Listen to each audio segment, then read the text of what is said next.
time on Highway Through Hell. It's a real gong show. Weather chaos paralyzes the coach. Wow, backed up for miles. A mountain vet. How do we get out of here? And a city boy. How's my front wheel? They're good. Battle an icy hill. Get out of there! Get out of it! And the Alberta crew faces a recovery big enough Don't roll back, whatever you do. to beat their biggest record. Oh! And Adam. I don't think we're gonna get him. On the Highway Through Hell. The last line of defense is a heavy rescue team ready to tackle any disaster. Because closure is not an option.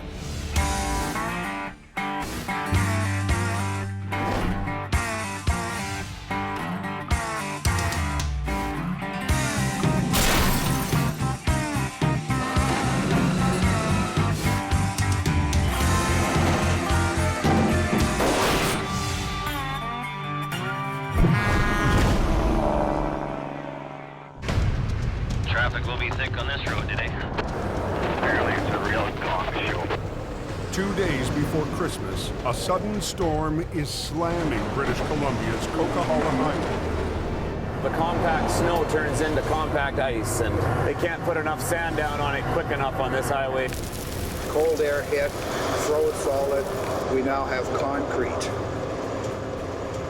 Trying to get it off is a real problem. And I think I'm out of sand. I don't hear anything now. On the busiest travel day of the year, drivers are stranded.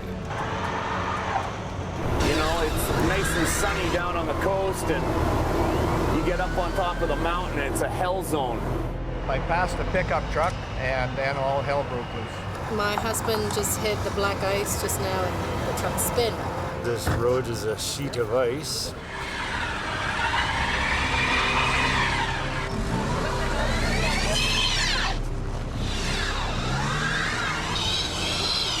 At 2:30, just south of the Great Bear Snowshed, There's an ambulance upside down.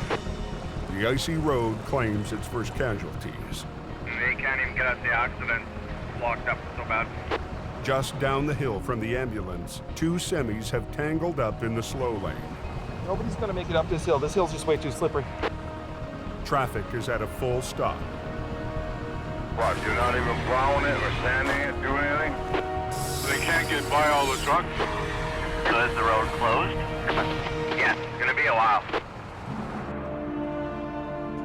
But down at Jamie Davis Heavy Rescue, the Rotator is sitting idle. We're not on rotation right now, and the trucks are all parked at the yard lined up. Jamie's competition is on exclusive police call for 2 weeks. So he's just another driver trying to get through the mountains. It tears me up to be in a situation where I can't provide a service to the public that the public deserves. Bugs me. Bugs me a lot. Since he can't work for the highways today, Jamie's heading to Merritt to pick up his stepson Brandon and get him home for the holidays. I'm being Joe Citizen today, and I'm just driving. Oh, Highway 5's closed, it's saying. Uh-oh.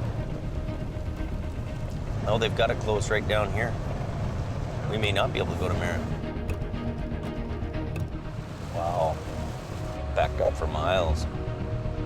Christmas traffic is stopped dead, and the one guy who could help open the road is off duty. I don't think any of this stuff would have happened if Jamie would have been up there. A 14-hour drive northeast of Hope, there's one place where Jamie's trucks are hard at work. Where's this load of traffic? On the highways that form a lifeline to the oil fields of northern Alberta. 10-4. With Christmas only 2 days away, It's like a parking lot out here. workers are racing to get out. It's real greasy when you get out of Aquafish all the way up past Concord. But an Arctic flash freeze has coated the highway with a thick layer of ice. Feel like I should get my curling broom. Heavy Rescue has their hands full and are fighting to keep the road open. Okay, you're gonna come up to that semi in the ditch there, you guys. Set up your sign. 30 minutes north of Lac La Biche, a low bed coming around the curve hit ice and slid off the road. Brutal, man. It sucks. Sammy already has one lane closed. But to get the truck out, they'll have to shut down the entire highway. Get this out of here. It's already been a busy week for the crew. Be the second one of today, and we got a couple more after that. It's really picking up, almost scary. I'm not even sure if I'm going to be able to make it home for Christmas. Brakes are off, and just kind of steer it up the bank. What's going on here? The road's closed both ways. Put your boom down. Boom in. The crew would like to quickly pull the truck out sideways, but the low bed is impossible to drag through the snow. Just hold your brake on. So Heavy Rescue decides to pull it straight ahead. Adam needs Colin to lift and pull at the same time. Lift your boom up. Hurry up. I'm not allowed to think for myself. We get the truck out so we get to the next one. Yes, we're getting to the next one. Nothing tow truck up the road. I know, we saw him. We already talked about it. Hop in and drive her. With traffic backing up, Colin has to move the wrecker to position for the final pull. Put her on high speed. Same direction you are, just head right there.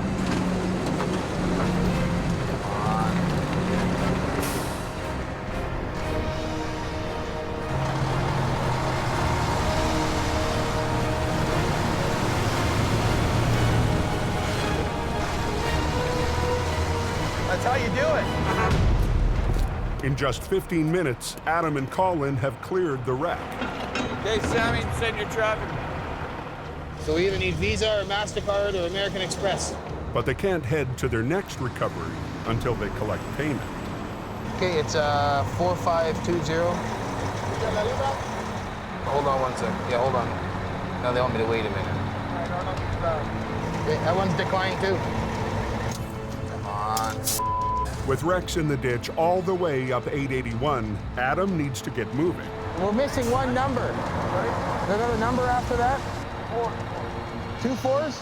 No, just 4. 4304. So they're good to go. Thanks. Get back. You're good to go. All right, we got payment right here. Okay, so what's the next one you got on hold for us?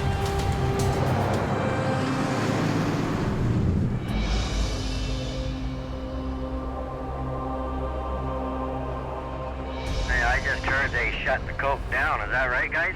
Yes, it is closed. Multi-vehicle accident, ambulance upside down. Back on the coke, the highway has now been blocked for 2 hours. Oh, this is crazy. Dozens of trucks hauling Christmas freight are trapped. And holiday travelers are in for a long day. I haven't been trapped on the highway like this before, no. I should have took the Fraser Academy.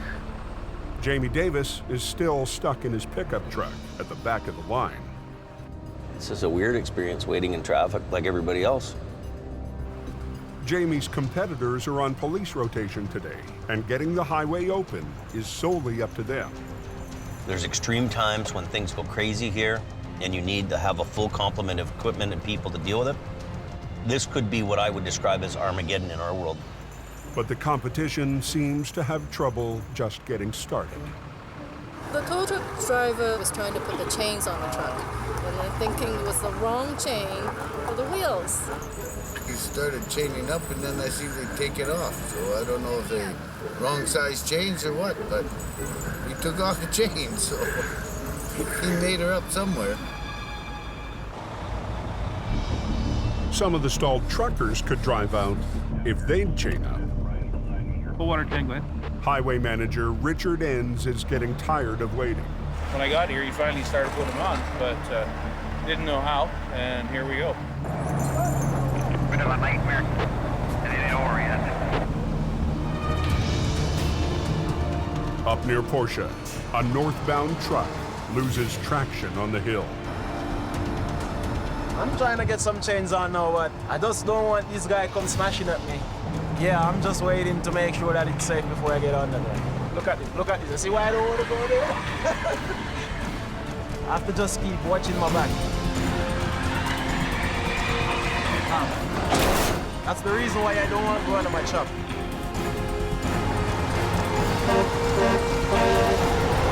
Watch out! Holy! Watch out! 5 minutes south of Box Canyon in BC, 3 separate accidents have shut down the Coquihalla Highway. All of a sudden, over I went. Good thing he was here, or I would have slid up against this. The trucks will have to chain up to get moving again. Not good. There was at least half a dozen that really had no idea how to put their chains on. First time I had to put them super singles on since I bought them new 5 years ago. Hey, he's gonna go. Oh, he's going. God, I love BC. I can't wait to see it in my rear view mirror. Come on.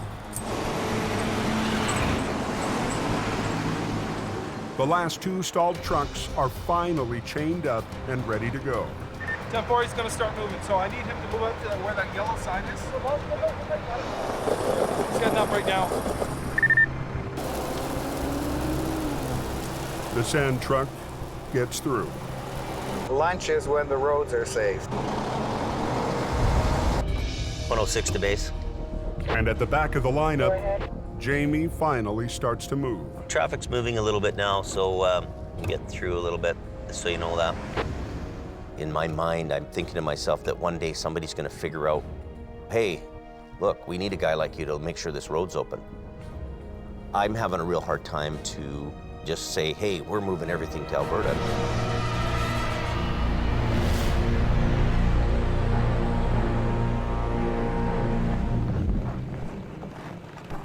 The next morning, in Lac La Biche, Alberta, Adam is heading home to spend Christmas with his family. Well, don't anything up. All right, I won't. But that means leaving rookie Colin in charge. Sooner or later, there has to be a time where the young'un grows up and then goes on his own. Think before you do. Get going. Jamie held my hand for a little while, and I grew up and I went on my own. All right, okay, well, take it easy. Have a safe drive. Take care. See you guys later. Drive safe, eh? It feels good that Adam feels comfortable enough to leave me in charge. And it's good that those guys get out of here, too. Peace and quiet.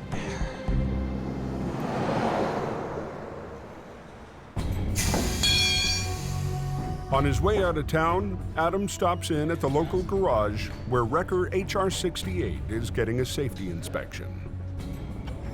When HR-68 left BC, it was supposed to be ready to go for an Alberta inspection. And they supposedly went through that truck with a fine-tooth comb. Jamie's new mechanic prepped the truck for its trip north. We're changing all the fluids to make it so that Adam can go all over Alberta.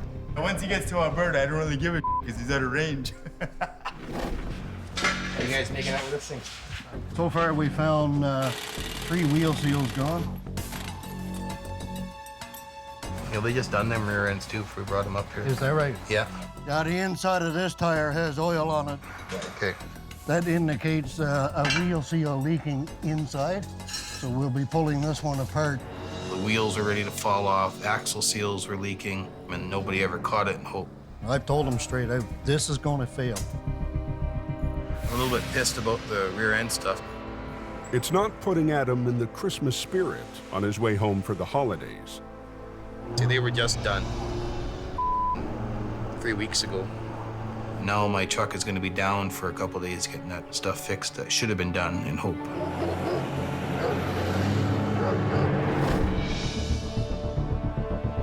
Back in BC, we'll get her done. Heavy Rescue's Ken Monkhouse is heading 10 miles up a remote logging road for what should be a quick recovery. Just a pickup truck with a trailer over the embankment.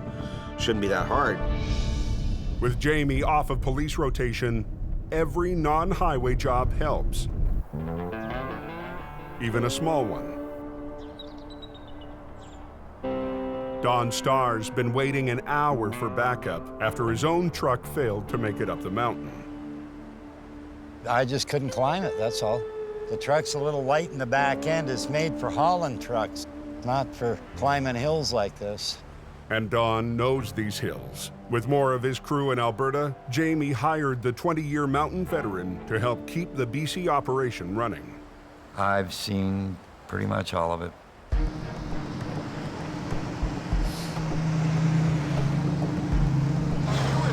I was. About another 2 to 3K. The truck's only supposed to be about 10 or 15 feet over the side, but the trailer's down 40. How steep is this freaking hill? I haven't got a clue, bud. I only got up so far. I'll grab my gloves. So slow and low or gumboot, or what do you think? I don't know. I backed up to the bridge and took a run at it. The first challenge is just getting to the site of the recovery. 2 miles up a hill of sheer ice. Right where I spun.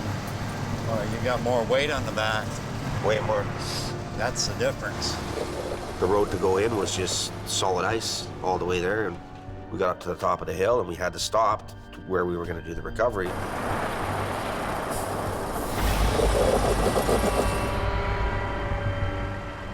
We're sitting on sheer ice.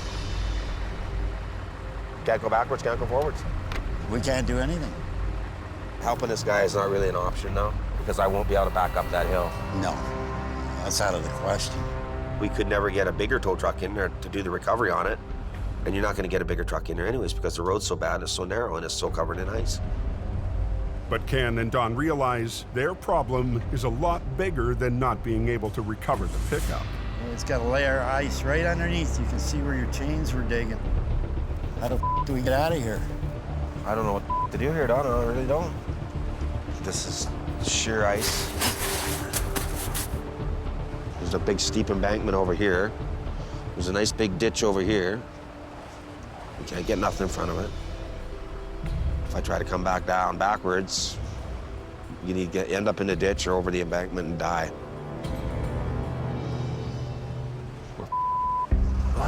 What the f do? But Don's 20 years of towing has taught him a few tricks. How about lowering your wheel lift and putting your frame forks in upside down? Would that help? Yeah. You might dig the road up a little bit so you get some traction. Yeah, maybe that's the best thing to do. What if we should turn it like that? I just wonder if that's not gonna dig in and make the front end swing out that way. Suck it in and see what it does. There you go. Once I get going, it's gonna go. Oh, you know it. It's 22,000 pounds. There's not enough room to turn around, so Ken will have to go down the icy hill backwards. I'm thinking it's gonna go over the edge. If the truck starts to slide, Ken could drop straight over the cliff.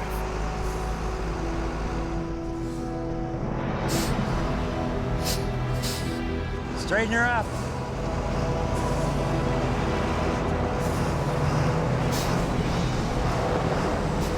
Shouldn't be up here doing this.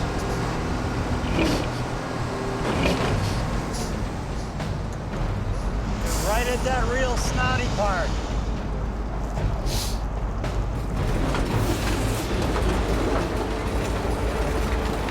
There it goes.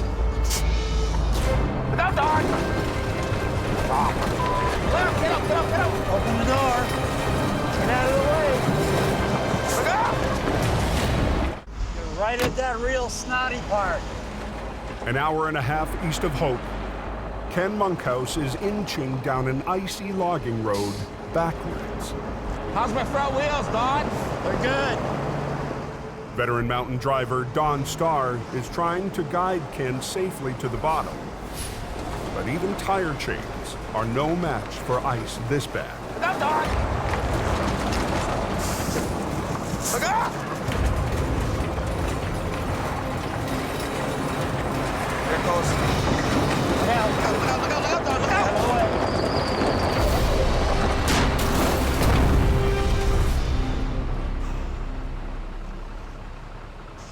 Well, we almost made it. He just started backing down and it just started sliding. You got no control at that point.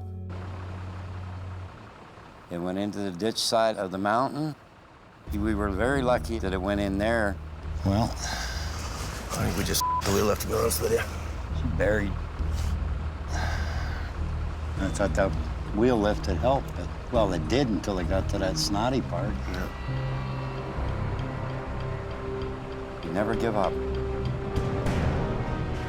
There's always a way out. I got an idea. What's that? Route the wheel lift. Keep your wheels turned the way they are.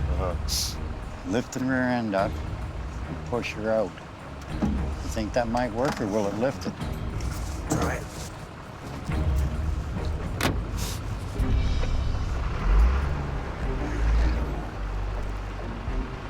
Hey, you ready? Hopefully we can get it pointed in the right direction down the hill.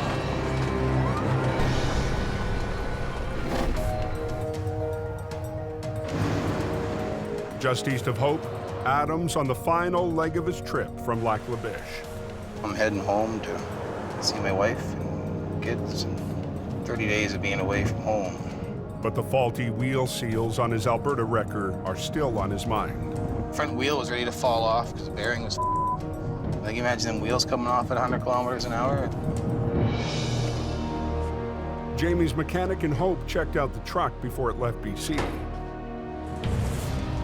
And he was supposed to go through the whole thing. You know, you expect to find a few little things, maybe different standards in Alberta, but to find out there was major things wrong that were no-brainers, that pissed me off. What's the matter? It cost $6,000. If you were the one that done the pre-trip on the truck before it left, The brakes, I look at this stuff, right? you would have noticed that everything was leaking. How could I notice? Because the oil was pulling out of all four wheels. Didn't it go through a motor vehicle inspection? Well, yeah, it did up there. That's why it failed and cost $8,000. You were told to pre-trip the truck before it left. I don't have control of this. Yeah, so you're just a mechanic. You just walk around and, you know, you take the door handle. Oh, yeah, it works, yeah. I checked the brakes. You should have checked the front hub before it left here. The front wheel almost came off. Would have killed somebody. No, I tightened one side up. Did you check the other? Obviously not. They were tight when they left here. Oh, yeah, it was tight, all right. Well, I didn't know that there was work done on the front hubs. Weren't you told to do an inspection on the truck before it left to make sure everything was good? I did Simple question. Were you told to do an inspection? I did not do a motor inspection? vehicle inspection, no. Were you told to do an inspection on the truck before it left? Yes, and I did that. No, you didn't. Like, if it was up to me, you'd be packing your tools and going home. pack them. Give me a ride home, I'll go. You're not even worth a ride home, you. Hey, you find something real funny about wheels coming off and almost killing somebody? I don't. Well, then don't chuckle when I tell you something. You're supposed to check the truck before it leaves here. Holy. Because of you almost killed somebody because you didn't check the truck out.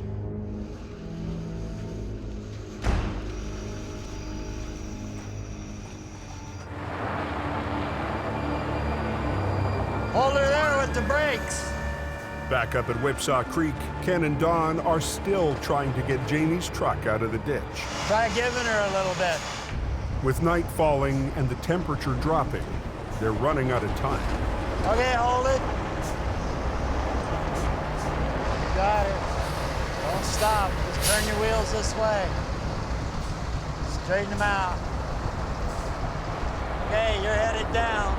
It's all yours, Ken.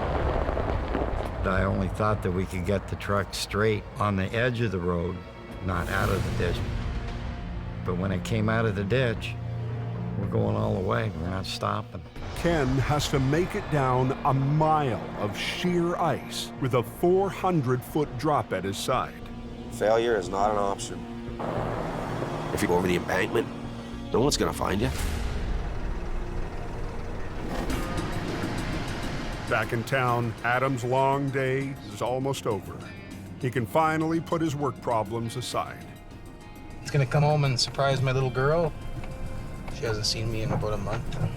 I think she'll be very excited.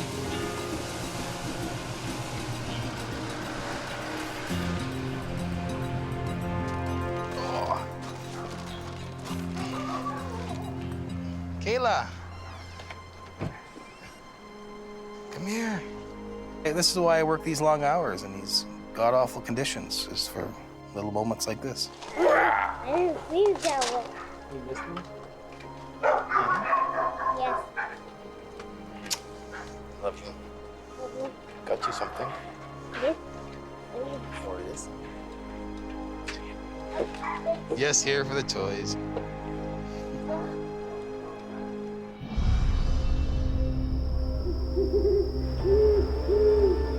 Are those forks still down? Those wheel lift forks still down? Back up the logging road, Don and Ken are on the move again. How's it feel? He wants to take off, but you know what?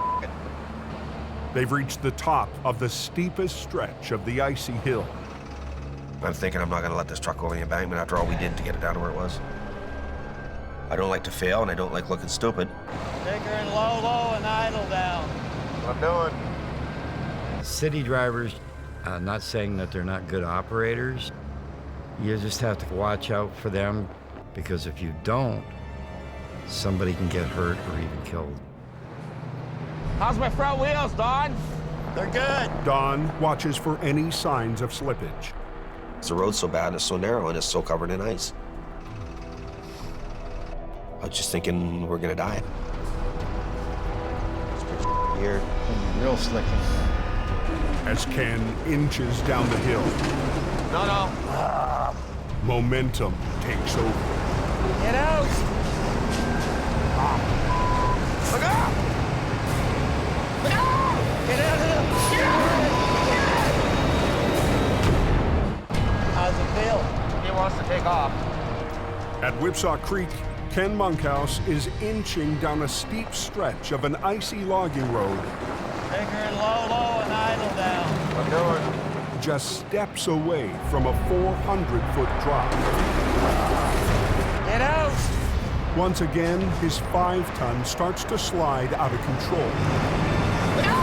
Get out of the... But this time, Ken stays behind the wheel. Ken!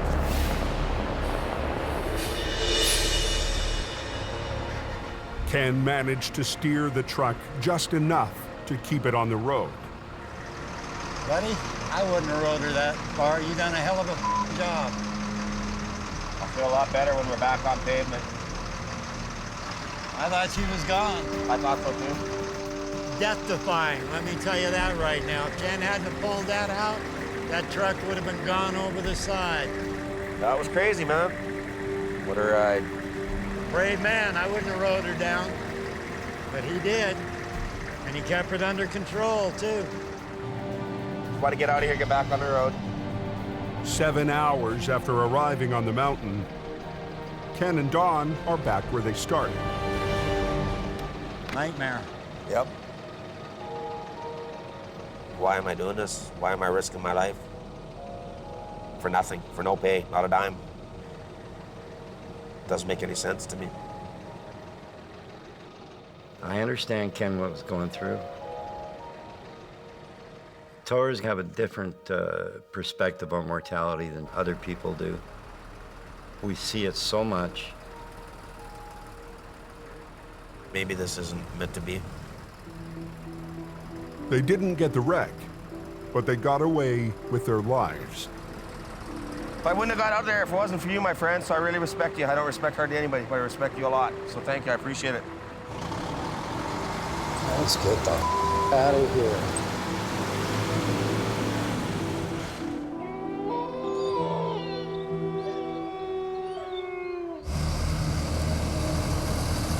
But when the guys get back to the shop empty-handed, it only adds to Jamie's frustration.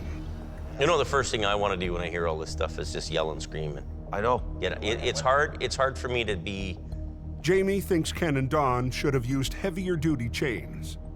I don't think that putting doubles or triples on there would have made a difference, Jamie, because it was just that frickin' icy.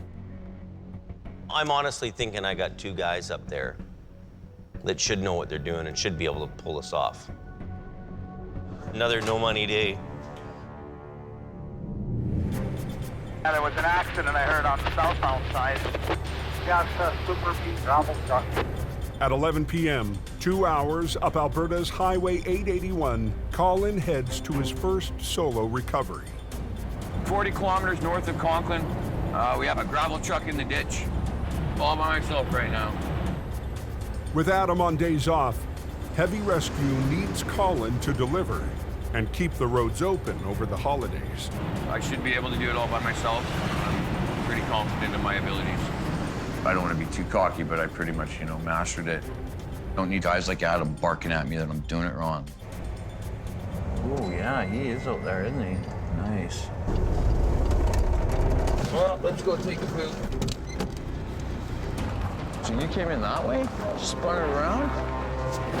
The gravel truck, towing a loaded quad wagon, hit the brakes to avoid a passing sea can, hit ice, and spun off the road 100 feet down into the ditch. You're lucky you missed the pole. Holy cow. This power line, so I'm just pretty close. Yeah, well, I'd like to pull you forward, but we got the pole in the way, right? So I'm not going to be able to get lines on you because we won't clear the pole with your trailer. So the best thing for me to do is we just back the whole thing right out. You get it? Because there's so many articulating points on it, there's an articulating point on the trailer, and then there's an articulating point at the fifth wheel. It can be a little tricky. This would be good right here. Since Adam's away, Colin has to be his own boss. That'll be there. Okay, where's that blocking tackle? Without any swampers, he'll need the driver to help steer. Just one guy in the truck driving, maybe you can sort of act as communication as well. It can be a big responsibility when you're pulling out a $100,000 truck, and these are guys that have never done what we're doing. All right, driver of the dump truck, you can release the brakes. Your trailer's gonna slide just a little bit down towards the hill. It's all good, I have a line on you. If Adam's there, then I'm following his orders and, my ass is covered. See if you can straighten out the dump truck, get it even with the trailer. But if Adam's not there, then I'm the one that's in charge. I'm the one that's responsible. Oh, what's he doing? Turn your wheels to the right, please. Dump truck driver, turn your wheels to the right, please. There we go, come to me. After just 20 minutes, Colin's got the truck up to the edge of the ditch. Now he needs to freewheel the winch and reposition to pull the truck up onto the road. Can I get you to put all your brakes on? The driver has to keep his brakes locked, or the truck will roll right back to the bottom of the ditch. All your brakes are on, dump truck driver? Okay, 10-4, I'm just we're gonna do one more movement here. Whoa, brakes! Put your brakes on, apply your brakes, please. Thank you, I thought you said you did that.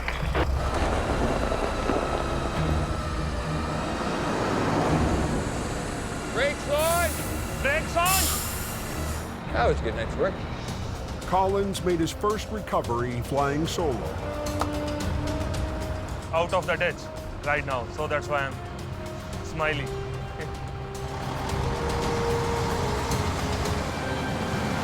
Happy customer, that's important. Okay, let's get out of here.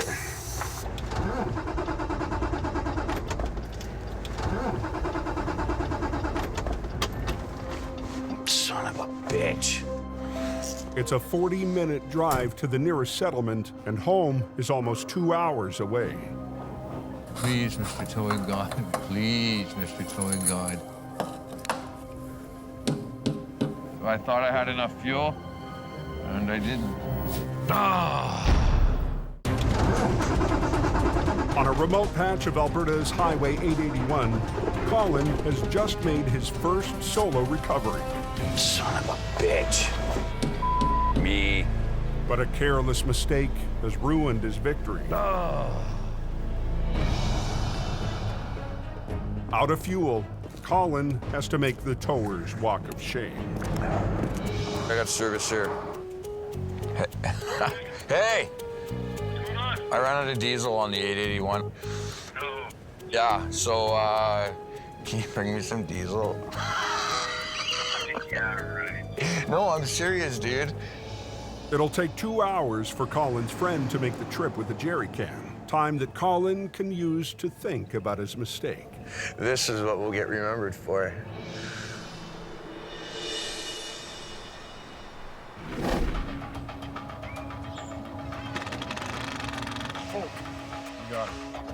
In Hope, 2 days after Christmas, crews are gearing up to go back on highway rotation. But Ken Monkhouse is still reeling from his near miss up in the mountains. So that Forest Service road was pretty traumatic. A couple people could have come real close to dying, including myself. It may work. Can you and me go have a chat? Private?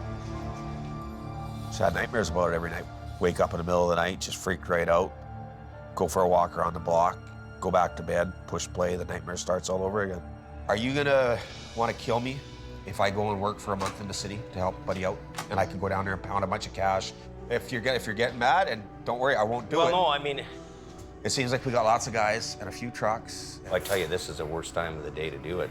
But I'm so out of sorts with myself.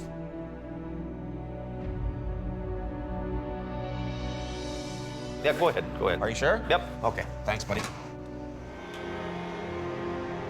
It's a thing because tonight we gotta have guys on the go. It's just another thing that you just don't need to happen.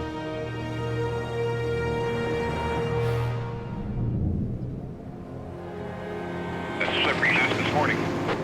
Just a traffic jam. In northern Alberta, Highway 881 is jammed with crews heading back to the oil fields. It's so bad you can't even pass a guy. Whereabouts exactly is this accident?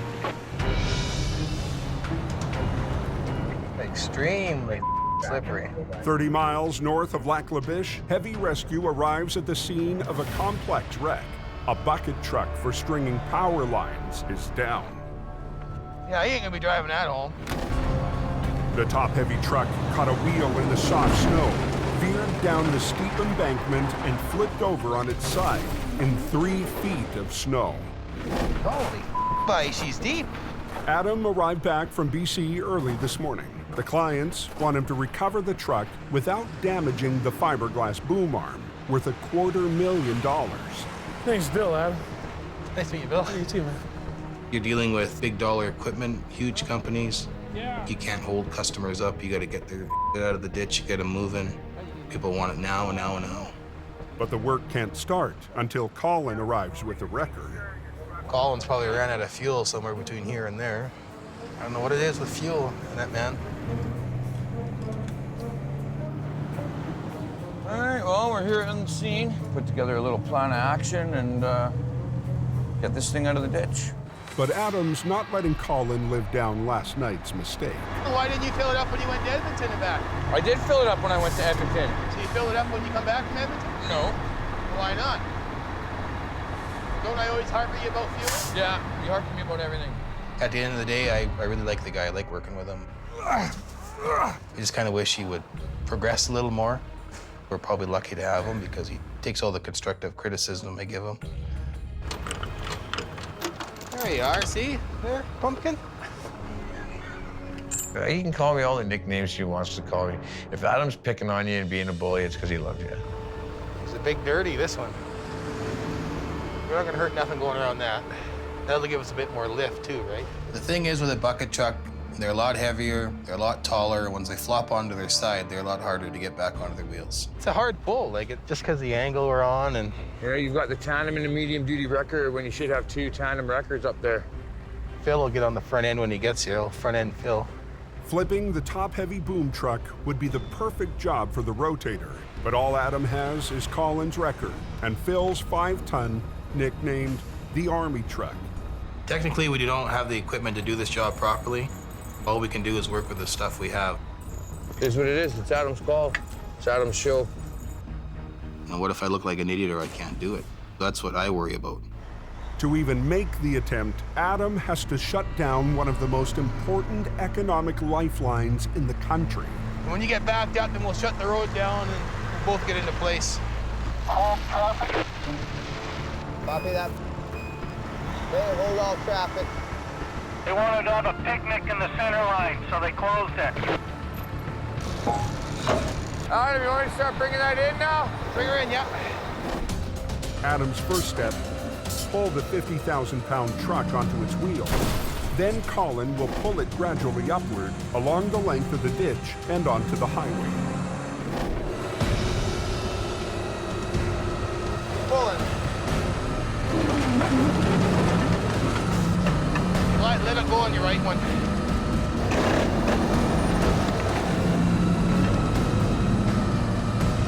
Well, you're more with your high one, right? I'm gonna bite in, that's all I need to do. The spades on HR-68 raise the tires off the road and use the weight of the wrecker to dig into the ice. Yeah, these teeth aren't gonna let us do it. On a hope in hell. Adam's waiting for a set of custom cleats designed to anchor in extreme cold conditions. Just so icy. With no grip on the frozen pavement, the two trucks just don't have enough weight. Until we can get the trucks anchored, we can't do diddly. So Adam changes the plan. We'll hold your foot on the brake. Keep her revved up. With HR-68 lowered back onto its wheels, Adam's hoping they can provide enough traction. I got my foot on the brakes. Are they dynamited on? Don't roll back, whatever you do. Whoa! We'll hold your foot on the brake. Keep her revved up. Oil patch traffic is backing up on northern Alberta's Highway 881. Why'd they close it? Like, you use it when it's closed. Closed means closed. I got my foot on the brakes. Are they dynamited on? Adam makes a last-ditch effort to get a heavy boom arm truck upright and back on the road. Don't roll back, whatever you do.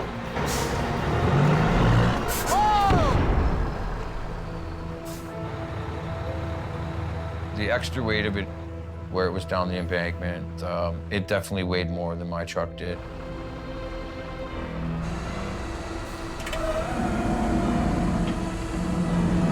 I don't think we're gonna get her. Get back your lines off, we're done.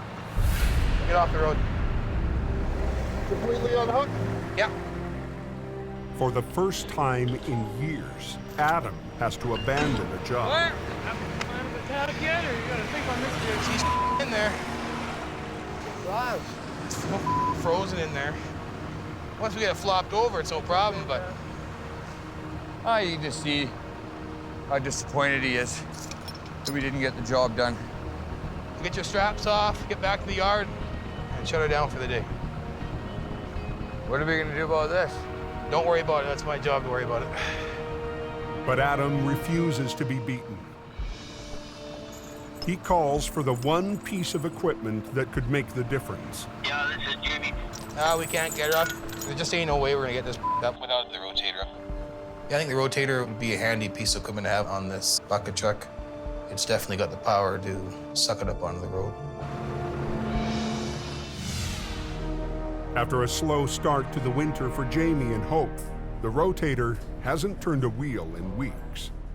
It's hard for me to want to sit here at the shop when, there's so much business going on there. Oh, it's killing me to stay here, you know that? Freaking killing me.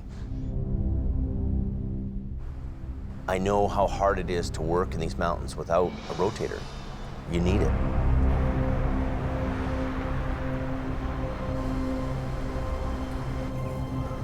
The next morning, Jamie makes a bold move. There's a job waiting for it. I have worked for this truck.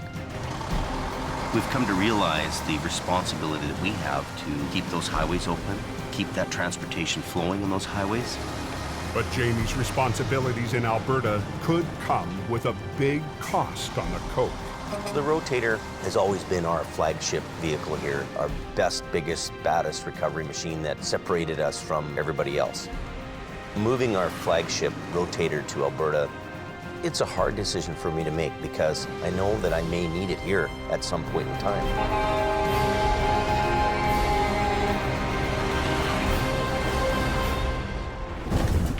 Next time on Highway Through Hell.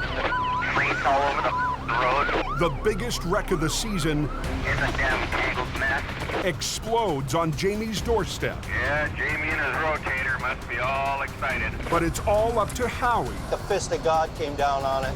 to get the highway open And I'm all by myself. without the one truck he really needs. No rotator. No backup.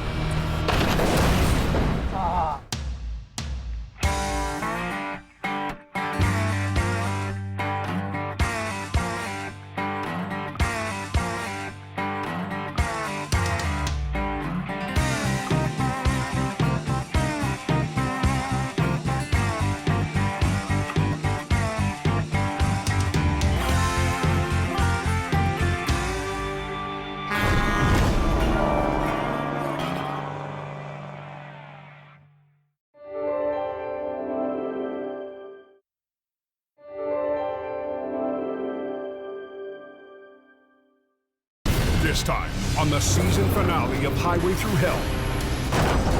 After a winter of battles on the coast, Went off this tree. Heavy Rescue's toughest season ever Start pulling! is far from over. In Alberta's oil patch, Jamie's big gamble I could have been dead. Guys, back up! Oh, they're landing here. Oh! is put to the ultimate test. Oh! They're backed up. And months away from home bring Adam to a breaking point, Go! Go! threatening to tear Decisions. Heavy Rescue apart. On the Highway Through Hell, the last line of defense is a heavy rescue team ready to tackle any disaster, because closure is not an option.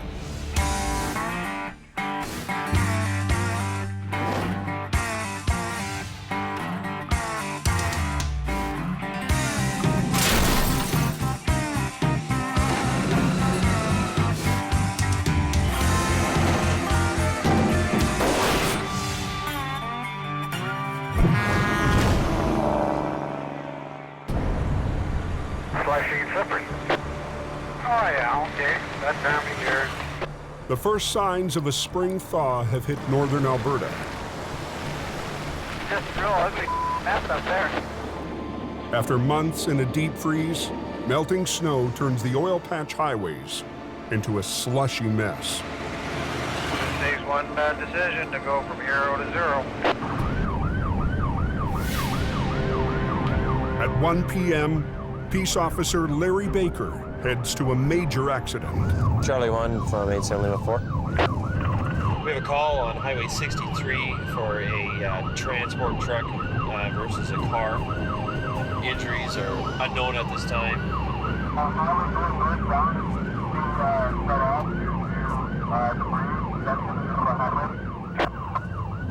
Highway 63 rescue has just gotten on scene and there's a lot of debris. The road's closed down. So that's a bad sign. Both northbound lanes to the oil patch are cut off. What's going on up there? Is it a big truck or is it a four-wheeler? I heard it was something to do with a concrete slab.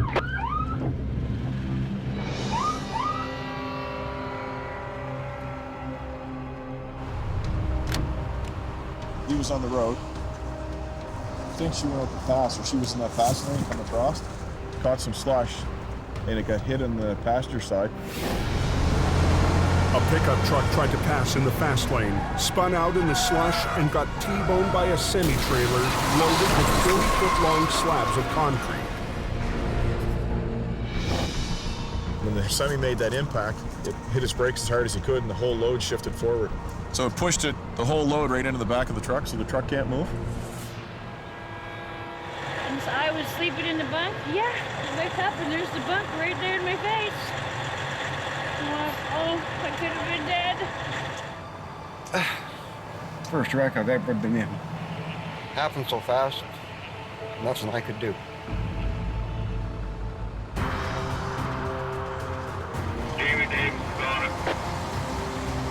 It's going to be a couple more hours before they open that up. Hurry, hurry, hurry.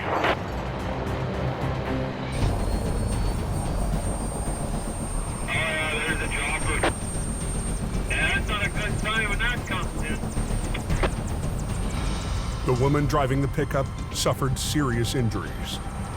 She's currently going to be airlifted to Edmonton. Oh, they're landing here. Guys, back up!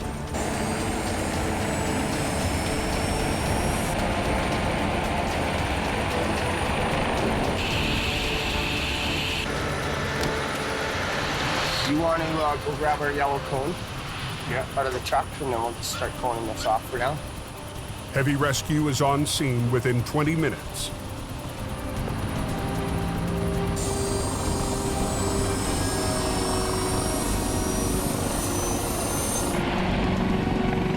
With the chopper in the air, Just pull in front of Adam for now. the crew can get to work.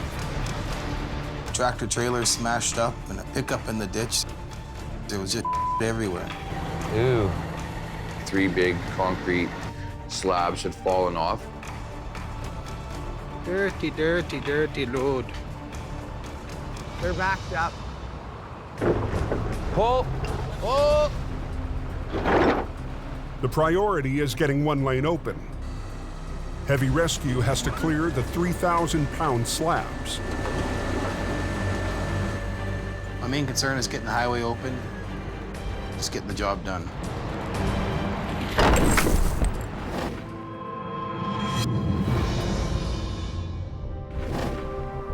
"800 miles southwest, back in BC. So we're gonna need a fair bit of rigging. Jamie's heading out on an urgent police call. We've got a pickup truck that's potentially an RCMP crime vehicle that's over a bank. We can use this. I'm gonna gear up here with some extra cables and lines and chains. The RCMP want it done now. We gotta go, we're late. I'm on my way, I'm on my way. The pressure was on to get this unit out of there before dark. The stolen vehicle was ditched high up a remote mountain road 40 minutes west of Hope. Well, all we can really do is speculate. This is some kind of a serious crime vehicle.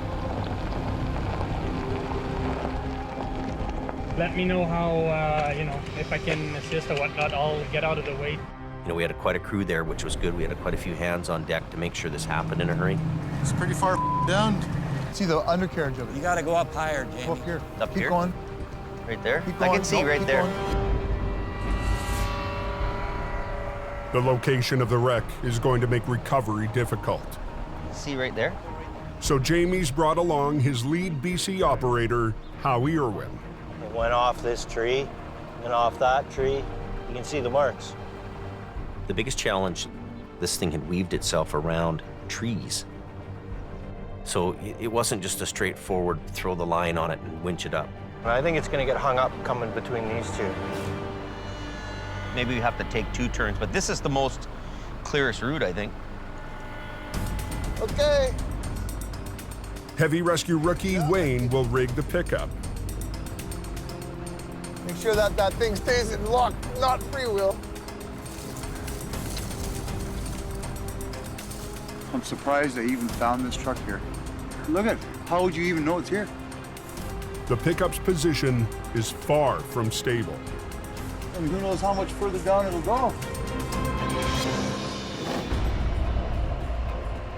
Back up Highway 63 in Alberta, the concrete slabs are out of the way. As quick as we can get that debris swept off, it's open.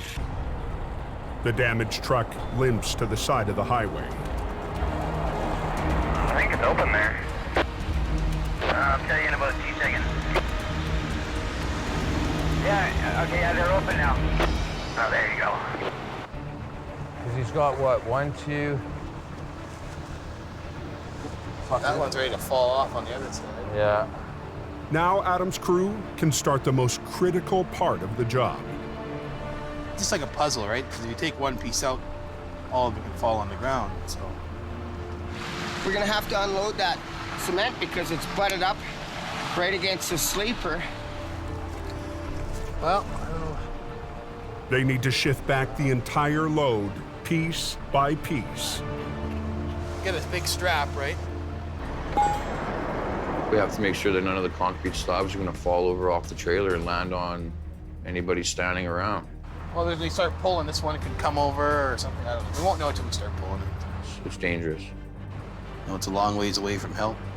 I don't want to have to call another helicopter in to save me or my guys. Hold up. All right. West of Hope, BC. I can find a place to hook onto. Maybe I can just chain it. He can flop it over from there.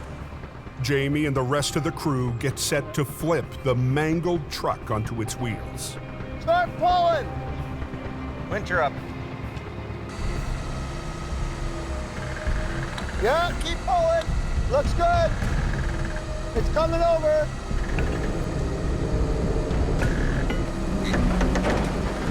Pull it. Stop. It's coming ahead, but the tree's here. Let me go have a look down there. I hate going down these. I don't want anybody to be hurt. It's quicker and easier for me just to go down there and show him.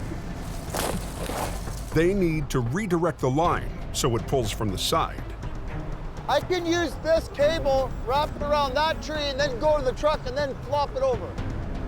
You want a snatch block? Yes.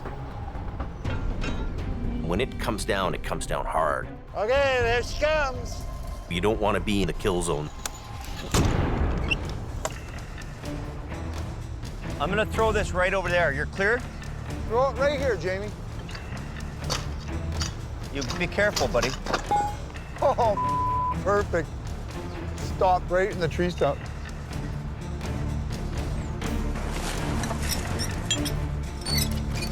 Now let's hope this tree is nice and strong.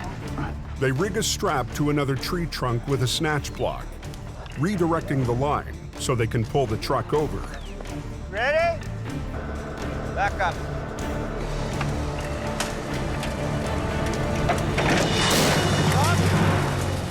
Pull it. The pickup is upright, but now they have to divert it around another obstacle. Take this and put it on each side of the bumper on that side of the tree. On those loops? Yep, on each side. Yeah. Wayne, he hasn't done this recovery work before. Kind of a new area for him. I want to teach him and show him why and what we're doing. This truck should come around this side of the tree and come up through there. Going up. Up. Here he goes, here he goes. Okay, look out. Watch out, watch out. Look, watch out. Good thing it's not snowing or raining. We're gonna be here a while. Get a big strap, right? Run it all. Chain it to that side. And then pull up and over. In northern Alberta, Here, gonna throw this to you. Adam and Colin have to shift 30,000 pounds of concrete before they can clear Highway 63. My biggest concern was just to get them blocks off the back of the cab so we could get the truck towed off the highway and get the traffic moving. There's 100 phone calls from the office. Hello? And there's a growing backlog of recoveries all the way up to Fort McMurray. Phone calls from the office, wanting me to do this, wanting me to do that. And I told them, well, I can't. But there's a new arrival to take off some of the pressure. Ken Monkhouse has been away from heavy rescue since a close call early in the season. I was too shaky. I lost my nerve for a couple months, sir. Get out of Buddy, I wouldn't have rode her that far. You done a hell of a job. Too old for this bull. So I had to go back to work and just work through it, get it out of my head. It took a long time. Up she goes. But after 3 months in the city, Ken's back and joining the team in Alberta.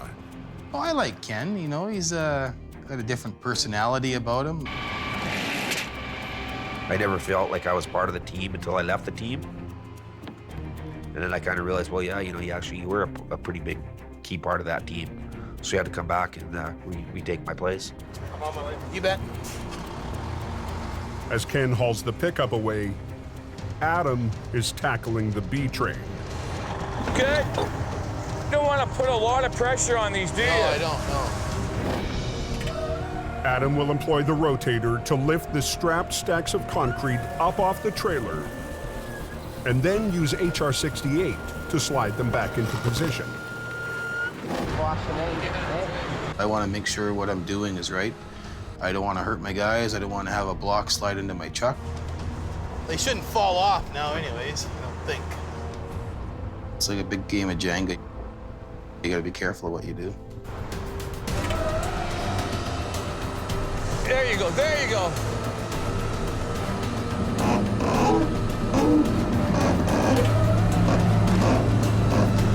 Oh, yeah. It's a kind of a finesse kind of job. I don't need no rip and tear right now, so we gotta be careful. Like, everything's on the verge of falling off. You got it? Kevin, backstrap, backstrap. Take this off? Yeah, is it tight? Yeah. Be careful with that. All it would take would be one wrong move, and bottom slabs could slip out, the whole thing could come down, and I'm the guy that's standing on top of the pile. This one? Yeah. We'll just take it off, and then we'll throw it over, but just let it go slowly. Okay, we'll take it, we'll throw it over top. Tighten it? Yeah, tighten it. Not super tight, but... Just snug. You know, don't tighten it up too much, because this second one we're gonna move is gonna run right into it. Yeah, Just so it's taut. So it's what? Taut. Taut. Taut. Taut. Taut. It will be a balancing act. Right to the end. You got about another foot to go before you clear the deck. Okay. Off a Forest Service road west of Hope, BC, Okay. Going up. Jamie and his crew fight to get a stolen truck up an unstable slope. Okay, look out. Here he goes, here he goes. Watch out, watch out. Watch out. The pressure was on to get this unit out of there before dark. The RCMP wanted it out of there, so, you know, we had to perform. But the truck is caught on a tree, and the line is straining with the load. Get way back. Get behind a tree. This is a very hard pull right now. So if you're behind a tree, you know, the whip will hit the tree and not you. You have to keep in mind how much energy is in that cable when it breaks. I've seen them cut right through light bars, cut beacons in half. Watch out, Don.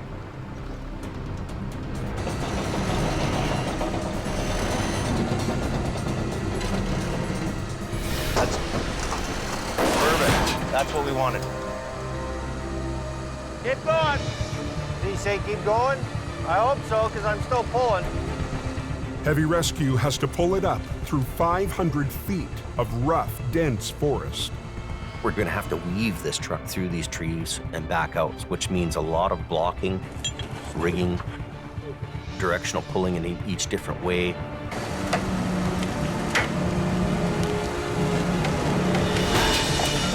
Perfect. You think it'll come through those trees? So just go as much as you can.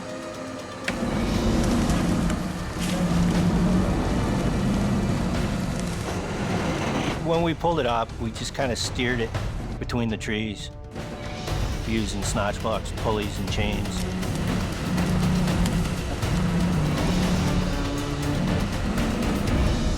You okay there, buddy?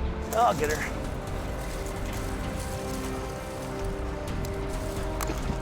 That's one thing about this job.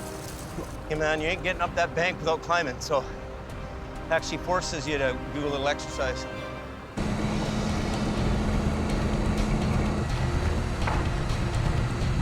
There it goes. I knew it would roll over when it came up to the top. So using the pickup truck, I put a strap around it, we actually pulled it sideways.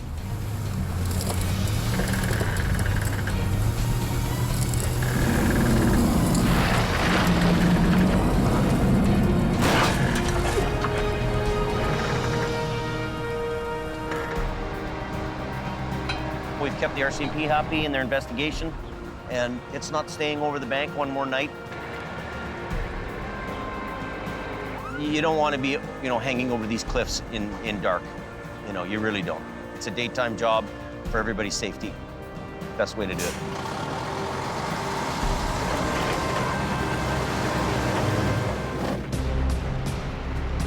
You gotta pull, pull!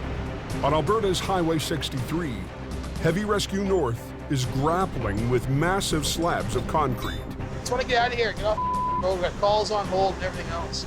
But it's a painstaking job, putting extra pressure on the boss. Can you go up a bit? Oh, more? The last thing Adam needs is another problem. Lines all. These lines are all as usual on this thing.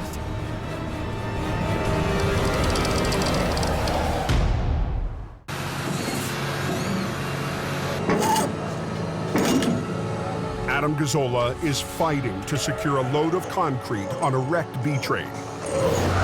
The truck hit a pickup, forcing its entire load to slam forward into the back of the cab. All the pieces need to be moved back, but Colin's tangled winch line is causing a delay. These lines are all as usual on this thing. I'm not trying to rag on you, but it seems like every time we use that thing. It's been a long season for Adam managing Heavy Rescue Alberta. The first wrap off and everything else, that first wrap doesn't really matter. It's a common occurrence. Every job I go to with them, we're constantly yard lines out with another truck. But Adam's struggles here have paid off for the company. Hook your winch line to the back of that trailer and yard it out. Well, I think it went okay. It takes a group effort. Pull on that cable. I think I done great, Oh, hey. Me, man. We had a lot of good months there, but it's lots of hard work. I've always kind of looked after things if Jamie left town or something like that, but never to this extent. We're gonna use the red one or the blue one? Well, hopefully it works. With the line straightened out, the crew can return to the delicate balancing act. The biggest challenge was making sure that we kept the integrity of the load together without anybody getting hurt or injured or killed. That's everybody. And we got it done in a nice, timely fashion. We're gonna tow the truck and trailer back to our yard. As Colin prepares to haul the trailer away, Go up more. Adam's mind is already on the next job. I got people relying on me. I can never really relax. Being away from the family, being out there, handling new people, being a manager. I think this year for Adam had to be his toughest year ever here. The work I'm used to, but I'm not used to the mental exhaustion. And the worst hardship up north has nothing to do with work. My biggest sacrifice was my family. They sacrificed the most. I miss my family while I'm up here. Well, family means everything to me.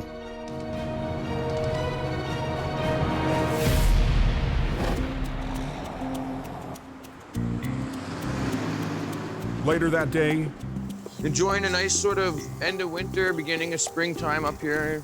back at the crew house, You said breadcrumbs, right? Not bread chunks? Adam's local family is unwinding after their tough day. Working around the clock and no sleep beats you down, so it's hard for your body to adapt to all that. Adam likes Bannock, and we're gonna have Bannock burgers tonight. Now that's a burger. Oh, that's a burger. Good job, boys. Thanks, Jamie. Hula. Hula. This looks good. Hopefully the old salmonella don't catch up with me. It's a rare chance for Adam to relax and call home. Hello. How's it going? So how are the kids doing? Is Kayla gonna be awake later on? I come out to Alberta to work. I'm sacrificing my family time to be up here to try to make things a go. Oh, okay. Well, I'll try to call before it gets too late. I don't want her to forget who I am. So it really makes you think twice of what the hell you're doing. Okay, I gotta get going here before they burn the house down. Talk to you later. Okay, love you. This is a rough business to be a manager in. You're demanding somebody to work anytime, anywhere, in any conditions. There's not many people who could take that on and run with it.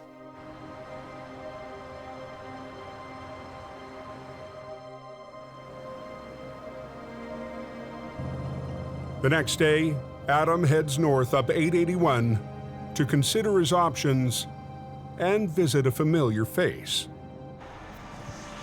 Ta-da! Yep, new truck finally. Couldn't wait with Jamie anymore, so back to the oil patch, brand new truck. These days, Scott Bird drives an oil tanker. But until last summer, he worked for Heavy Rescue.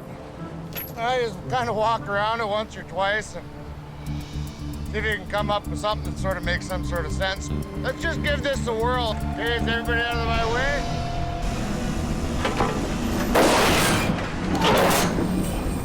Okay, let's rig her down, boys. Right on, good to see you. Come and check out your digs. Adam's here to get a taste of living conditions for truckers in the oil patch. Snacking fridges and the ice cream fridge. No wonder why we can't get any drivers, eh? Hey, you like this?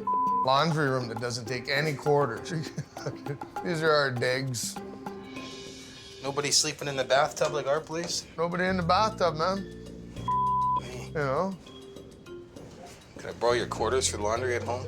If you need to, you can. Well, I can't even say you guys are spoiled because it's what you guys deserve. Well, that's what everybody in the oil patch gets, Especially when you're away from home all the time. There's our slots, our pay stubs are all in there, you know?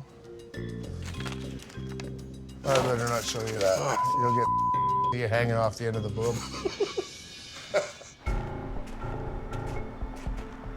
I think Adam's getting to the point that he's needing to do something different, you know? Okay, buddy. Appreciate it. Yeah, be safe. I'll see you around up here somewhere soon. Yeah, you betcha. Thanks a lot, eh?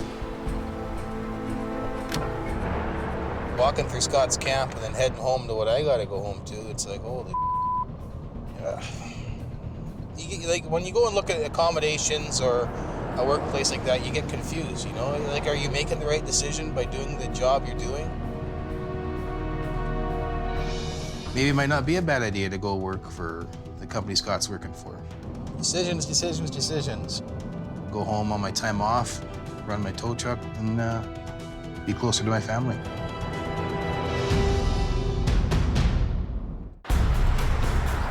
Yeah, it's not normally this cold this time of year. In northern Alberta, a sudden drop in temperature has brought fresh snow and a layer of ice to Highway 881. I layer myself up and I'm good to go. Half an hour north of Lac La Biche, the slippery conditions have taken their toll. That's amazing, eh? Truck's in like 3 pieces, isn't it? This I can't believe it.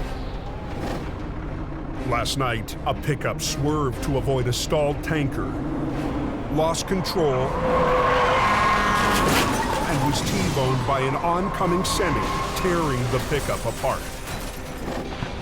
The Rotator is in the shop for maintenance. The only heavy wrecker they've got is Collins' HR68. Okay, so what do you want to do first? We'll lift that thing up there on them. Okay. They start with the smaller truck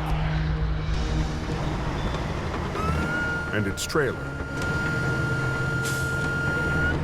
Okay, so let's get this unhooked. The cab has almost been ripped free of the chassis. If Adam can fully separate them, he can stack them on the flat deck. Okay, let's put a chain right up here. Wrap a chain here, we'll put lots of cable out. And you just give her, this might lift up enough to break something, you know what I mean? I'm just gonna give it a bit of a tug, see if it comes apart. Well, I think you're good right here. Nice, gentle touch.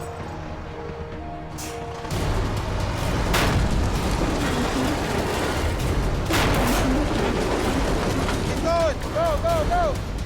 Go! Go! Go! Go! Go!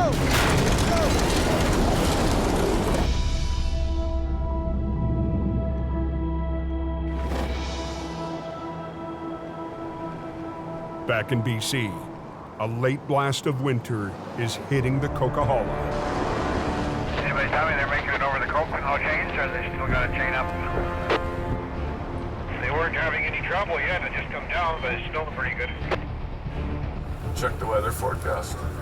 Up near the summit, Al Quiring and Gord Boyd are ready for a busy afternoon. Spring storms are the worst here traditionally because they got so much wind, they carry so much moisture from offshore. Winter's never over till it's over. At 4:30 p.m. Yeah, this guy right in front of me, he ripped up all his chains. You can come get him, please. Copy.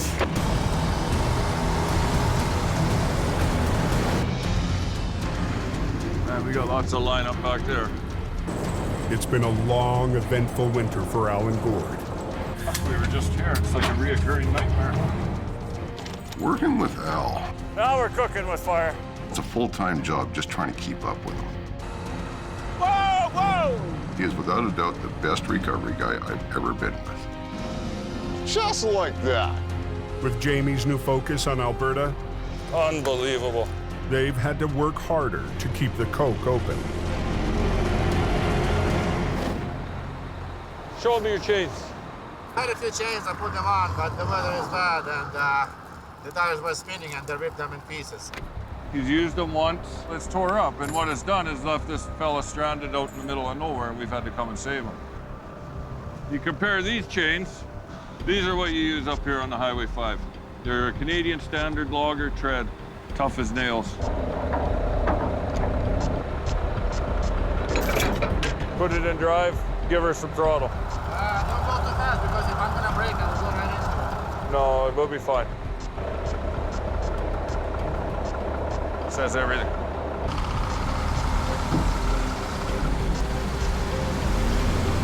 I enjoy going to work in my grandpa's family business.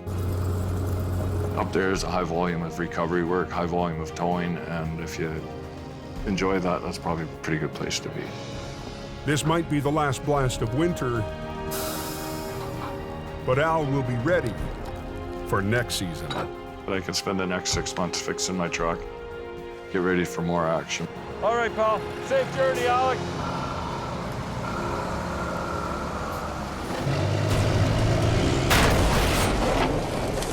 Back up on Alberta's Highway 881. Keep going! Go, go, go!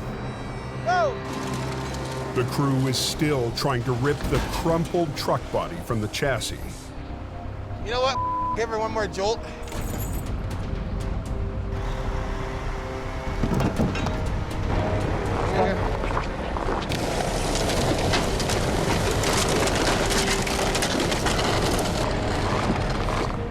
Now we're just trying to load the top half of the frame onto the cab, so let's get it all up on one piece. But the wrecked semi will be a heavier recovery. If we grab that back end of the trailer and get it facing straight up the bank and just pull her straight up. The semi is loaded with rig mats, platforms that support oil field equipment. The total weight, 80,000 pounds. I would throw a few more chains on there, chain the out of her down. Like, this thing looks like it could pull half the world, so. The trucking company has sent in some special backup. Oh, this thing would be great on the Coke. This oversized workhorse is used to transport heavy payloads in the oil patch.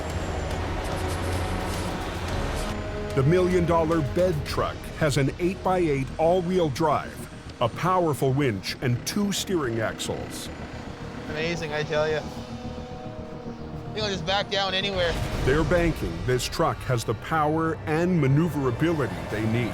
They're prepping them load of rig mats. They're gonna try to pull that corner up to square them up on the trailer, and then chain them all down.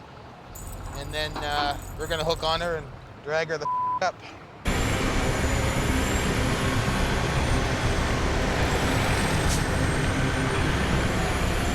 The bed truck's spade digs into the snow to anchor the pole.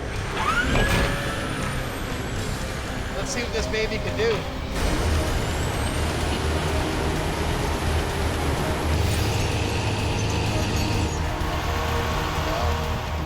But the semi isn't budging.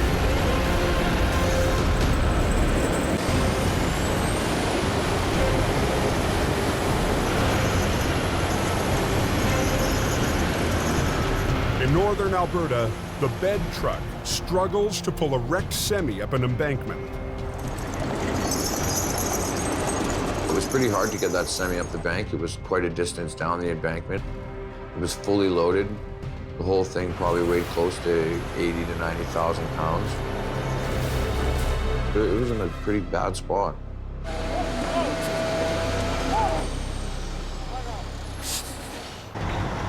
It's up to heavy rescue to make up the difference. A little bit more extra pull, you know, it's easier on their equipment. We gotta get in the front there somewhere, the front of the trailer, like even around by the kingpin or somewhere. So he's gonna pull on the back, you're gonna pull up here. The bed truck needs to get ahead of HR 68. Holy, look at this guy.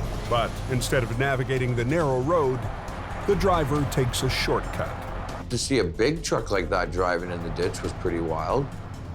That thing is huge. I'm gonna buy me one of them. That's unreal. That is one impressive truck. With a 40-ton weight so deep in the ditch, Adam wants the two trucks side by side for maximum leverage. Adam's truck looks like a 1-ton compared to this. This could be the rotator, and Adam's could be the 1-ton right now. The trucks were on a bit of an angle. You know, we couldn't T-bone everything to get direct pulling powers. Heavy rescue shuts down both lanes, and the traffic is already backing up. Okay, Garth, let's take a little strain there. Up you go, Garth.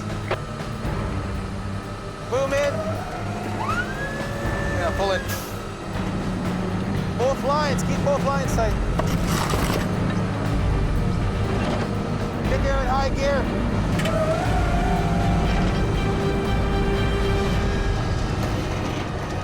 Keep going. Put them winches on slow speed. There, it's coming out of there good now.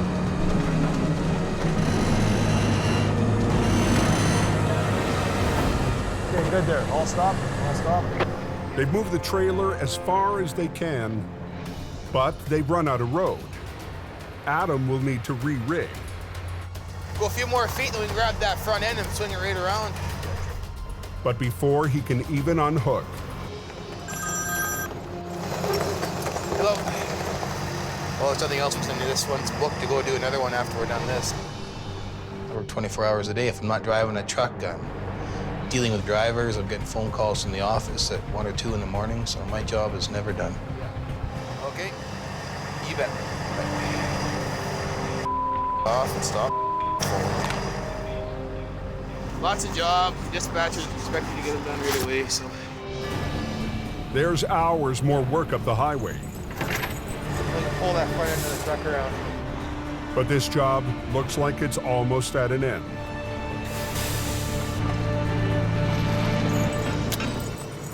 Good.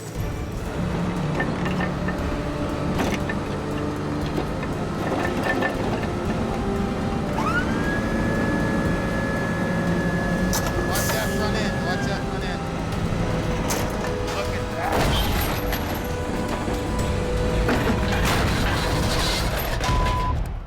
They just said that it was closed. Oh man, that sucks. Okay, thank you. Pull that front end of the truck around. With work piling up on Alberta's Highway 881, Good. Okay, tighten them up. Adam's crew has almost wrangled a heavy wreck up onto the road. Watch that front end. Watch that front end.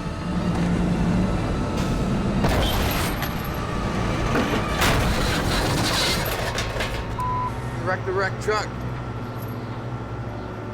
There's nothing strong enough to rig onto on the front of the mangled tractor.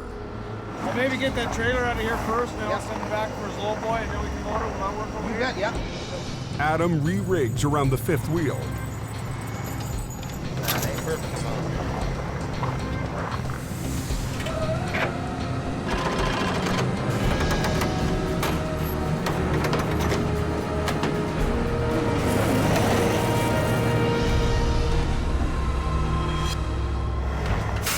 old trailer swung right into that lane now. Here, just take his back end and just push it right over. And then we can get the traffic opened up.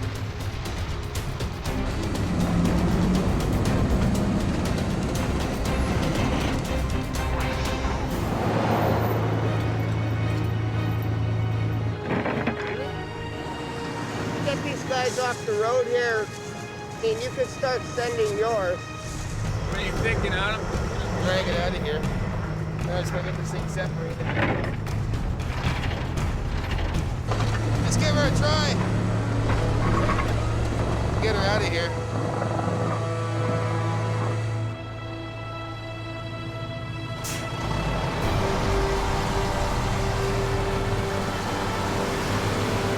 Keep an 881 open. Even though he's thinking of a change, for today, Adam is proud. We're done. See you later. Yeah, it was just a good feeling. It's the perfect end to a season where Jamie gambled, moving his fleet. I was the wreck. And that's what happened to me this season. So I had to rebuild the wreck and fix it and get it back on the road again. He put his top driver in charge. Go ahead. It wouldn't be easy. Welcome to Siberia, boys. Volume and the black ice and the way people drive are just unbelievable. Scary. Watch out. Holy! We want to get that in the forehead. This is a place that's in the middle of nowhere. You break down or crash here, you could die. Industrial-sized oil patch recoveries would challenge every member of the team. Come on. Don't roll back, whatever you do. Whoa! Hey, chop, chop, let's go. Keep going. Come on, come on. You have to run the wrecker, right? And even fighting for survival, Jamie refused to abandon the Coke. Yeah, I want you to roll everything you got there. Stand back. But it would be an uphill battle for the skeleton crew left in BC. Come on, dude. We need some help. We leave the guys in Hope with basically all the older paid-for equipment. Don, you gotta pull. Just pull it. All right. They're working on a wing and a prayer trying to make this work. No. In the worst winter in the history of the Coke, It's a monster crash. heavy rescue turned to a tough-talking, head-down operator named Howie. He was the guy who, almost single-handedly, he was doing the wrecks. He was just doing it. Keep pulling on it, man. Okay, here she comes. Okay, you can clear traffic out. He made the difference between us being here or not being here. He was a warrior. He's gonna lose the truck. The stress of the tough season kept emotions running high. You got 15 minutes to get the road open because the highway guy is bitching. Three people here trying to come up with ideas. Well, then don't chuckle when I tell you something. You're supposed to check the truck. And pushed Adam to rethink his future. I surrender, I wave the white flag, man. The biggest struggles weren't always the recoveries. It's the same poor decision that somebody else made 9 years ago that killed my dad. Now back. I know. There you go, Mama. Hot damn, if we knew what we were doing, we'd be dangerous. Even with a crew full of rookies, Heavy Rescue got the job done. I opened it. Fast, I want efficiency, let's go. I hope Brendan sticks it out in Heavy Rescue and he can learn and move on. Get over it. Nice, decent, Jimmy. Decent. Despite early stumbles, city tower Colin hung in and earned his place. There's no better way to learn this job than actually doing it. It was a good test for me knowing that I could do it. They fought the odds We're getting her. to make Jamie's gamble pay off. Here she comes, watch out! Woo! That worked well. Just needed that little extra bit. So happy with you, Phil. I'm gonna give you a hug. Oh, well, there you go, buddy. Our guys have reached deep, and they've pulled off what I would call would be a miracle. We're back.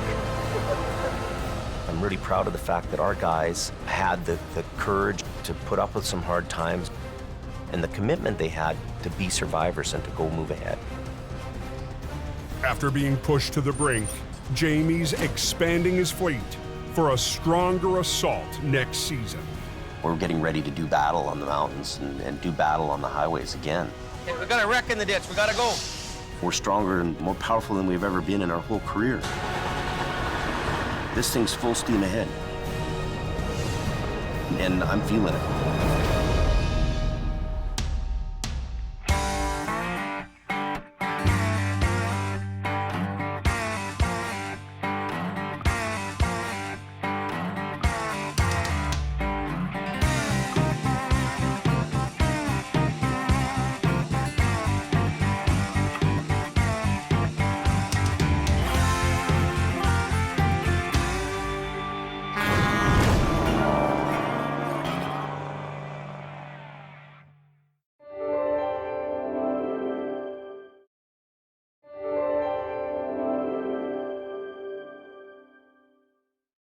This time on Highway Through Hell.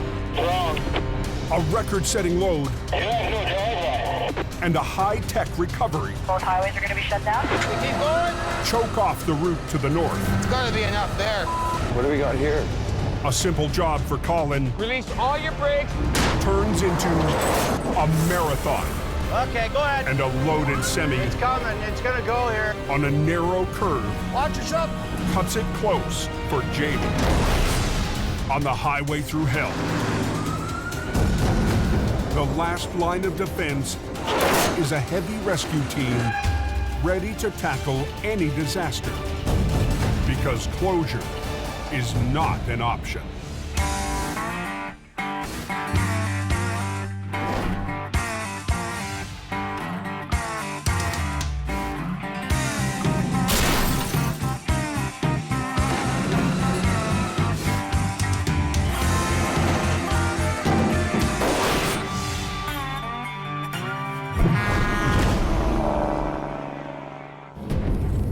Pretty windy down here. It was windy down here last week, too. It's 11:10 p.m. and truckers in northern Alberta are facing another night of brutal conditions. Yeah, it looks like they got a lot of snow down here. Yeah, they're calling for like 20 centimeters or something there tonight. Minus 40 winds and heavy snow are blasting the oil patch. We got snow squalls in with that wind. It's chaos out here. Turning the roads into an ugly mix of snow and ice. All the driving lanes are totally covered in snow there. I'm driving between 70 and 80 kilometers an hour because it's just that slick out here. You know, the road is just shining with ice. North of Lac La Biche, Peace Officer Larry Baker is on the lookout for trouble on the highways. In the wintertime, we can go from sheer black ice to complete whiteout conditions. You can go from a bone-dry road to 2 inches thick of snow, all within the matter of seconds on any of these highways out here.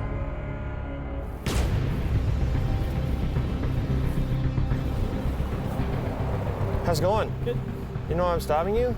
I'm guessing my brake lights. You proceeded unsafely. You flew right out of that parking lot.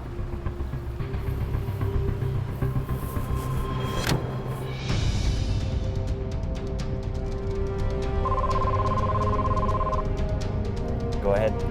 Just after midnight, Officer Baker gets a call. Rollover on Highway 881. 10-4. Caller stated that they're hauling radioactive materials. Yeah, just to confirm, you guys are just past Golden Sands turnoff? Just as you're going to turn right, you won't miss it. Copy that. The truck is a mobile lab that uses a radioactive isotope to analyze rock in oil and gas fields. There's only 2 seats and there were 3 guys. Whoever was in the back really would have gone for a ride. Fortunately, the driver and passengers walked away, but everyone is on edge.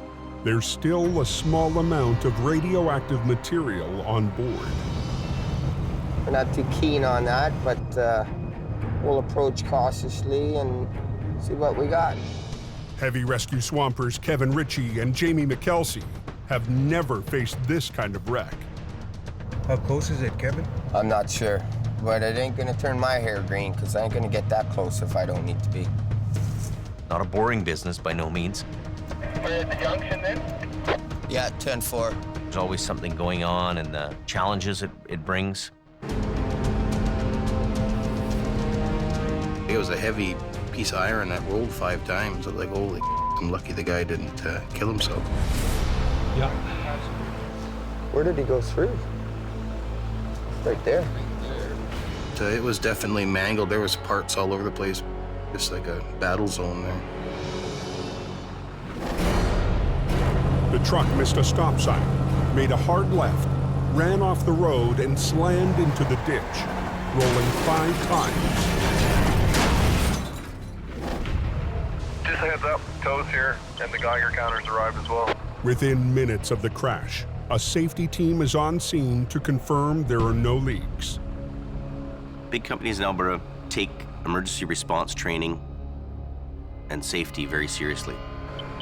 Dave, do you get those details about radioactive material in that vehicle? It sounds like it's still intact. There's no screwing around when it comes to a big wreck. What they're doing is just to make sure that the radiation levels that are acceptable that come out of the vehicle on a normal basis are still there. The truck is built to contain the small amount of isotope in a secure compartment. It did the job. There are no leaks. They do have a reading outside the vehicle, but it's within acceptable levels. With no risk from exposure, heavy rescue gets to work. Deep, eh? We're gonna try and flip it over and then bring it up, but it's gonna be a bit. So, chain goes through again, as usual.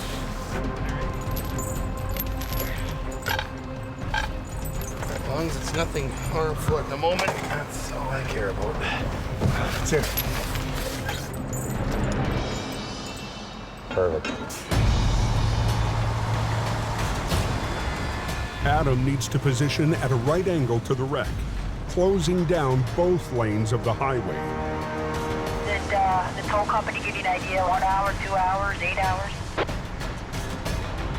Got the vehicle out, cable off the truck now, get ready to put the tension on it. Just pulling them lines now. The timing couldn't be worse to close 881.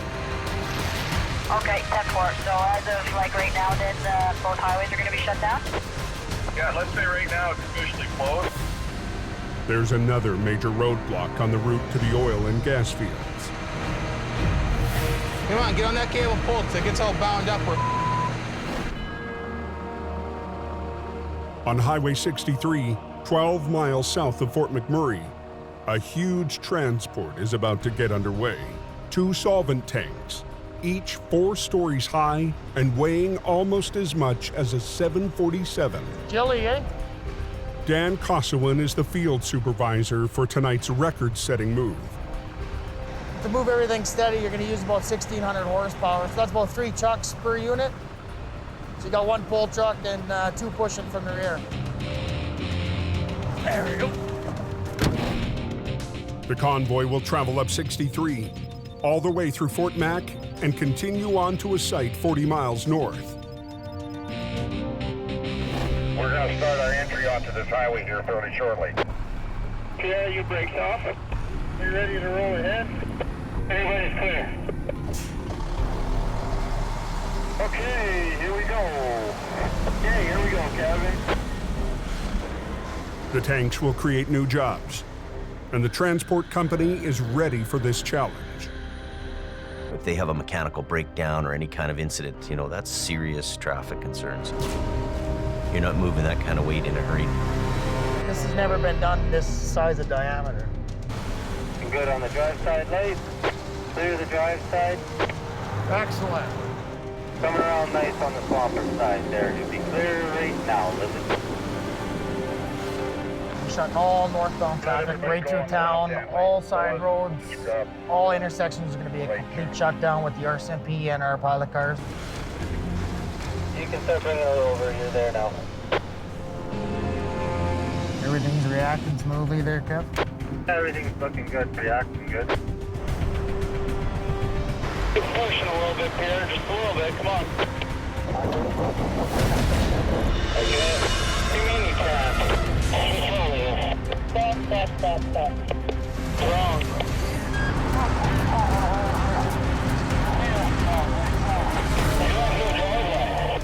Quick down, stop this drive shaft.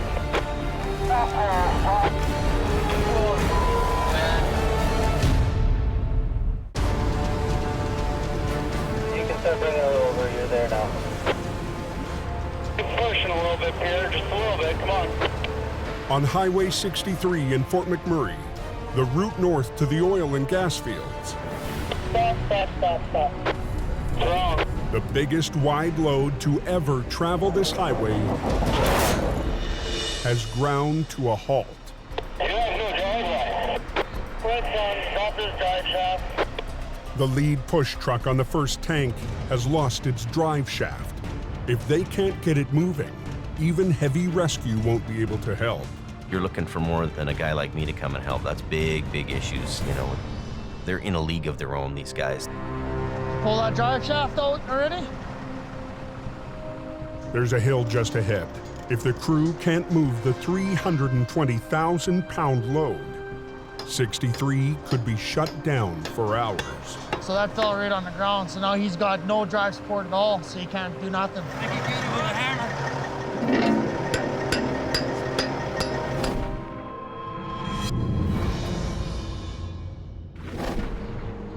Over in BC, there's also major trouble on the Coquihalla. Going pretty heavy, actually, from hold up.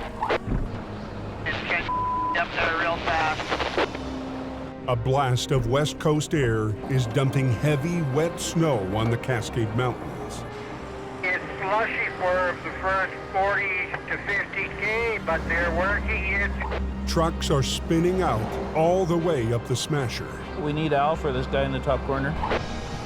I got you. I'm just trying to get him right now. Al clearing VSA 15. With Jamie and most of his crew in Alberta, it's shaping up to be a busy night. We just left and now we're back. You're having fun. For Al Quiring. Towards the springtime, it's been huge, like 60, 70, 80 centimeter snowfalls overnight up there. So gotta progress with keeping that road open. Where's this car in the ditch? But just down the hill, there's a different kind of recovery. I was trying to get the car back in control, but it didn't work, so I just slipped off and away it goes. He just happened right in front of me, like I just saw him go across the highway, and then he just flipped over. He's lucky he's okay. Is the key off and everything? Key is right here with me. Okay. A small tow truck has already claimed the job. But even though he's busy tonight, good tow truck guy, get you out of the ditch before the cops come. Al can't resist lending a hand. This is how we operate on the Coquihalla. One guy helps the other. Wow. It's a quick job, but Al never turns down a chance to help. You're good, Vic. And I rely on them to help me out too, so I try and have a good working relationship with all the different towing companies if I can possibly have that. Okay, we're out here. Hee-haw!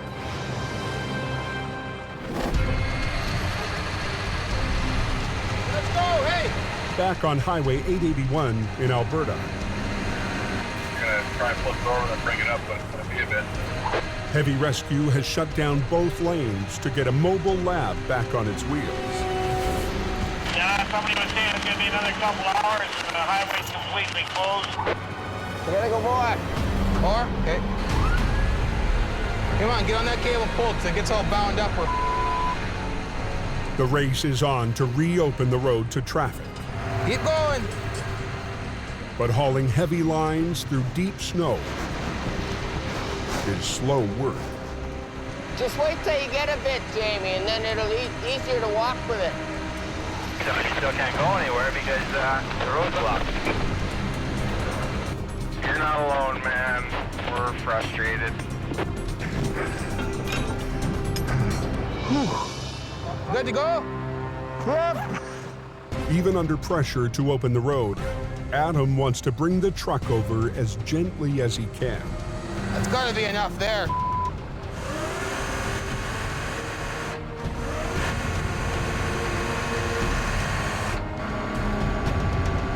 Take lots of slack up now.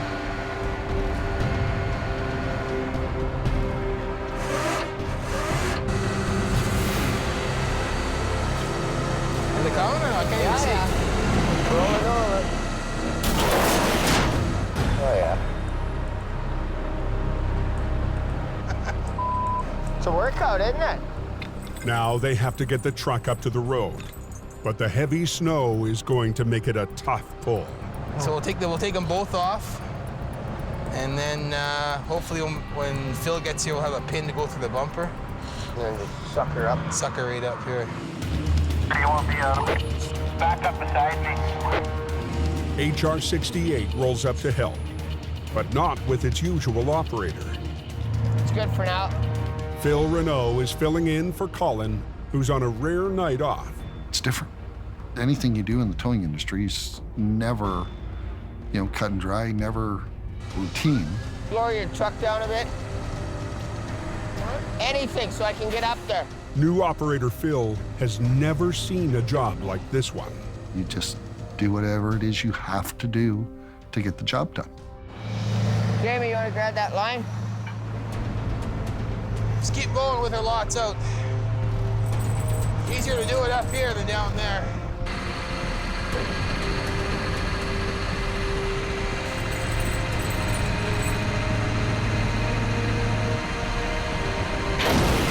Hang on, Phil, stop. Okay, let's go. That pin fit okay in that bumper? Oh yeah, the pin's in good. It's all safe. Kevin, we're good to go. 10-4. Go!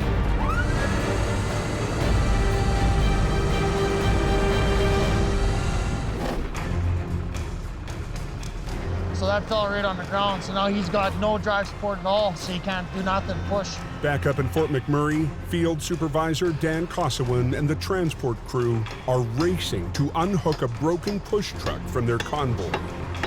Straighten your tires out. Every minute they're stuck here is a minute closer to the morning rush. Okay, Elvis, you can back up.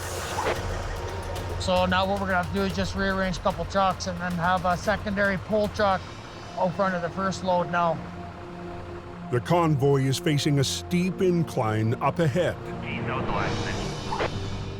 There's no way the first load will make it over without full power.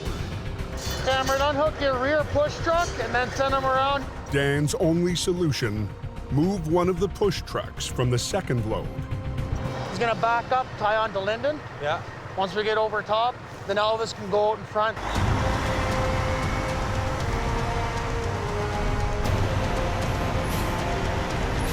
There we go, boys. You're just coming tight there now.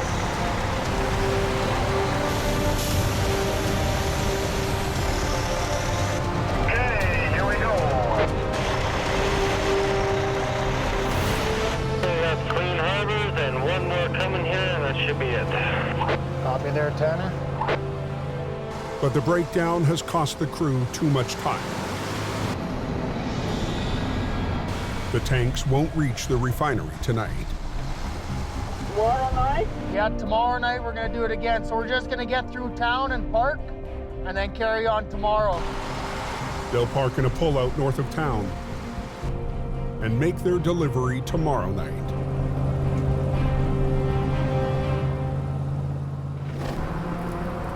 On Highway 881, just north of Lac La Biche, Kevin, we're good to go. 10-4. Go! the only thing moving is heavy rescue. Don't set steering. We only got one tire on the truck. Phil works with Adam to pull the high-tech rake straight up the slope. He's pulling this direction, and I'm pulling this direction, which is keeping the truck into a center line coming up to us.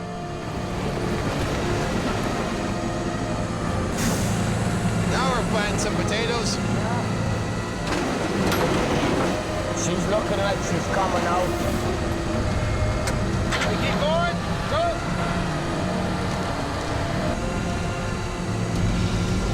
Hold her, hold her, hold her.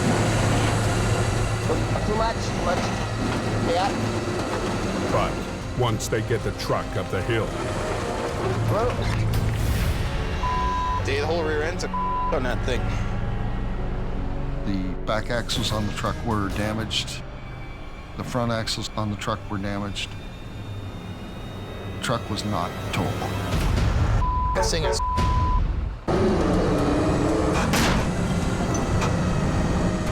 Too much. on Highway 881 north of Lac La Biche, Alberta, this thing is traffic to the oil fields is shut down.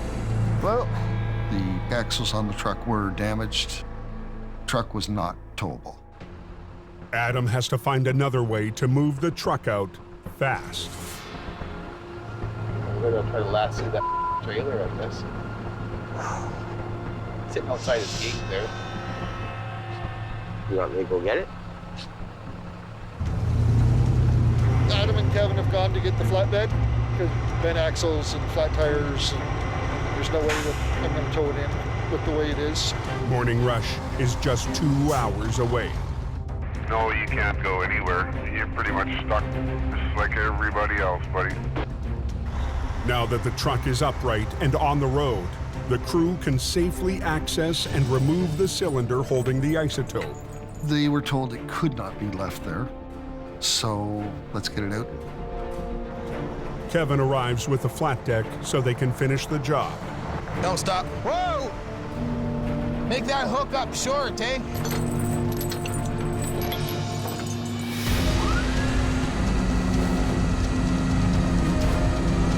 Turn it this way, some.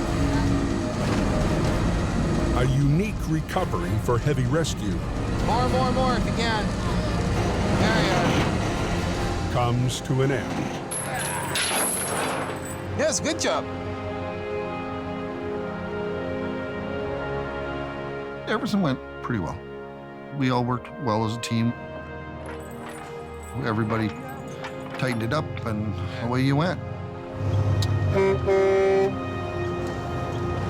I have a caller wanting to know if PA1 is open again. Yeah, 10-4. 10-4.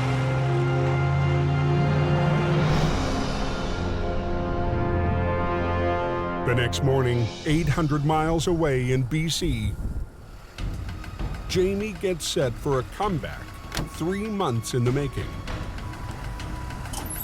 They've got it ready for me to go. Bruce's old truck has been out of commission since Howie ran it into a ditch on his first job. That's bad there. That's hard to fix. Whole fuel tank too, eh? It was sideways on me before I even got to the corner. The entire back end of the wrecker had to be rebuilt. Is it? There you go. Earn your stripes here, Jamie Davis. Howie worked to earn his way back into Jamie's good books. Howie won. Bruce's truck. 0. You win. Perfect. You know what else you can do when you get in the truck? Oh, no. Hang No. Just one thing. Make sure you do a circle check. Circle check. When you get in the truck. That's permanent marker, you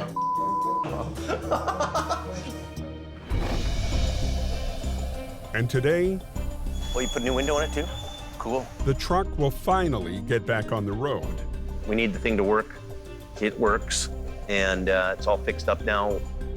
You know, I'm really just happy to get the truck back into service. We really need this truck on the road, and I've missed it all winter long, so I've lost revenue for the whole winter. You know, we need it to pull a trip for us right now. Thanks a lot. Take her easy.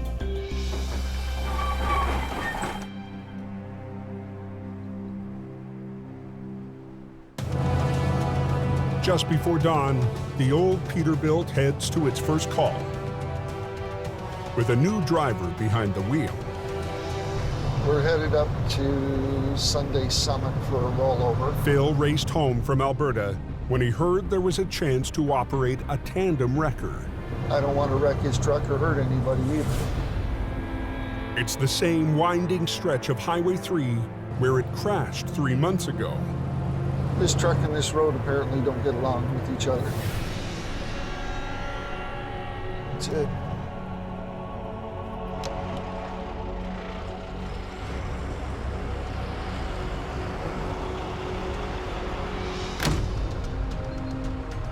Well, it's just a crushed cab.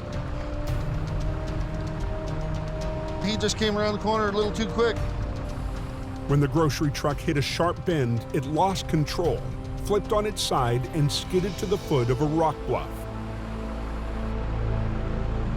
Just see a little bit of freight, and then there's a bulkhead for the cold. A recovery on this blind corner will be too dangerous without backup.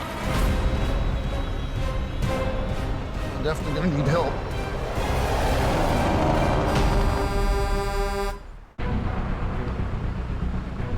Well, it's just a crushed cab.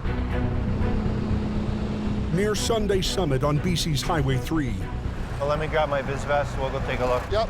Howie Irwin has joined Phil to recover a loaded grocery truck flipped on a dangerous hairpin turn. Back door blown open? No, Adam's my boss in Alberta. I chained the center. Yeah. So I answer to Adam in Alberta. But now I'm in Hope. Howie's the head guy here. Generally, short chain the shock mount, so you're not stretching the bag out. Phil has told me that he wants to learn, and he listens, and he actually takes some direction.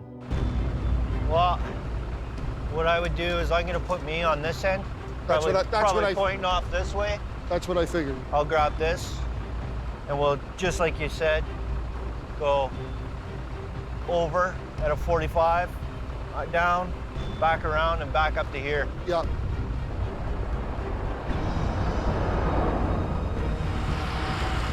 At 7 a.m., It's got some issues. I'll walk you through it. Jamie joins the crew. I think you We'll should go see. where the weight is. We'll see. Here, we'll start Have at a the quick back. look. Okay. I would just chain that to here, Yeah. and then power buckle it like you're doing. Chain up the axle, Yep. and then let's just give it a try. The load inside the trailer is the wild card. You've got a load in this trailer too, and 225-ton trucks, you're really pushing the envelope of their capacity and their gross weight in order to roll that tractor trailer over. The basic idea behind rigging it is to exert the same force against it that caused it to fall over in the first place. So all that energy that it took to slam it onto its side, we have to do the same thing in reverse to stand it back up. Under the force of the pull, the loose cargo could shift and overroll the trailer. I don't think they're gonna have an easy job of this. If their second tandem hadn't made it back onto the road, they wouldn't stand a chance.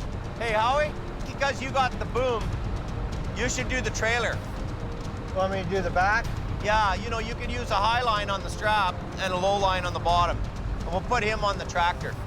Okay. Okay? Using HR-66 with its extendable boom, Howie will lift the heaviest part of the trailer, the rear, while Phil and his wrecker pull over the front. For two tandems, it's gonna be tough.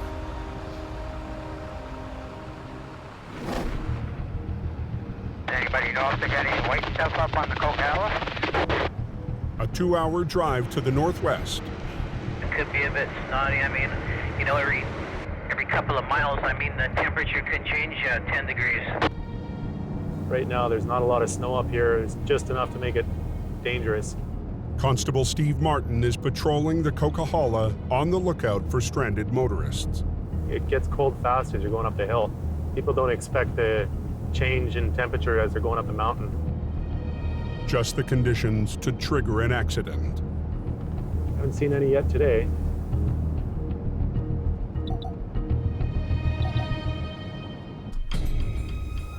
I think I spoke too soon. So he just hit the slush and lost control, or? All right. An SUV spun out and slammed into the barrier. Somebody's driving a little bit too quick. Where are you coming from today?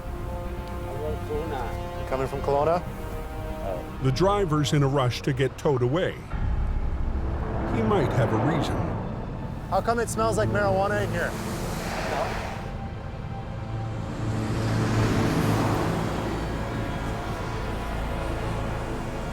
So there's no marijuana in here?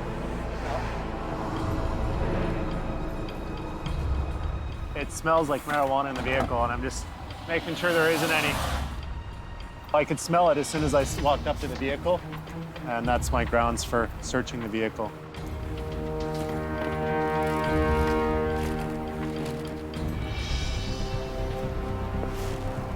This your suitcase? I got license. You got license. You told me there was no marijuana in here. The guy, maybe I don't know. Maybe you don't know. You lied to me. No, sir, because the guy maybe he put it here, but license. You knew it was here because you brought the license up to me as soon as I opened up that bag. You're lying to me. Right now, you're under arrest for possession of marijuana. Do you understand that? Come with me. The driver has a medicinal license, but it doesn't cover this amount. But he's only allowed to be in possession of 900 grams. And there is a lot more than 900 grams in this suitcase. Dryer sheets in an attempt to mask the smell. Inside is a large quantity of marijuana.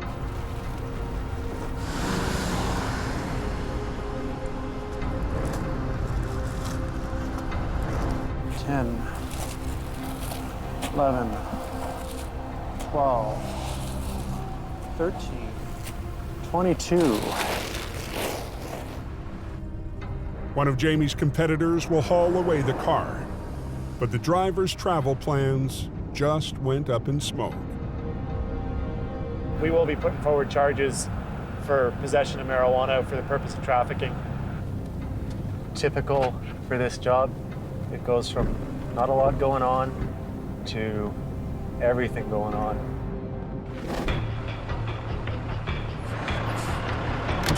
Down on Highway 3, Jamie wants his crew to clear the refrigerator truck before the Friday afternoon rush. Turn your wheel straight.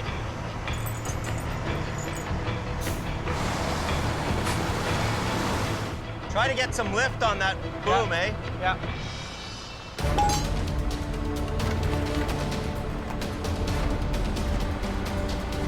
Should be your low pull guy. Okay.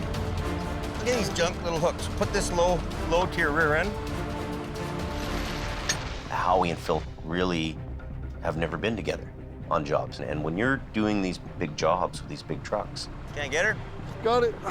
You need guys to be able to read each other on the side of the road. They need to know the other guy's move ahead of him. He needs to anticipate what the other guy's like. Just because we're not gonna get a second chance, you know what I mean? Yeah. It just went back into gear. Got it. Yeah. Anyway, we're just about ready. We're all rigged up and we're gonna go.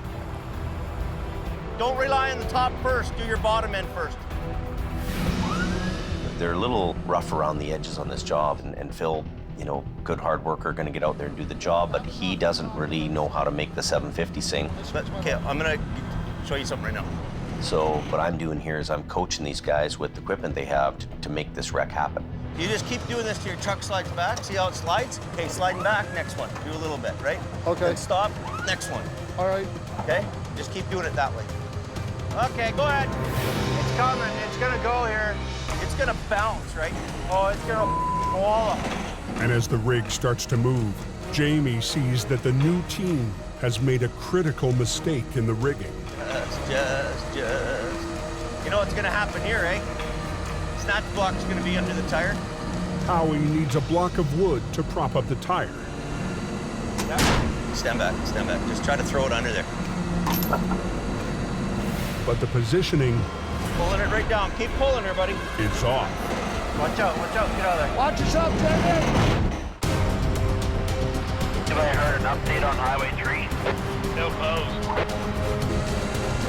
On a narrow stretch of Highway 3, heavy rescues completely blocked off the road, It's gonna bounce, right? Oh, it's gonna all up. trying to flip a loaded grocery truck. You know what's gonna happen here, right? Snatch block's gonna be under the tire. But Jamie sees that he needs to prop up the tire before it hits. Watch yourself, Jamie! Watch out, get out of there.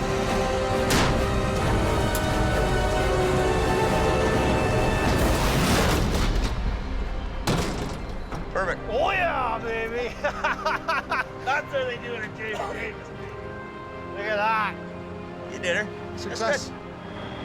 By the seat of their pants, they pull that off. It's as much as those 2 trucks can do to do that job.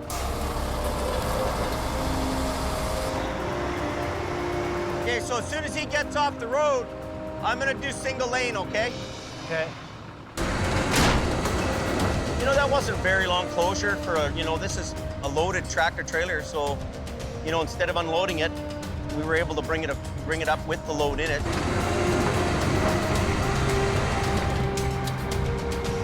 By the end of the morning, Got a pair of ice grips and I can crimp that off. the new team has the wreck out of the ditch and on the way to the yard. You know what, Howie? What? That didn't go so bad. No. Oh, I'd be more than happy to work with Phil again. He's all right. Everybody's got a different way of doing things. But if I take a little bit of Adam, a little bit of Howie, a little bit of Jamie, it's learning how to do the wrecks. And that's what I'm learning to do.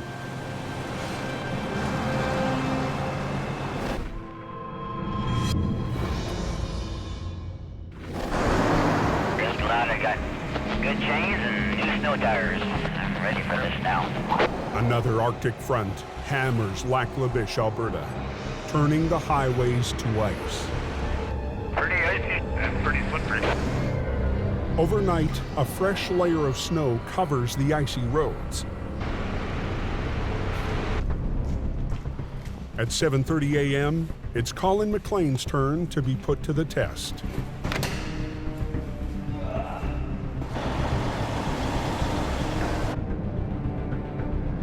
We're just heading up to a spun-out tractor set of B-chains just outside of Atmore on the 881. The rest of the crew is back in BC, but this should be a simple job for Colin to handle solo. What Adam expects out of me is professionalism, to be able to go out there and get the jobs done and not wreck anything. Okay, where is this guy?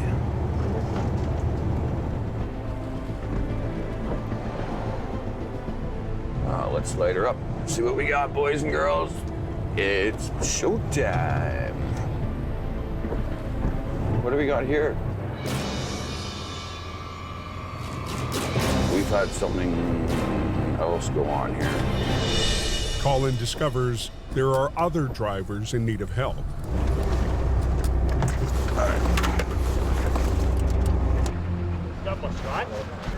Well, I had an original complaint down here of a B-train stuck, so. A flat deck has plowed into a pipe truck. There was a driver coming down the road here, he was headed north, another driver behind him, rear-ended that trailer pulling the pipe there. And then it just domino effect from there, right?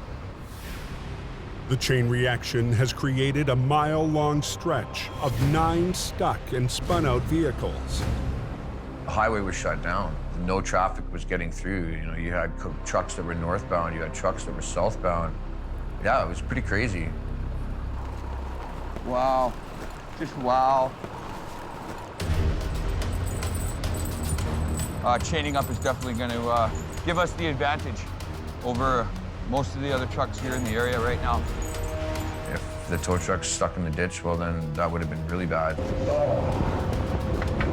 But Colin can't even find his customer. Hello. Hey, Carl, how you doing?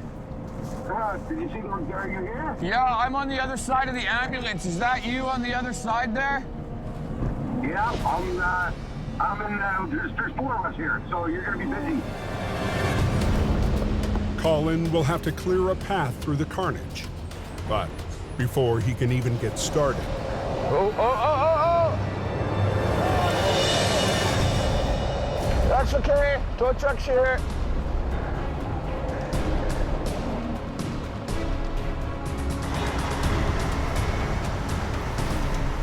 It's usually the firemen that come to our rescue. Now we get to go to theirs.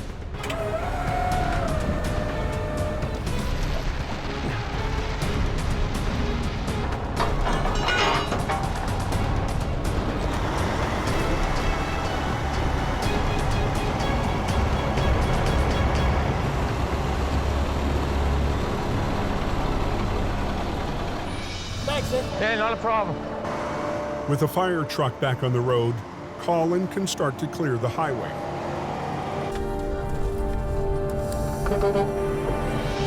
First, he needs to move the 2 trucks from the initial accident.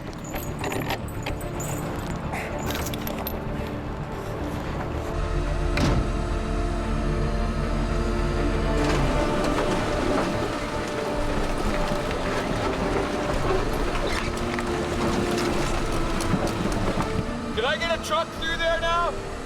Yeah. My original call has been here the longest, but we've had to basically clear a path to get to him. Okay, mirror, mirror.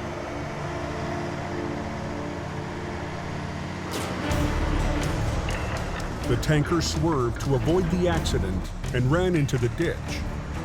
It's not looking good. It's not looking good at all. All right, Carl, let's get you the in a Dodge.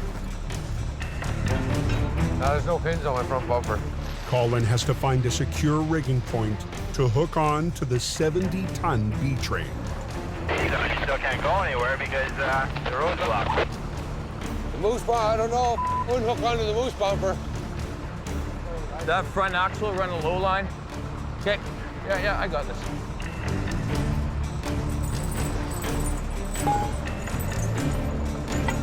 Carl! Yeah?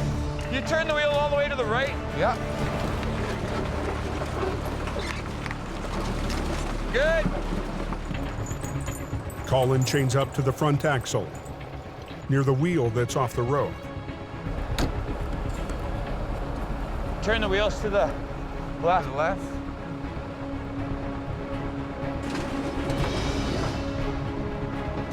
Here we come.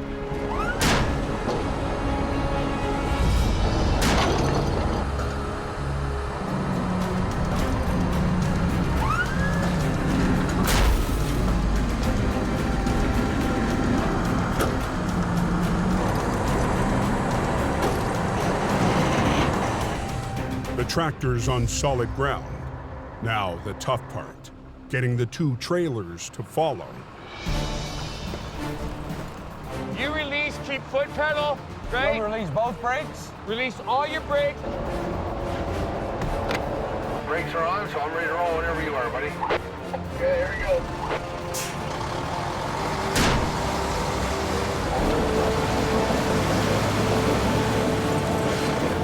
Colin needs the driver to help out with some extra power.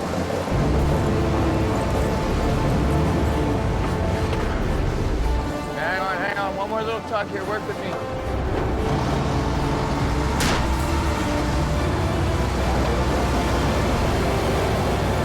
Carl, hang on. You're just spinning.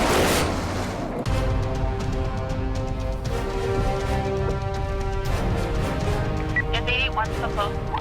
Yeah, 10-4 control. We're looking at another 2 hours here. Keep going. On an ice-coated stretch of Highway 881 in northern Alberta, Just trying to clear out the highway here now so we can get traffic moving. Colin McLean is working single-handed to clear the road. I wanted to get that highway opened up, and I was the guy that was going to do it. But a 140,000-pound tanker is putting up a fight. Hang on, you're just spinning.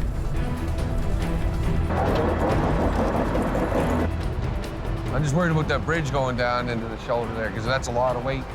If the tanker slides back down, it could drag Colin's record down with it. Colin re-rigs to pull more evenly from both ends of the axle. Put both winch lines on you. This time, he wants to make sure the driver gets some traction. Is it the right way? Wrong side. Told you I'm a rookie. We're good? Yeah. Speed the truck the way it is right now. Yeah. You ready? Yeah, all set.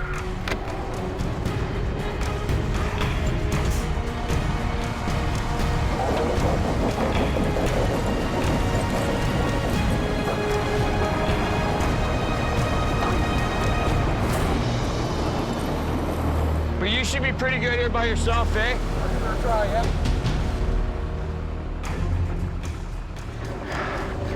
We haven't even put a dent in what we need to do today. So Colin has to get right back to work. Hey, my name's Troy. Troy, Colin. Nice to meet you, man. Yeah, we'll get you off that tire.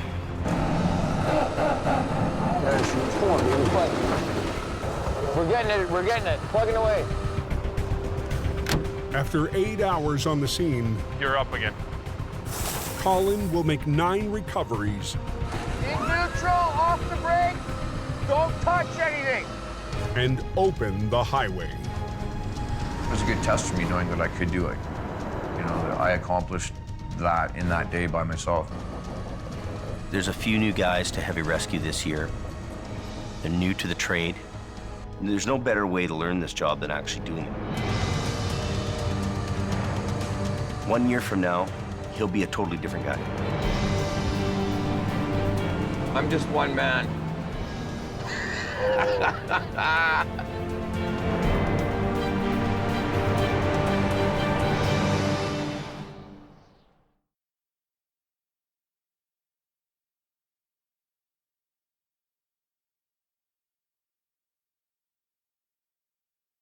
Wow. Next time on Highway Through Hell, We're on a dangerous road. a backcountry recovery puts Adam's crew Here we come. Watch your back. in a tight corner. Was it just like black ice? Police take to the sky Get the highways open quicker. to solve a deadly mystery. He's gonna lose the truck. And Jamie's lone wolf Now what? Hey! runs into heavy rescue's top dog. We got 15 minutes to get the road open because the highway guy is bitching. Are you kidding me?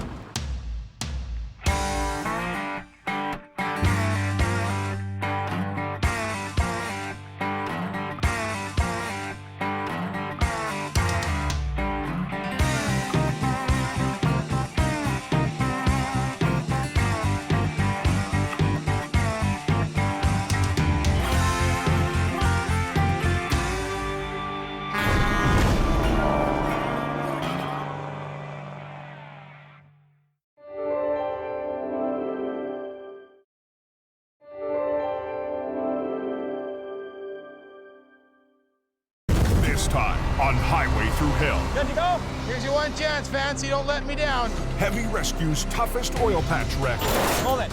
puts the Rotator to the test. Hey! You don't get a job just because you're Sonny Boy, right? The rookie fights to join the A-team. It's either you do or you don't. I have to do. And back in BC, Somewhere in there's a physics lesson. a monster wreck overwhelms Keep going. the men and machines left behind. I don't want him to hit you. Keep going. On the Highway Through Hell, the last line of defense is a heavy rescue team ready to tackle any disaster, because closure is not an option.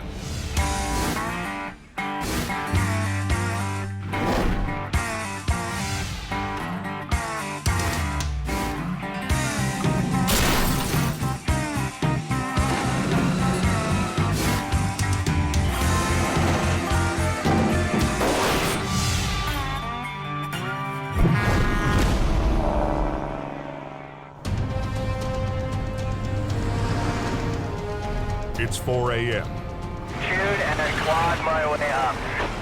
The wicked storm that's hammered BC's Coquihalla Highway for more than a day is finally dying off. Down in the Fraser Valley, Trailer's cut right in half. That's what I heard. Not a good thing to happen. heavy rescue has been out all night after a semi loaded with wine was ripped in half. I'd take this as a win. Heavy Rescue's lead BC driver, Howie Irwin, has got traffic moving. Are they opening a westbound lane? Looks like traffic's moving here. Even as the storm fades, it's left a huge mess in its wake. Sand trucks prep the mountain for the semis that are finally rolling again. Road's iced right up on us. All trucks were dispatched. Quite a mess. Quite a mess. It doesn't take long before there's trouble. When I put all the steering on that way, then trailer moves deck, and it's jackknife. The jackknife happened in the worst place possible. The brake check at the top of the mountain. Look at the road. Yeah. You can't even walk on it. Yeah. Come down the hill, nowhere to go. Truckers aren't allowed to descend the dangerous smasher without stopping and inspecting their brakes at the pullout. Al is on site here at the brake check. You should have that truck cleared here shortly. Until the jackknife is cleared, no one can get in. Brake check on the road there and bypass is blocked up there. The call goes to Quiring Towing and Al's right-hand man, Gord Boyd. First, we're going to have you straightened out, get you out of the way so these guys can get through. Gord knows truckers are bypassing the lineup and blowing off the brake check. The biggest concern there is someone who doesn't know the road and comes sailing past there and comes over the top of that hill doing 100 clicks in that weather with a loaded truck. That is scary. Glad it didn't go that way. Because once you start down that hill, you're committed. And if you're doing 100 clicks, you're in trouble. Big trouble. This should work. It'll take 2 or 3 short pulls and I'll have him straightened out. This is all basic physics, you know. Newton was right and so was Archimedes. It's a lever and a fulcrum. The first thing you do is take the long lever and straighten it out. Once you get the trailer straightened out, then you can worry about straightening the truck out.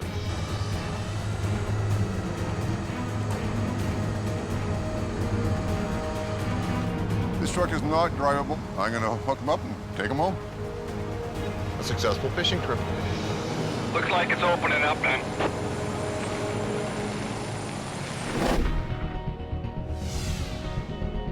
A few hours later, salvage crews return to the site of last night's violent wine wreck.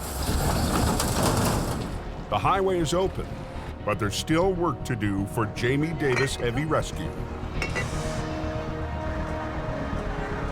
Morning.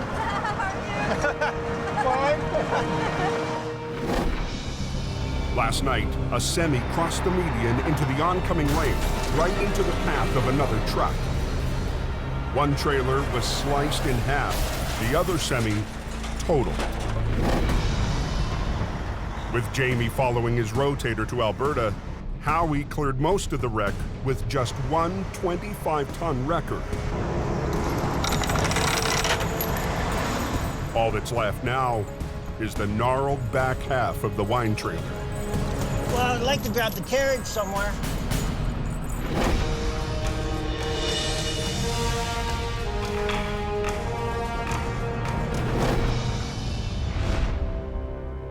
"14 hours to the northeast. Hello. Hey, what's going on? Where you at? Adam Gazzola gets an update from his boss, Jamie, who's en route to join him. Are you bringing Brandon with you? Yeah. You're not keeping him here, are you? We'll talk. Yo, you gotta be joking. No big issue, buddy. Okay. Bye.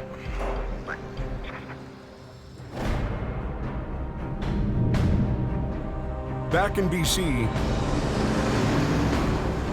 with Jamie heading north, Al Quiring is playing king of the coke. There's 18-wheeler that went off the road. This is all you need. Never runs out of gas. At the end of the day, we shave with it. During the storm, a fully loaded trailer went into the median. It's a hard place to handle that particular little area because it is very narrow. You're on a downhill grade, very dangerous. Al's sons, Kerry and Lucas, are also on scene as swampers. I'm just running on adrenaline, and in fact, we gotta get the highway open and get us out of here. See if we can hook the, see if the strap is long enough to go. Grab the other strap, Luke. It's the kind of wreck that would be perfect for Jamie's rotator. But Al has a different approach. My dad needs a rotator. He just calls this local crane company. The crane is a way more efficient machine.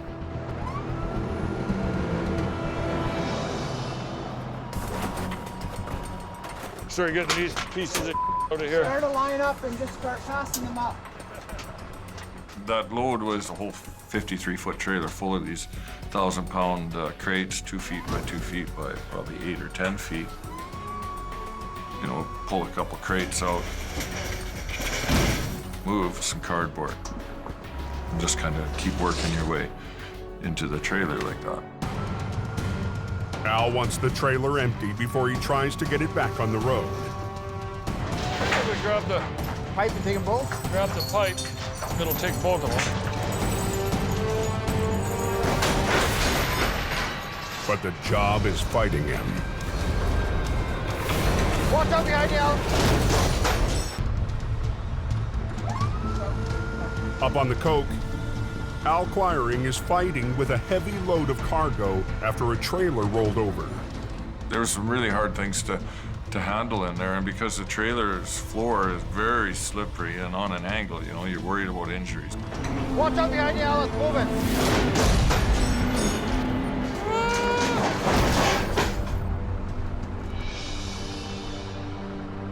Try and get a bite with it. I can't carry. Ready? 1, go! Al realizes he can't continue to empty the trailer safely.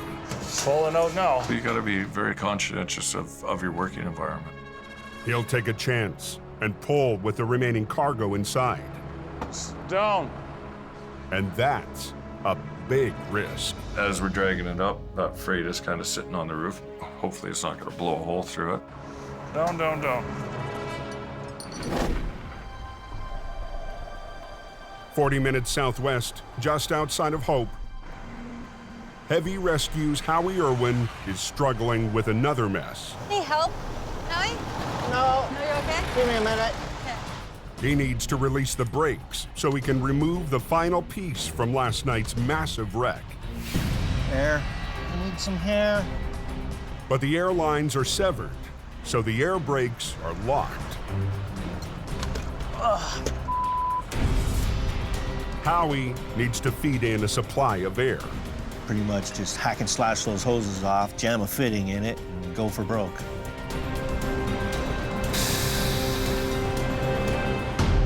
That sounded like brakes to me. I pretty much want to grab it right here. Okay. I got 2 chains I'm gonna hook up. Yeah. I'm gonna run them out, just do a chain lift just like I did on the truck last night. Okay? Okay? I'll honk when I'm ready. I'm just gonna give her lots of throttle and hope for a good bounce and drag it out onto the highway. Good job.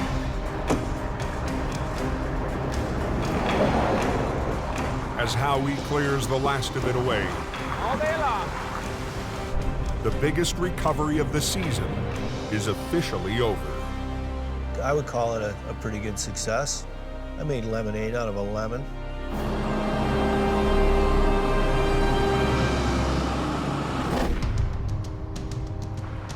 Back on the mountain, They say we gotta come your way, probably about 6 feet, because that curb is in here.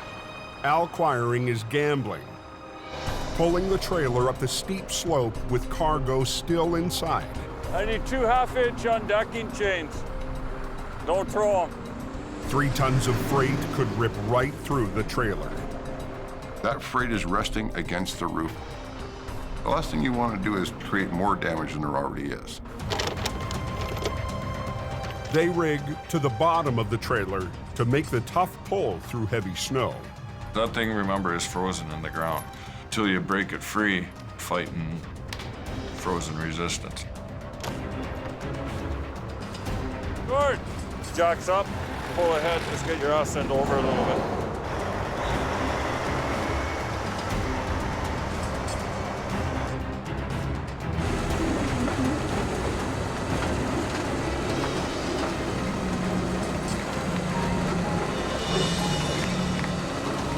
Now we're cooking with fire.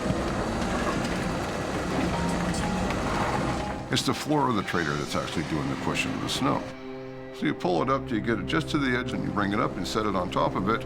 And now you've got this nice little rocker sitting there. Nice. The trailer held, but now they need to roll it onto its wheels. I got those straps ready. We'll just shackle on. To maintain control, Al and Gord build a sling out of Teflon straps. We'll do the old-fashioned Aldergrove jelly roll.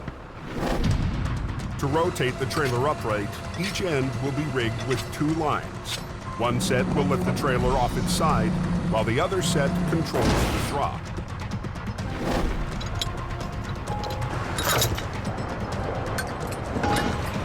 Just mostly with that one, let her down. Yeah, you bet. It's a balancing act. I'm gonna bring one cable in and one cable out, and I'm just gonna rotate this thing just like a barrel.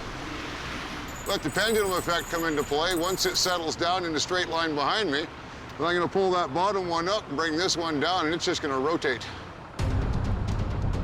But the leftover freight in the trailer is a wild card. If something shifts inside, it could over-rotate. Sending it into the lane of traffic just a few feet away. Whoa, whoa! Whoa, whoa!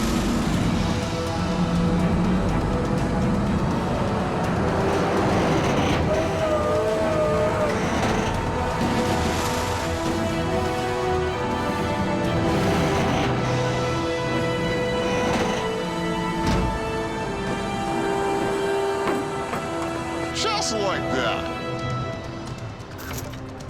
Acquiring chalks up another win. Yeah, amazing what you can accomplish with 2 guys. I'm out here. Okay, I'll see you over there. Another day in the life of the Coquihalla Cowboys.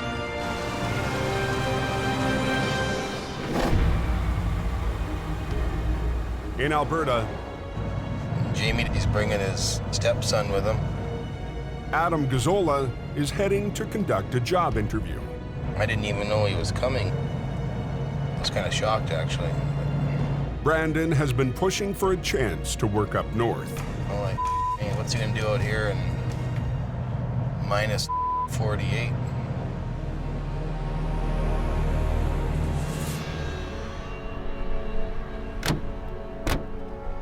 It's really his decision to have you or not have you, right? You got to convince him, not me. You don't get a job just because you're Sonny Boy, right? You got to work on it for real. Yep. Yeah, right. Hey, how's it going? Good. I wanted to come out here and man up, balls up, and get to work and get hands-on into it. I just don't really know what you're getting into. Like, it's the harshest environment I've ever seen in my life. Yeah. You know? It's either you do or you don't, and I have to do. You know, I'm not trying to be ignorant when I say this, but your mommy isn't around here, right? No, I know. So I'm coming here to work my ass off and do it. you gotta suck it up, and you know, a lot of people are gonna give you attitude when you get there. You know that. You think so? Well, you know, you gotta earn their trust, right? You gotta prove to them. You know, you've kind of flaked out before when people are trying to teach you things. Yeah. You know, this is gonna be tough love for you.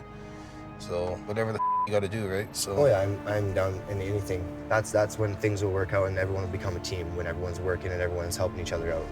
Yeah, no, fair enough. Okay, well, good luck. All right, thank you.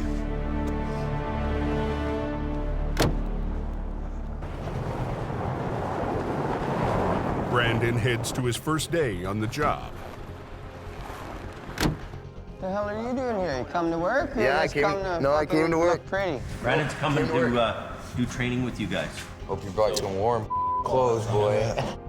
We're not gonna, show him any favoritism just because he's Jamie's, son and whatnot. We're gonna work him and train him if he wants it. An hour later, Brandon's going to get the chance on a hard recovery. So here comes the rotator now. Yeah. You're right on time. Perfect. Jamie's mighty rotator is arriving for a job so tough, it convinced him to bring his biggest record from BC. We had a bucket truck to flip over that needed the rotator, and we made a decision to have the rotator driven up here. So instead of this truck sitting in the garage in Hope, here it is making money.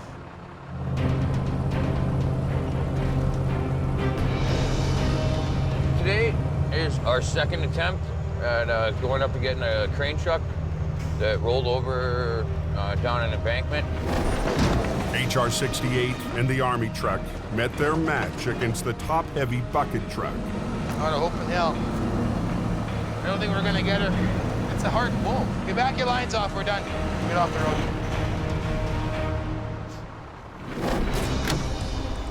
Brandon with me. First day flagging on the 881. Yeah, first one here. I'm excited to do it and see what it's like. The good thing is right here, you guys can see each other. Yeah, I can see. That's the last one. Turn your sign around, yeah. Big unit. We needed the rotator there because the bucket truck just has a really significant gross weight. And it's a big, expensive, heavy machine. And it's deep in the ditch, testing the rotator's 75-ton capacity.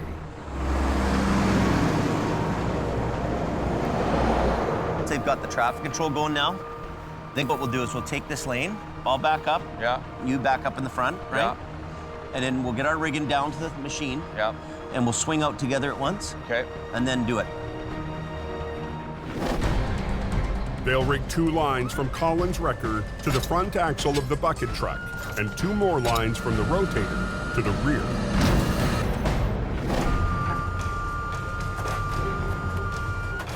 I brought down all the chains too for the front end. Okay. We also, can you grab a piece of angle iron? We'll throw it across there too.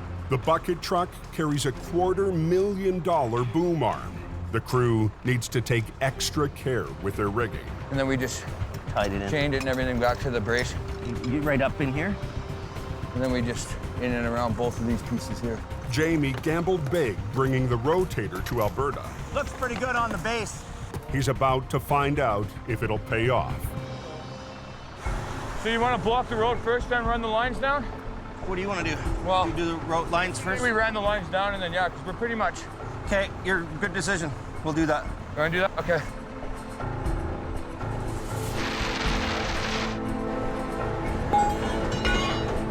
Okay. We're gonna wait for him to come through, and then we're gonna block the road. Blocking this road, even for a few minutes, has big consequences. This is the main vein to the north and all the oil-related businesses. Okay, let's go. You get in let's here. go. Stop all traffic. Come on, let's go.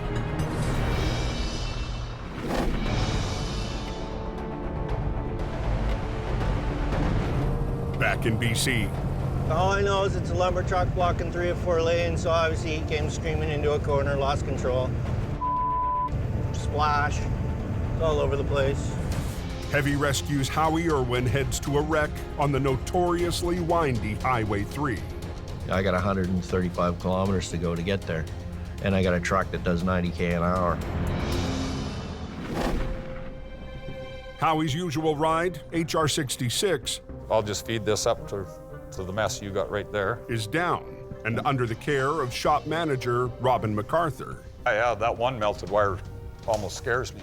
The punishing conditions of last night's recovery caused massive damage to the electrical system. Somewhere in this system, we've lost power to the back of the truck. Basically, the working half of this truck will be completely rewired. Howie is stuck with a single axle, designed to haul delivery vans. I'm driving a glorified 1-ton, and everybody else is in Alberta. Sweet. I can see the bottom of the truck facing me on the shoulder, front end, nose down in the ditch. She's a pretzel. I can see the bottom of the trailers upright. There's some wood poking out, and I can see the pile behind it. It left it all laying on the road pretty much behind it. Howie and his truck are simply outmatched. That's awesome.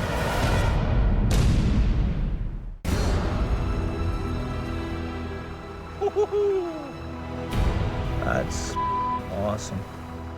Just west of Princeton, BC, Heavy Rescue has arrived at a 50,000-pound lumber wreck on Highway 3. It was pretty much bent in a Z, tractor pointing forward in the ditch, lead trailer across 3 lanes of traffic, and the pup 90 degrees to it. Then I can start working on it? Yeah, Okay. I guess so. Excellent. Thank you, sir. Okay, thanks. Well, apparently the driver was having his lunch, reached for a sandwich, and drove straight into the ditch. With Howie's heavy wrecker in the shop, he'll need to improvise. But even with 2 more trucks arriving, he hasn't got much to work with. I have one 10-ton wrecker, and I have 2 15-ton trucks.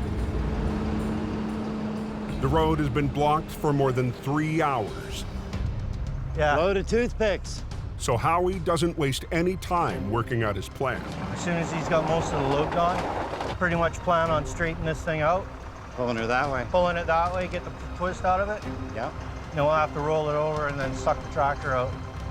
Yeah, I figured that's what the plan would be. Lumber wrecks normally require at least 2 heavy wreckers. But with limited muscle, Howie will need to space his 3 single-axle trucks along the length of the semi. 2 wreckers will run lines to the trailer. The 3rd will pull the cab. Even if he rigs it right, Howie might not have enough weight to roll the truck. Well, it's 25 tons, and I have to overcome that weight. So I'm using the truck against itself. It's like karate, using your enemy's energy against himself. Well, right now I'd like to get it done before dark. The sun's gonna go down here fairly quickly. Howie and Jamie's newest driver, Wayne Sahada, I got it. rig up to the rear of the trailer.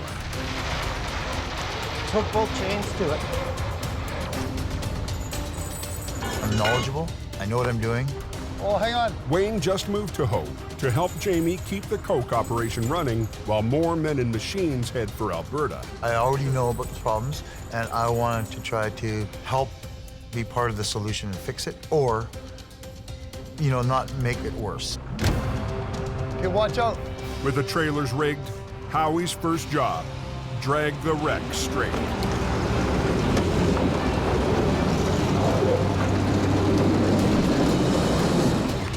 Good. Now the hard part, flipping the B train. With 3 trucks, never intended for a job this size. It's a mess.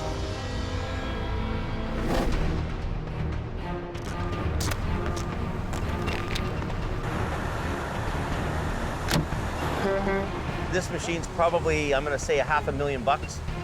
In northern Alberta, 30 minutes north of Lac La Biche, We can bring it out of here, not cause the owner any more troubles and extra damage. This is good. Jamie and the crew have rigged the Rotator and HR-68 to the bucket truck. Not freezing today. No, it's not too bad at all. Only thing cold on me is my face. That's about it. And Brandon is settling into his new assignment. You good to go? Here's your one chance, Fancy. Don't let me down. Okay, go ahead, call it.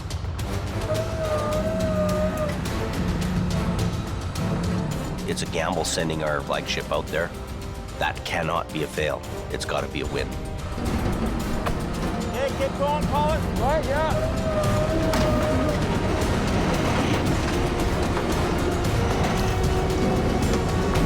Doesn't want to flip, it's dragging into the bank.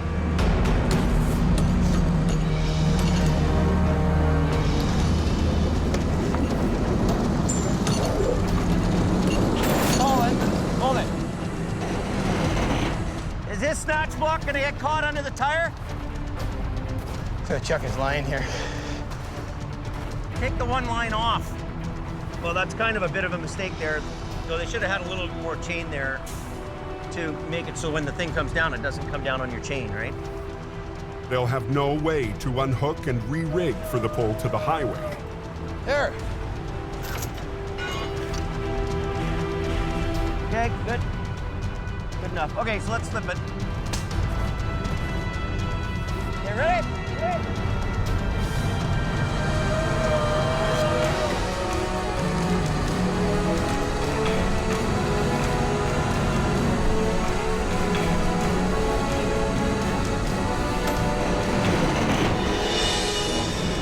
What do you think, Adam? Think it'll stay?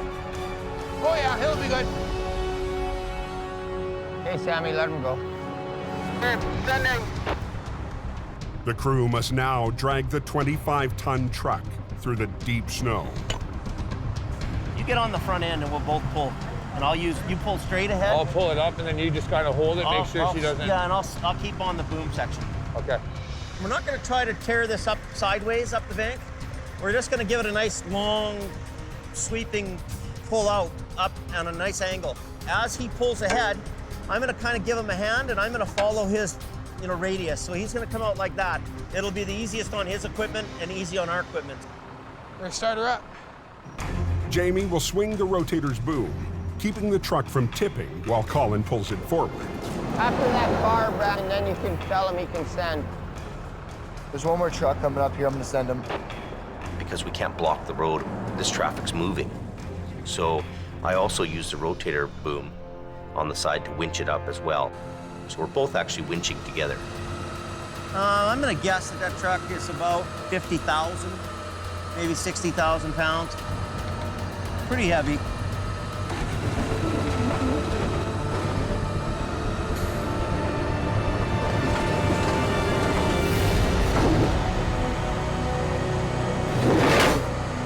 Sliding? We're getting pretty close to that edge, Dave.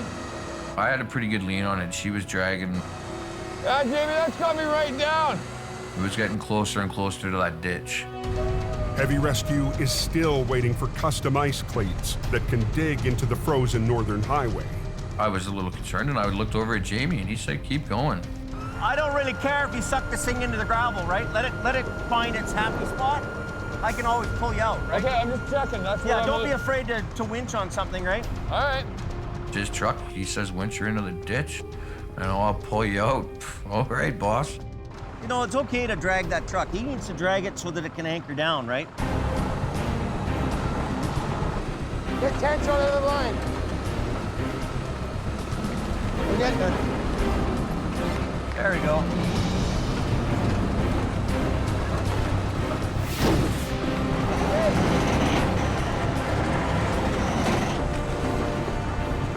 Coming though, we're almost home.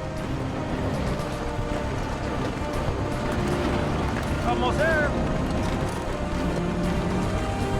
Beauty. Working out, eh? We're back.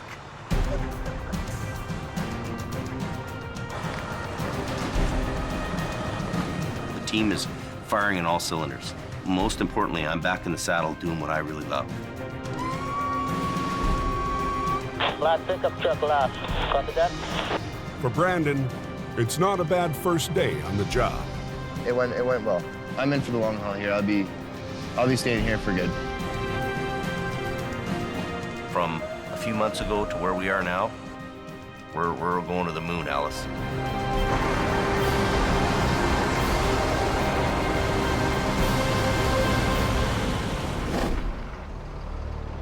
Back on BC's Highway 3. When we're ready, we'll shut it down, pull out, lock it in, and lift it over. Okay. Howie's under pressure from the RCMP to clear a flipped lumber truck before nightfall. Eventually, we will close the road, but we will do it for the least amount of time as possible. And he's only got 3 medium-duty trucks to flip 50,000 pounds. Just park right behind it, this way across the road. Okay, please. Howie positions his weakest truck at the back. Just kind of line up right here. To tackle the lightest point of the load. I'll put Don at the back, 47 in the middle. I'll grab it from the front. I'm looking for a hookup point. Wayne will pull from the middle of the chassis. Okay. Wayne's there in 47, and it's just a little Holmes 500. It's like a 10-ton wrecker. So I know it'll put 20,000 pounds of force against it. At the front, Howie started rigging up his truck. Howie, I can't get it out. But he discovers a problem with his winch. Yeah, well, let me, Why the is it not turning now? I had one winch that wouldn't function at all, so I mean, I'm stuck to one line and a deck winch. The deck winch pulls from a lower angle. Howie might not have the leverage he needs. You want to run this one? Oh, that's not working, is it? No, it's not. So we're gonna use the deck winch. Whenever you want to shut her down, shut her down.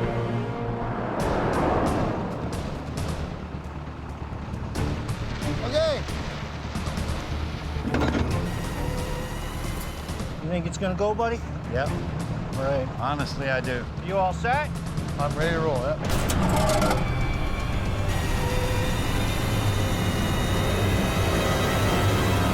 Look out! You think it's gonna go, buddy? Honestly, I do. With daylight fading, Howie's racing to flip a 50,000-pound monster wreck. I'm ready to roll, yeah. It's a job for 2 heavy wreckers. Howie is trying to make do with 3 small trucks.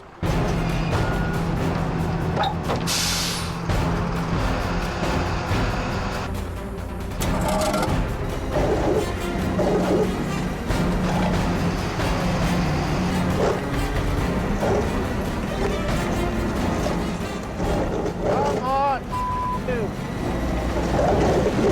Come on it. Oh, I'm off the ground here. Once the truck started lifting the front tires off the ground, he started to panic. Keep going. Just keep going. I should put my wheel lift down. Just keep going.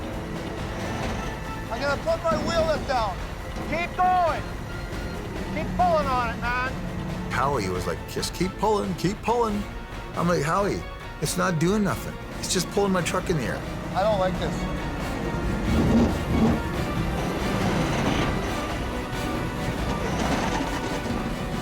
My truck was like right in the air, and I don't like that.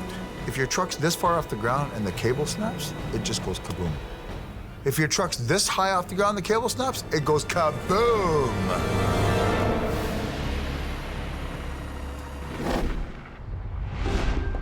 Was he smacking you? Oh, yeah, the old Who was arm. driving you? I drove back. He I couldn't do it anymore, buddy. Up in northern Alberta, the guys have settled into their new crew house. It's a step up from sleeping in the shop, but oil patch real estate is hard to find. We have a little house that's about the size of a 2-car garage. This is where the manager stays here, the administration sergeant. Big shot boss guy gets the big room and the big bed.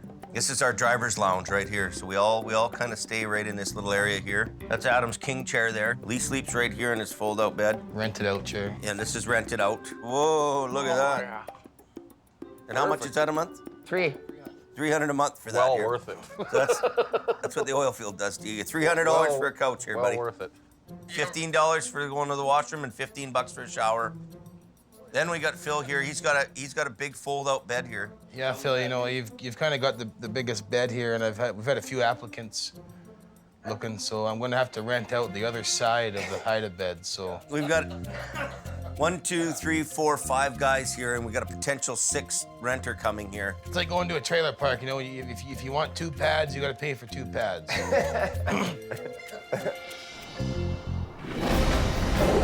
Come on, dude. Back in BC, So pull on it. Howie is pushing his trucks and their operators to the max. Keep going. I'm gonna put my wheel lift down. Keep going.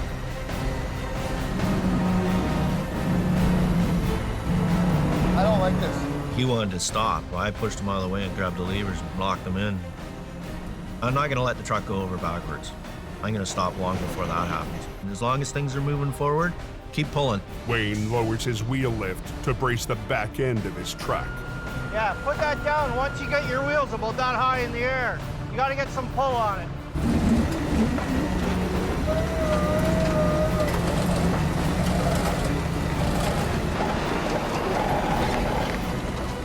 It just starts sliding towards me. Jam a board under that thing. When you get steel on concrete, it doesn't really grip. You need friction to keep it in place. Just stop it from skidding around. How are you doing? Slide. Yeah, it's gonna pull towards you. Go. Stand up, up. Keep going, Don. Okay. Howie, I don't want it to hit you. Keep going. Stand up, up. On British Columbia's Highway 3, I should put my wheel lift down. Keep going. tensions are running high. Okay. Heavy rescue is fighting to flip a B train. Go, keep pulling, man. With 3 small wreckers, Keep pulling on it, man. Howie refuses to give in. On it.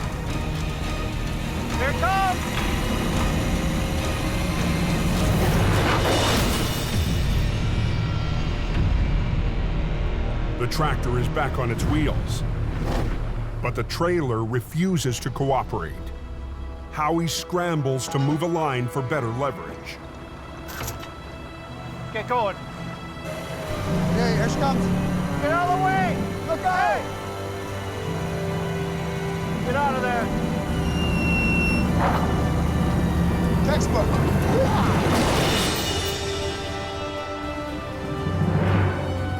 Somewhere in there's a physics lesson for the school classes. Just drive ahead. Leave those on there, just drive ahead.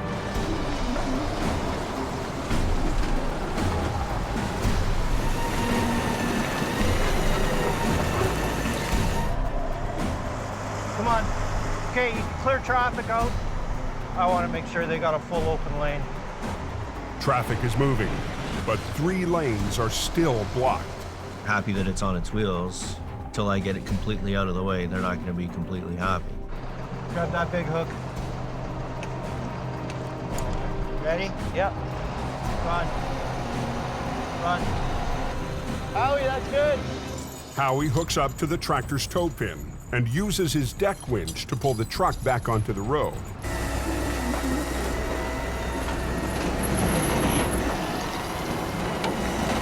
Look at that winch go, man. I love this truck more and more every day. Yeah, bull winch? Yeah.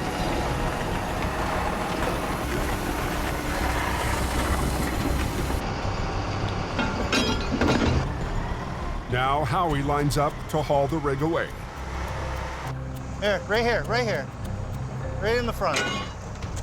It's just a little glorified 1-ton, right? I'm trying to pick up the front end of a tractor. I'll just follow you with lights on. To get the highway open, Howie will have to haul the tractor and trailers to the nearest pullout. Sweet. At the top of Sunday Summit, the second highest point on the entire highway.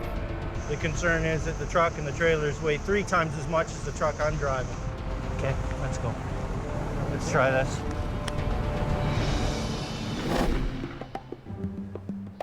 In Alberta, Brandon's decided that to stick it out, he needs a home away from the crew house. Grown men should not have to live in such a tight, jammed little place, you know what I mean? Like, we're a business. So he's moved in with Sammy. Those guys in the sardine can is pretty tight there. I've seen it, it's not good. No, I couldn't handle it. This is our kitchen area, and this is where we cook. I have a TV set up so I can game and stuff on my free time, which I haven't had yet. And in here is our living sanctuary. We have our Sammy's bed, my beautiful couch. We're gonna cook curry. Moose meat and ground beef mixed together. Sammy and I like the same kind of foods and stuff, and they eat their beans and hot dogs or something, so I'm not too much into that. Oh, it looks so good. We're like Starsky and Hutch, you know? Sammy, I've never had a moose curry before. This is gonna be a first. Oh yeah, voila. Voila. All right, here's a good one. Awesome, man. Yeah, you behind me, he's in front of me. Okay. In case I need a bumper. Back near Princeton, BC, Howie's gearing up for the drive to the pullout at Sunday Summit, where he'll split up the tractor and trailers. You gotta split that big load up. I can't make it all the way home. There's not a hope. I can go as far as the first safest place to separate it. To get there, he has to haul a very heavy load over very steep terrain. It's a challenge. I'm 105 feet in length. I'm 70,000 pounds gross. It's the big suck. There ain't no stopping until you get to the top. Don't even think about it, because there ain't nothing gonna stop that going down the hill backwards. Brutal.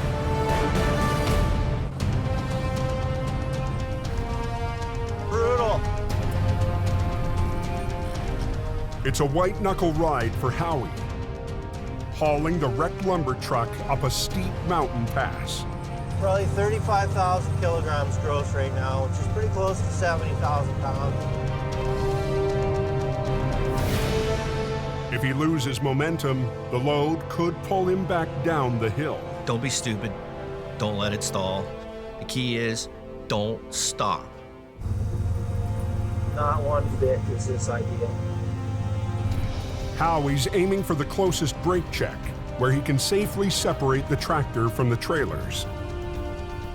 We're not free and clear until we hit that pullout, man. It's gonna be like a short-legged bulldog trying to run up the hill. It's gonna have its tongue hanging out by the time I get to the top.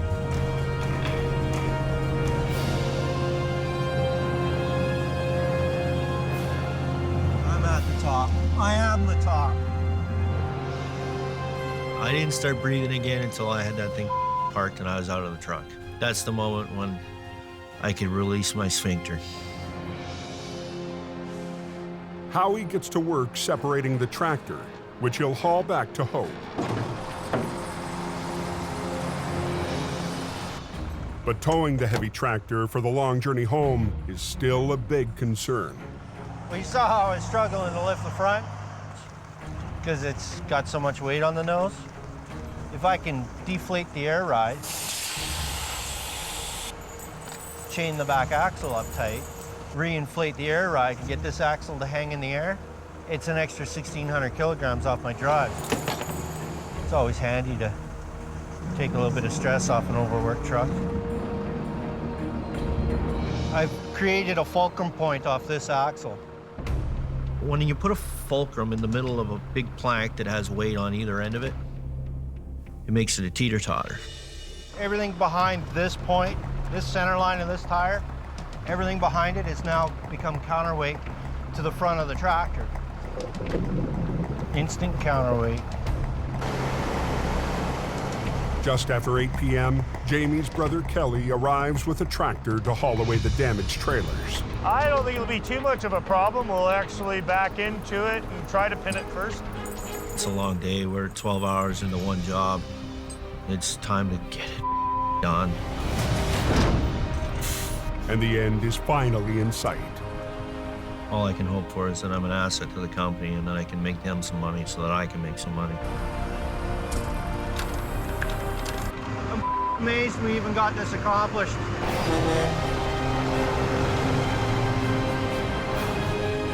Let's get out of here.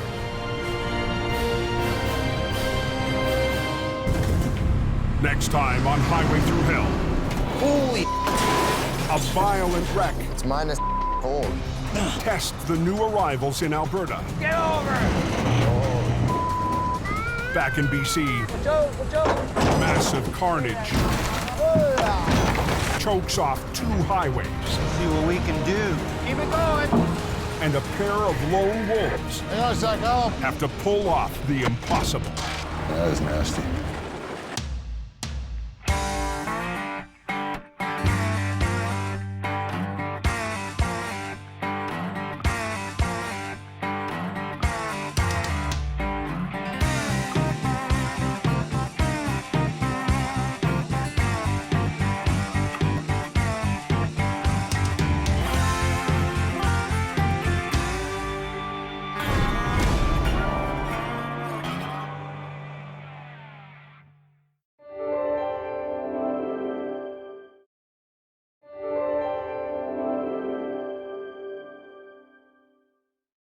This time on Highway Through Hell. Yeah, put the damn chains on! The heaviest snowfall Pretty scary out there. in the history of the highway Don't spin! pushes tower Stop! Stop! and trucker to a standoff. I'm gonna teach him a lesson. A monster wreck hits Unbelievable. at the height of the storm, and Brandon faces off Finally showed up to work. against the boss. Are you not coming back? Be a real manager. On the Highway Through Hell, the last line of defense is a heavy rescue team ready to tackle any disaster, because closure is not an option.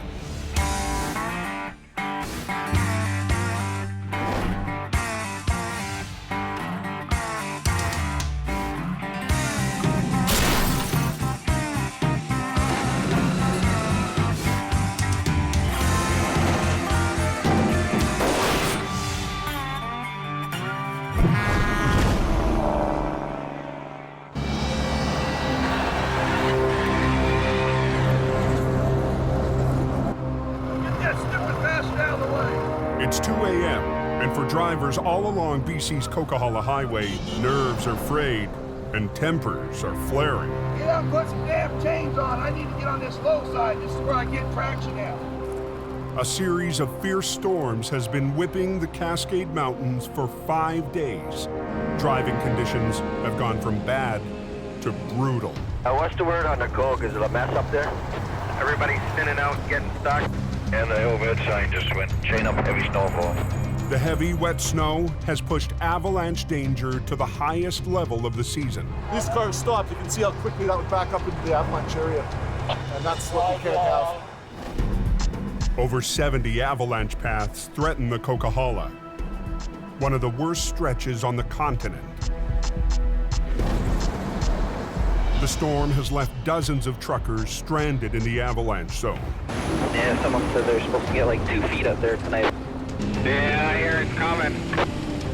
Drivers up and down the Coke want one thing: Pretty scary out there.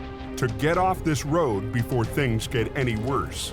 Well, it's backed up probably about 2 or 3 clicks by now. Tow truck's backing down the hill. With the bulk of Heavy Rescue's fleet in Alberta, Jamie's competitor, Al Quiring, has the run of the Coke. Hang on to your hat. We got absolutely zero visibility going backwards here, but we got to hustle down there and get the jammers out of the way. Tonight, Al's working along with his partner, Gord Boyd, I love mayhem. to keep the Coke open. They get stressed out when they're holding traffic up in the avalanche zone, so it's important we get down there quick. Al's son, Kerry, is riding shotgun.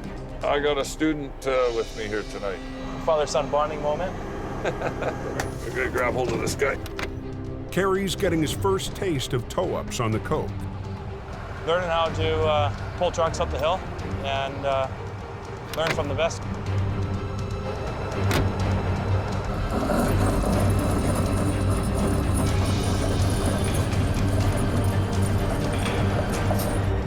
Pull the pin on this guy, and we're gonna go back and grab another one. In less than 2 hours, Al, Kerry, and Gord have pulled more than a dozen semis out of the avalanche zone. It was the worst storm anybody's seen up there in 20 years. 800 miles away in northern Alberta, You want to bring the pickup around the back? it's Jamie's last day before heading to Texas to check on a new addition to his fleet. Let it warm up a minute. And the guys are about to leave for an early morning recovery on Highway 63. I don't know where Brendan is. I don't know, from what I'm getting from this kid, he's about as handy as an ashtray on a motorcycle lately, so. I just don't know if you really know what you're getting into. Like, it's the harshest environment I've ever seen in my life. Yeah. 2 weeks ago, Jamie gambled that his stepson was ready for the extreme conditions in Alberta. Your mommy isn't around here, right? No, I know. But Adam had his doubts. It's minus cold. And so far, Brandon has hit some rough road. I'm gonna buy some heated boots, man. Oh my God.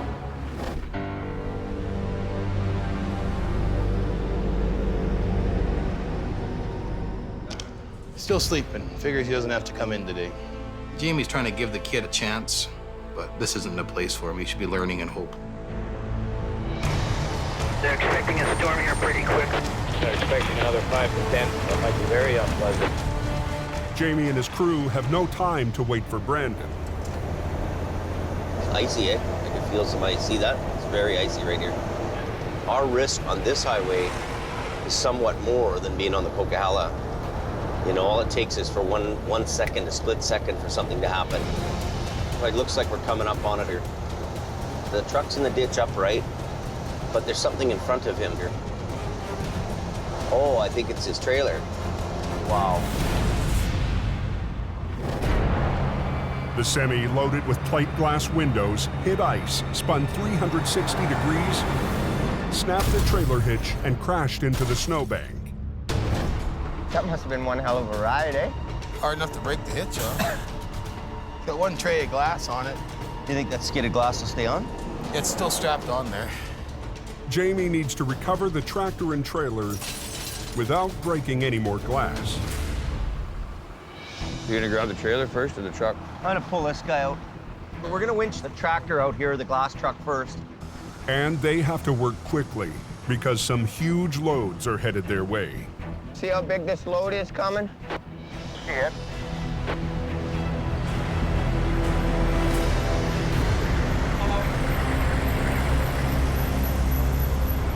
Look at that. That's like having an apartment building drive by you. It just blows my mind every time. Makes a rotator look small, eh? Yeah. There's 4 wide loads altogether. 2 more are coming out of Boyle. And they're as wide as both lanes, so we told them we'll just not be in their way. Wide loads are very, very expensive. The equipment that's being hauled is going to huge job sites. Basically, they take priority over everything. The crew only has a narrow window before the next wide load. We're under huge pressure to get the vehicle out of the ditch and get off the highway. We want to get that in the forehead. So I'm just gonna put these in a big long loop. Put the big hook in the middle of both the loops. Okay. So I'll back up and I'll get in here and we'll get hooked up to it. How's we do that? Yeah, first? then Lacey, you can drive up to the service road right there. Yeah, okay. Then you can call a tire guy. Yes, sir. I like it when you're the boss and I'm not. Working out. Brandon down here now? Coming right here. Okay, let's go. Grab your sign, let's go. Got the traffic block? Yeah. Okay, I'll pull up. Let's go here. I hope they know we're on the way. I'm not stopping. Hey, we got the other wide loads coming right now. One of them super maxi loads is coming. We gotta get off the road. Here he comes. Go ahead, yeah, up here. Just go down to that pull out over there. Tires, big cut in it. I'm gonna get off the road.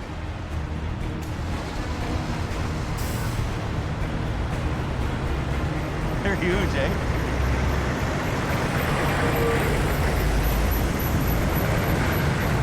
Slowing down. You don't see that on the Coquihalla. The truck is out of the way. But there's still a trailer full of jagged glass left to recover. Watch yourself, boss. Someone like a bitch down there, fellow here. No place the size of baseball. Can't even see where the hell I'm going here. Back in BC, the worst storm in the history of the Coquihalla is still hammering the mountains. Ugly, ugly, ugly. Veteran trucker Sheldon German runs the Coke almost every day. He rarely sees anything this bad. It's that damn slush. It's just sending me everywhere. Sheldon is battling his way up the Coke to pick up a load of scrap wood. Hey, southbounders, as you're approaching the summit there, so just be careful.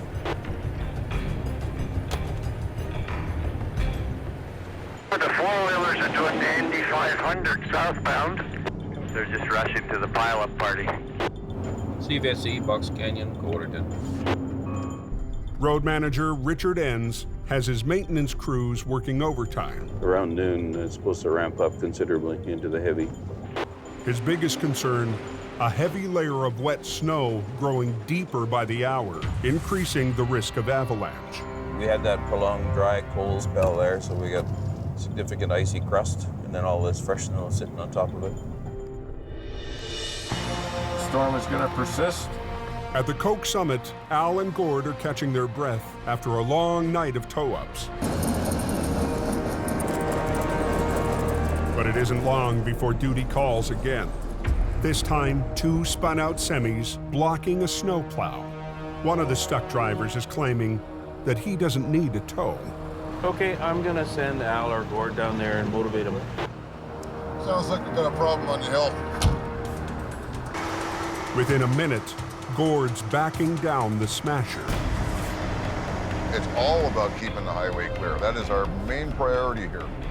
Because when these guys are all stacked up on the hill like that, the plows can't get through. And if the plows can't get through, this hill will get ugly in a big hurry.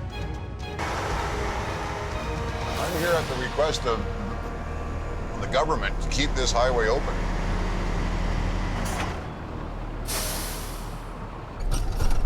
We are not going to be long.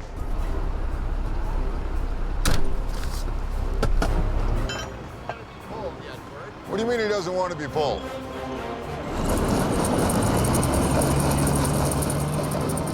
Oh, buddy, you're gonna tear it apart. Easy. What are you doing? Don't! Stop! Stop! Stop! It's not working, buddy. All you're doing is digging holes. Don't spin. You should know. What are you doing? You're gonna tear a driveway and wind up right on top of this guy. And you're blocking a highway. You want to be a hero, pal? You. You're going up the hill whether you like it or not. Not only are you getting pulled up the hill, what? You. I have the authority. I got the government giving me the authority to move you off the hill. Stop. It's not working, buddy. On the coke, a trucker is refusing a tow. Drag him up the hill. Gord is authorized by the government to move anything that's blocking the road. Not only are you getting pulled up the hill, what? You. I have the authority. I got the government giving me the authority to move you off the hill. Hey, you, get in the truck. I'm dragging you up the hill. Wanna bet? Wanna bet?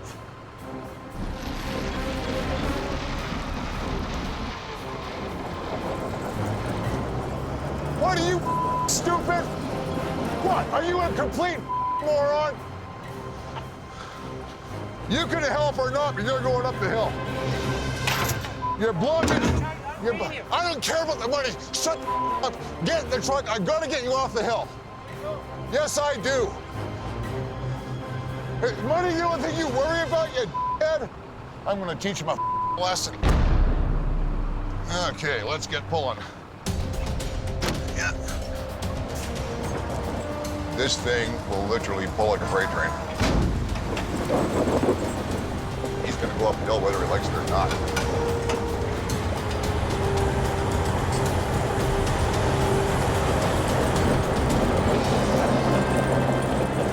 Got this guy lifted out. Welcome to the party, Gord. You just wrap the frame? In Alberta, with a storm on the way, Jamie and his crew rush to flip a trailer loaded with glass. Last one is the loaded Freightliner with stuck in the back. The big loads are passed, but the danger isn't. Roads are icy and it catches people off guard because they're clear.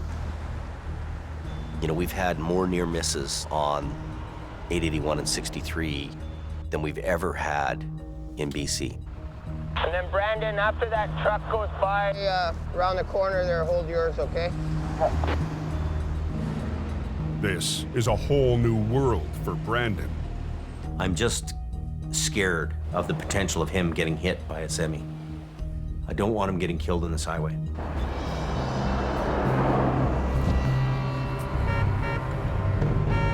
Get over!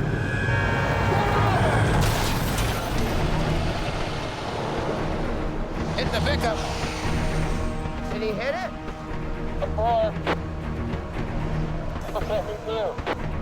Well, I was standing here, and this girl comes in sideways towards me and hits her truck. You look at these drivers, and you think, what the goes through your mind sometimes? People. I just about lost it. Scared the absolute bejesus out of me. You gotta be extra hyper cautious here. The towing gods aren't always there to look after you. That was crazy. Can we run some line out here? We're gonna pull this over with the glass on it, and hopefully the glass will stay. Maybe. Any issues with the glass actually coming off, do you think? Oh, yeah. Really, eh? Heavy rescue needs to ease the load over. Shattering more of the glass could be costly for the customer and dangerous for the crew. Watch yourself. If that falls, you're gonna be wearing it.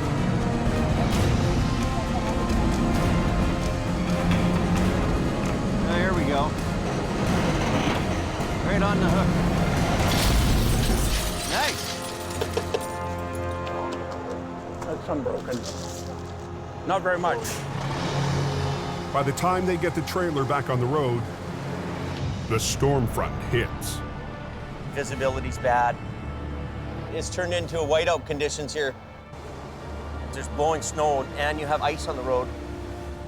You could have a nice sunny day. The next thing you know, you could have hail or snow coming in. If you don't like the weather, just wait 5 minutes. It'll change. And there's one pallet of glass still in the ditch. You know, all this is going to add up to a big problem if we stay on this highway much longer. And this is attached with a banding, eh? Yeah. What I'm worried about is when this comes up, will this glass come off? If anything falls off the pallet, it's going to injure somebody. Stay out of there. Are we good? Yeah, we're good. It's all yours, Jamie. Oh, that's making a mess.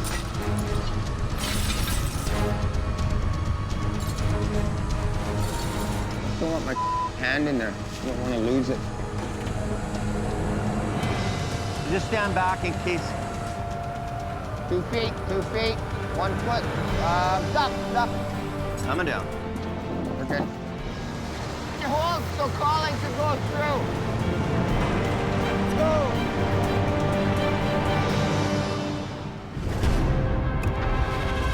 Yeah, sometime tonight it's supposed to get another 25, I heard.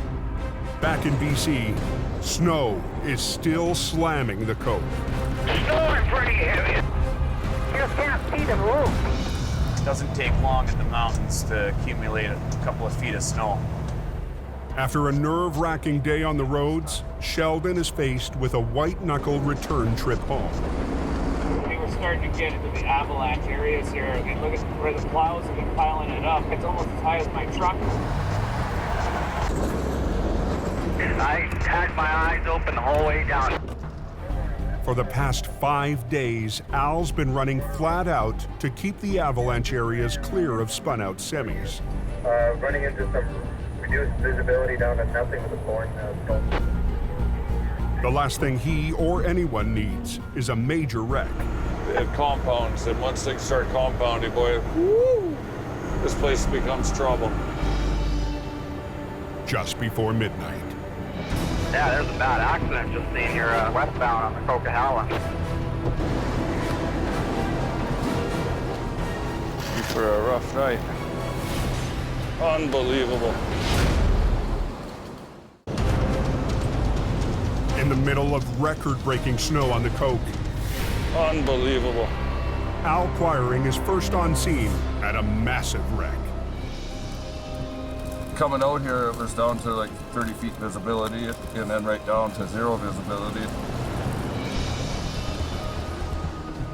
In blinding conditions, the loaded reefer truck slid down the bank of the center median. With the weather getting even worse, Al makes a decision. Yeah, no good visibility tonight, unsafe to recover. This guy is, like we say, he's on ice. Whether we tow it or not, doesn't matter. The truck is safe. Missed all the fun in the snow. How are the roads this morning? Oh, a little slimy. And did they ever get a dump of snow there? That's unreal. The next morning, there's finally a break in the string of snowstorms that have been pounding the Coke.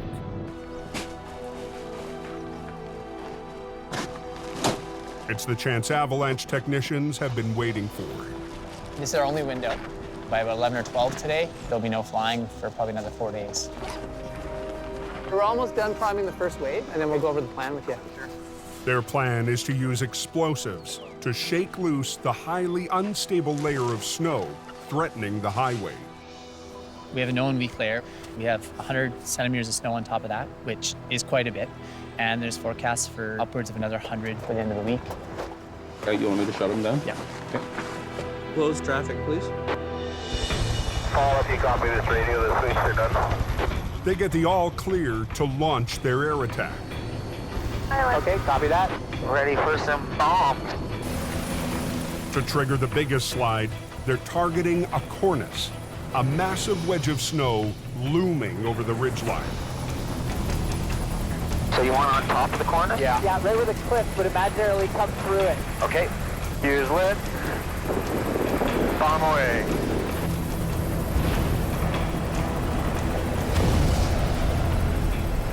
Bomb away. Bomb away. Got it. Okay, we got a little result there. Good result that's a beauty. Good result there. That's a good one.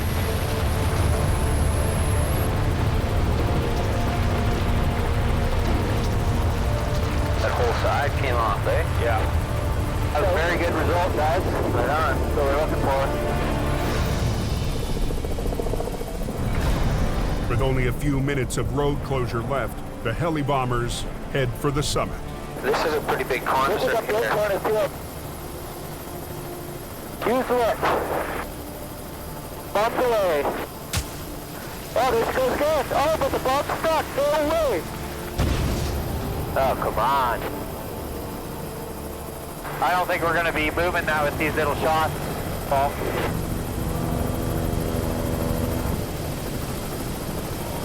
That thing's like permanent snow. The Avtechs have done all they can. With their weather window closing, they'll keep a careful eye on the mountains. With tonight and tomorrow's storm, we're really gonna have to watch that one spot. 2,200 miles south in San Antonio, Texas. We're gonna basically take you through the plant and show you the entire assembly process. Wow. Jamie's at the Toyota truck plant to pick up a couple of pickups. Another addition to his fleet for his quick response program. I'll just go there and touch it. Is that okay? Yeah, that's okay. A pickup is no different than a wrecker for me. So that gets put on right now. Well, I travel all around the United States or wherever I need to go to look at the equipment. And we use them for traffic control. We use them for fuel delivery, service truck. Oh, okay. It's really cold there, and people can actually die if they're left out on the highway. So if we have a customer waiting for any reason, we'll go out in the tundra and pick it up, pick them up, and bring them in. We're touching it before it's built. I want to know what that pickup looks like. I want to know how they build it. The engine and the axles and the frame are all coming together. So the cab's coming from overhead. We're bringing the frame in here, and we're going to marry the two together. Okay, all pin, eh?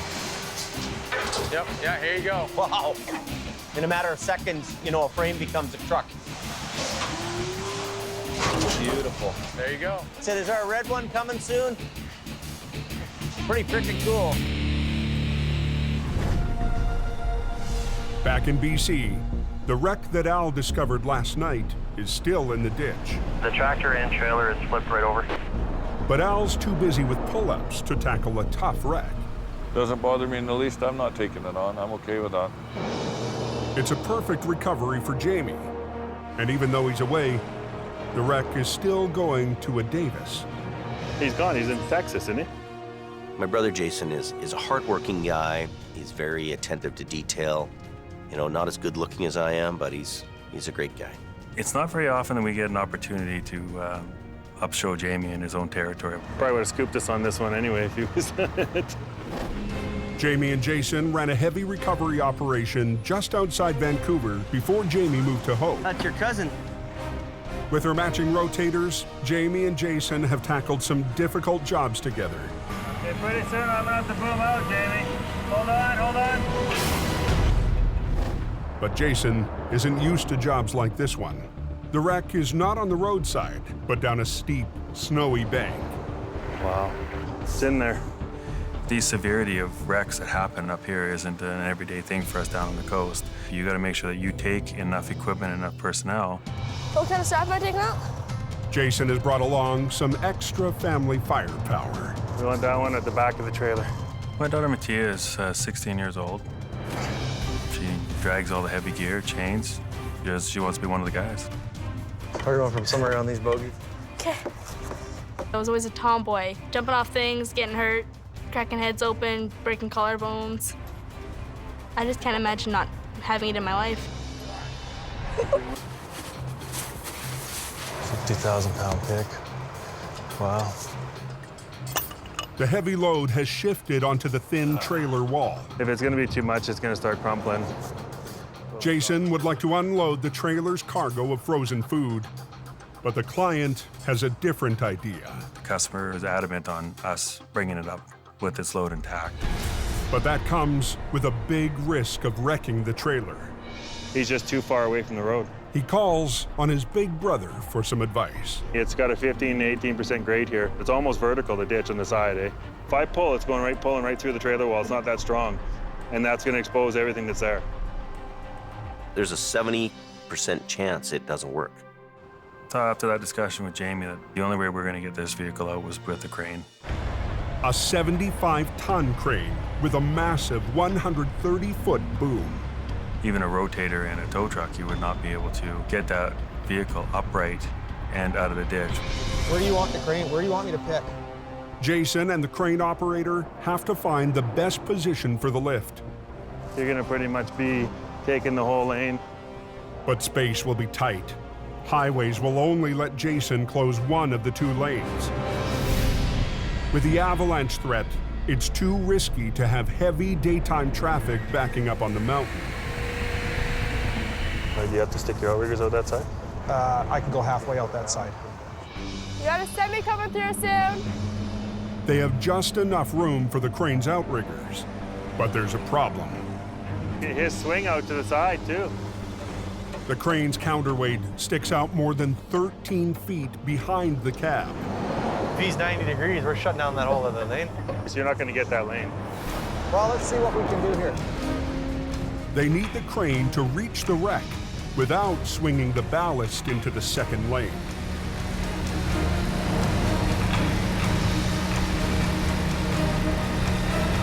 Not enough room. Not enough room for the crane. Not enough room. Not enough room for the crane. Jamie's brother, Jason, needs a crane for one of his most challenging recoveries. Well, if they can't give us a lane closure... No, they won't close down this now. There's no way. Without enough room to operate, he has to pull the plug before he can even get started. Back it down for now, please. Yep. To be leaving without any success was a real disappointment for the crew. If they can close down the road and I can get sideways to it, I can pick it, right? Kind of ruins your day right quick. Jason doesn't want to accept failure on his brother's turf. He needs a new plan. Never go home empty-handed. Even though Jamie's older and he's got the big stuff, he likes to prove, just like any siblings, that he can do it too. Nowhere to be found, as usual. In Alberta, Jamie's only been gone a few days, and tensions between Brandon and Adam are already escalating. Brandon and Sammy are supposed to be here for some training today, but they've disappeared. Brandon, he runs on his own time. Joys of being the boss's son, I guess.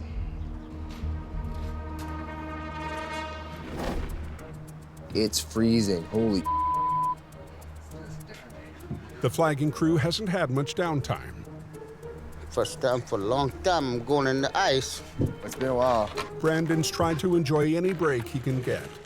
I do literally anything and everything thrown at me. General labor around there, help on wrecks. I'm a Swiss Army knife out here. Okay, but go easy. I'm really serious about this company. I want to be a type of an owner in this business. Not just an employee, but maybe an employer one day, right? Oh, I get it. I score! Get that truck out of the ditch yet up there? Back in BC, plans to recover a reefer trailer are on hold. Mountains of snow up there. As a new storm moves in on the mountains. Up on top, it's all compact. Larson is starting to get messed up. Common sense goes a long, long way on a mountain like this. Once again, Sheldon is headed back up the Smasher, and he's just heard there's a travel advisory. They're telling people to not go up. It's too risky. If you don't have to go, don't go. Take another route. The flaggers are out of their trucks in Sawaka, so they must be staging. They're pulling us into one of the chain-up areas. Conditions are so bad, flaggers are limiting traffic on the hill. So we're just going to let them go two at a time and spacing them out just for their safety. Without staging, a traffic tie-up behind an accident could leave hundreds of drivers exposed in high-risk areas. It turns into a gong show pretty quick otherwise, eh? Phone call was made at 9. Yeah, I don't know where he is. Back in Lac La Biche, it's mid-afternoon, and Brandon still hasn't shown up for work. Hopefully he gets here soon. And you don't like him when he's angry. All the off the wall. Like, these tables should be cleaned off. Take his old junk home with him or something.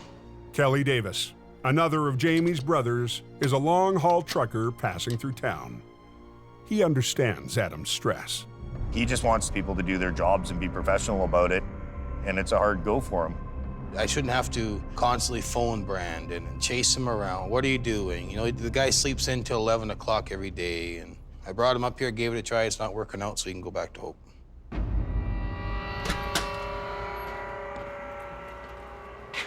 Oh, you guys finally showed up to work. Well, you said we were off Monday, right? So. You guys still have a company truck or no? Yeah, we do. So then if you should be off, then the truck should be parked here, shouldn't it be? No, we're on call, though. Okay, well, from now on, the Toyota stays here, and you guys can get your own transportation. Why does it need to be here, though? Because he's the head flagger. That's his flag truck. Head flagger, my ass. Have you worked here 10 years? This is your last go around here. You're not coming back? I am coming back. No, you're not. Yes, I am. Nope. You know what? If anyone's not coming back, it should be people that sit on their candy ass and don't. You don't get out of bed till I don't get out of bed. o'clock? Every call you guys have said, get to work. I haven't missed one call, not one. End of the day, call. you're not coming back because you don't listen. I'm coming back because I do listen. No, you don't. Yes, I look do. after this place. No, you not professionally. Yeah. I don't Look at believe yourself.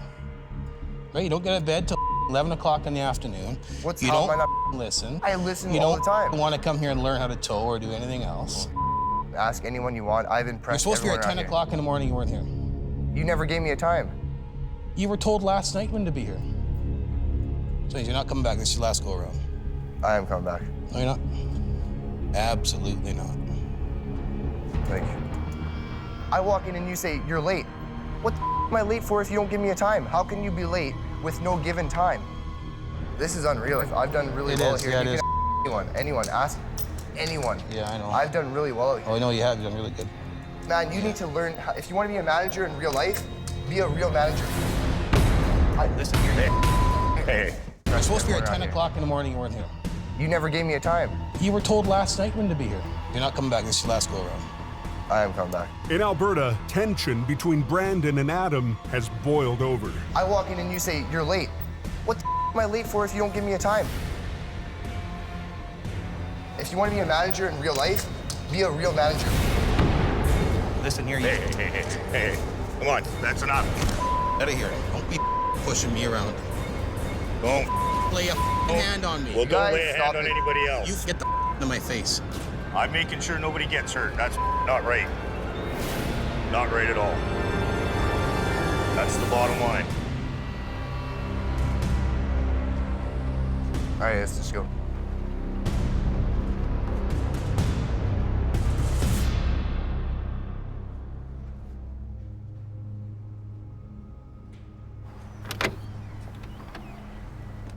A real manager. A real manager would have fired his ass the first day.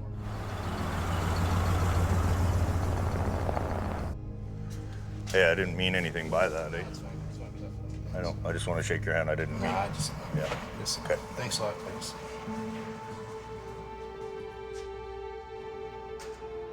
You got pissed off Brandon because he called me a manager. For that little say something like that. He doesn't even understand the meaning of hard work or hard times.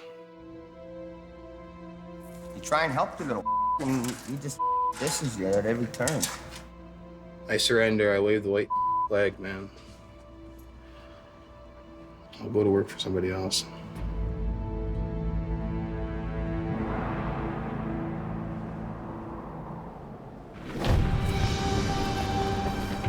Which one did you chain, T? That one right there. The center? Middle, yeah. Just after midnight in BC, Jamie's younger brother, Jason Davis, is back for another attempt at the wreck he had to leave behind.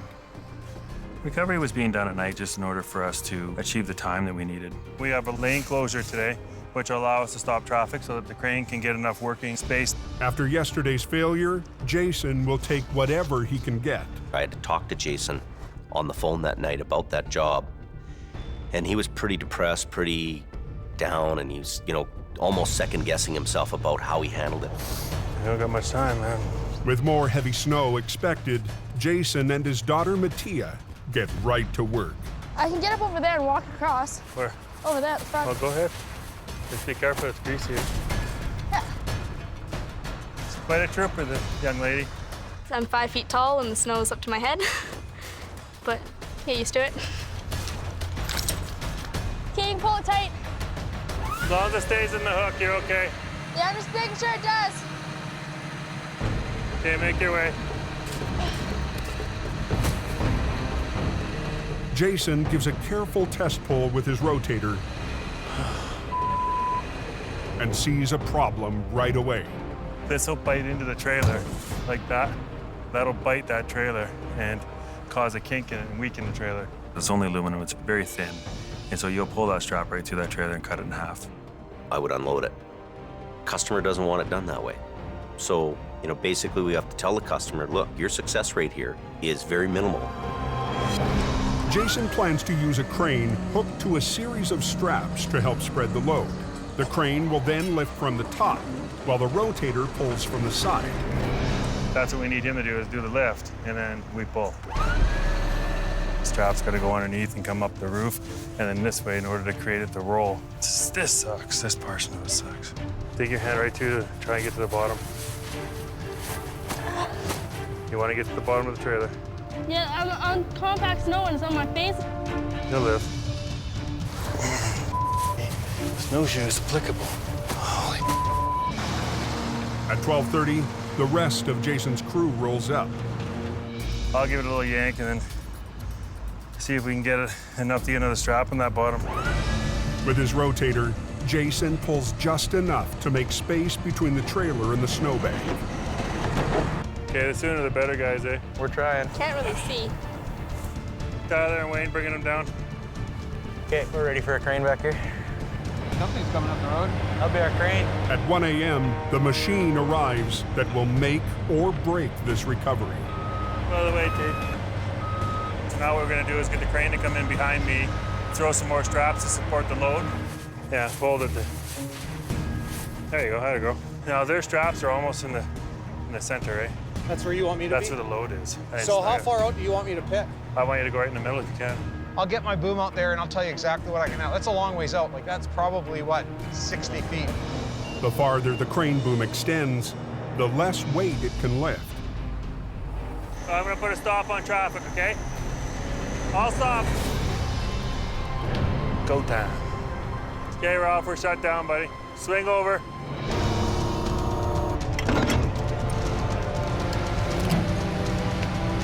Take as much as you can. Slowly. The loaded truck weighs in at 40 tons. Overloading a crane perched on the edge of a drop-off can be disastrous.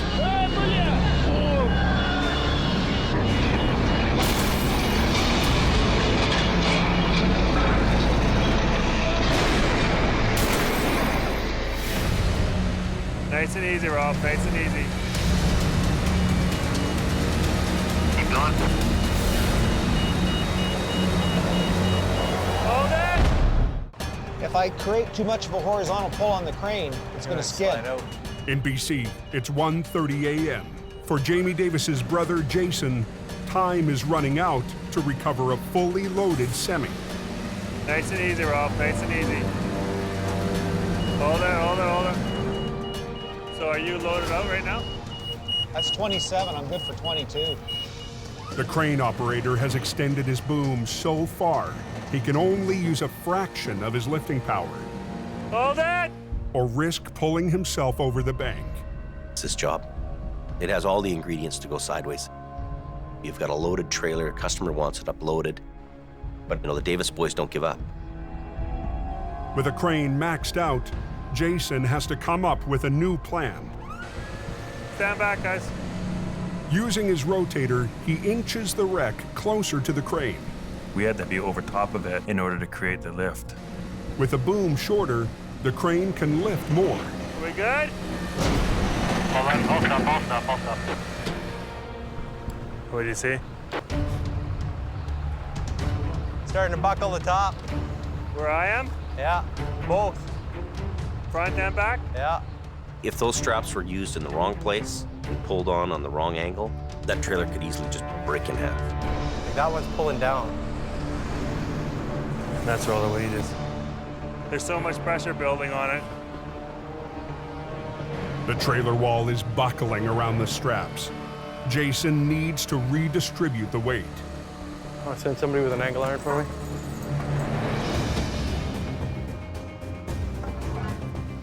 Our aluminum angle iron spreads the load out of a strap. So instead of the strap focusing on one little 6-inch area, it spreads the pressure over a 4-foot area. I think you guys probably don't want to be on the other side of that too much. Not right now, no. Anytime that you got that vehicle up in the air, and then you have to go underneath it to re-rig, I think it's always the hairiest and most dangerous part of the wreck. Are you tight with the angle irons? I guess he is.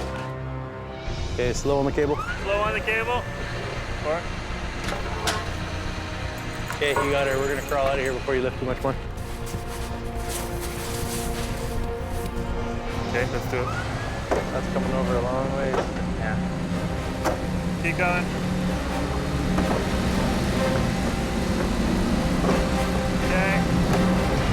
The wreck is almost upright, but now they need to winch the truck up the bank before the trailer wall collapses. Getting it up and out of the ditch and on the roadway, that's another whole job in itself. Pick up from this far side now and just drag over as hard as you can, pull it right into the bank, and then we'll use the other one to pull it around. Jason's crew rigs a 50-ton wrecker to the front axle to help muscle the semi up the bank. We need to make sure that we hold it until the tractor comes up. It's the big pull.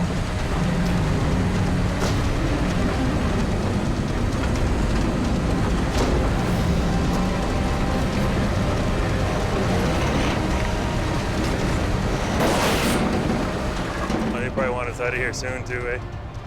Go tell the traffic control people we're at a point of no return. They gotta be patient with us, okay? Yeah. 34,000 pounds right here in this corner.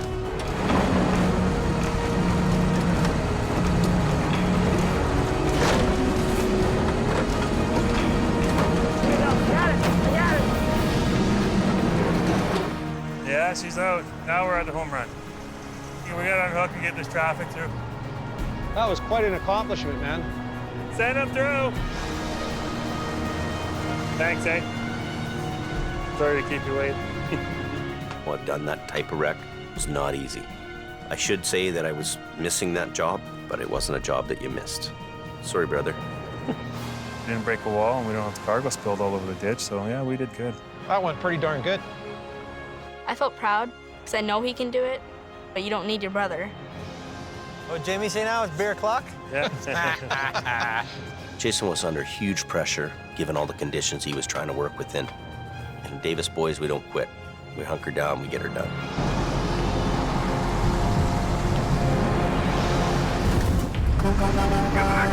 Next time on Highway Through Hell. We have a high avalanche hazard. Stay in your truck. An avalanche paralyzes the coke, Nobody can go past. We're getting everybody out of here. pushing heavy rescue There's one fatality. to battle disaster in the canyon. And a tight space recovery threatens to crush the crew in Alberta. Oh, now we're...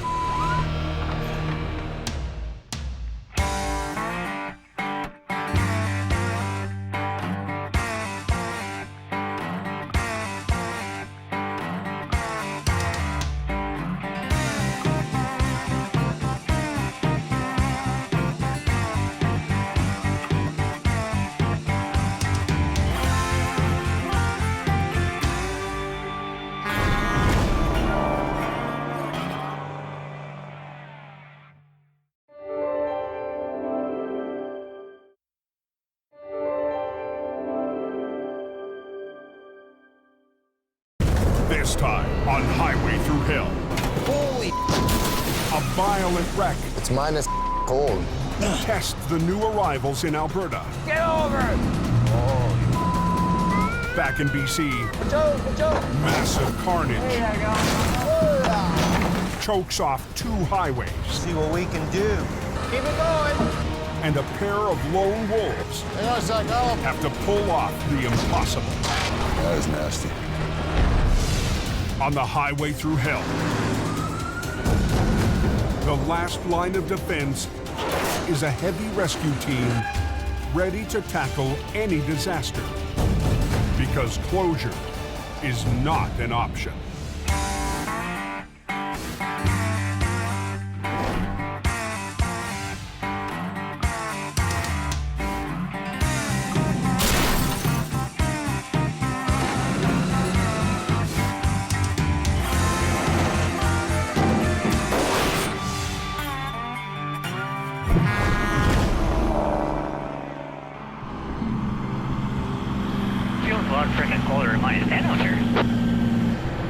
It's the 5th straight week of sub-zero weather in northern Alberta.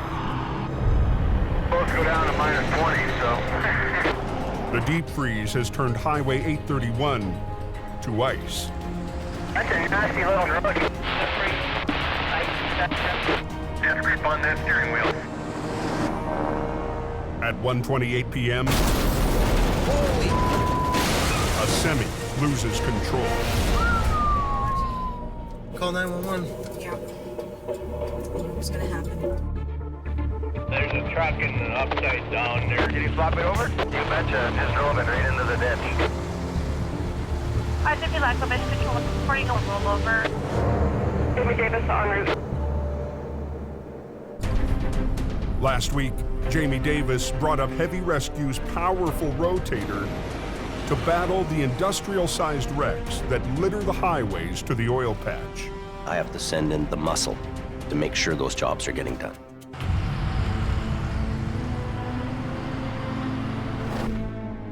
Heavy Rescue's heading to Highway 831, which feeds one of the main routes to the oil patch. We got a tractor trailer that's rolled over. Joining Jamie today is operator Colin McLean. A bit of a mess. Trying to get there, take a look, see what's going on. It looks like we got a couple of pieces of pipe that have all come off the trailer. Good day, sir. Good. Something led the driver to catch his trailer on the shoulder and lose control.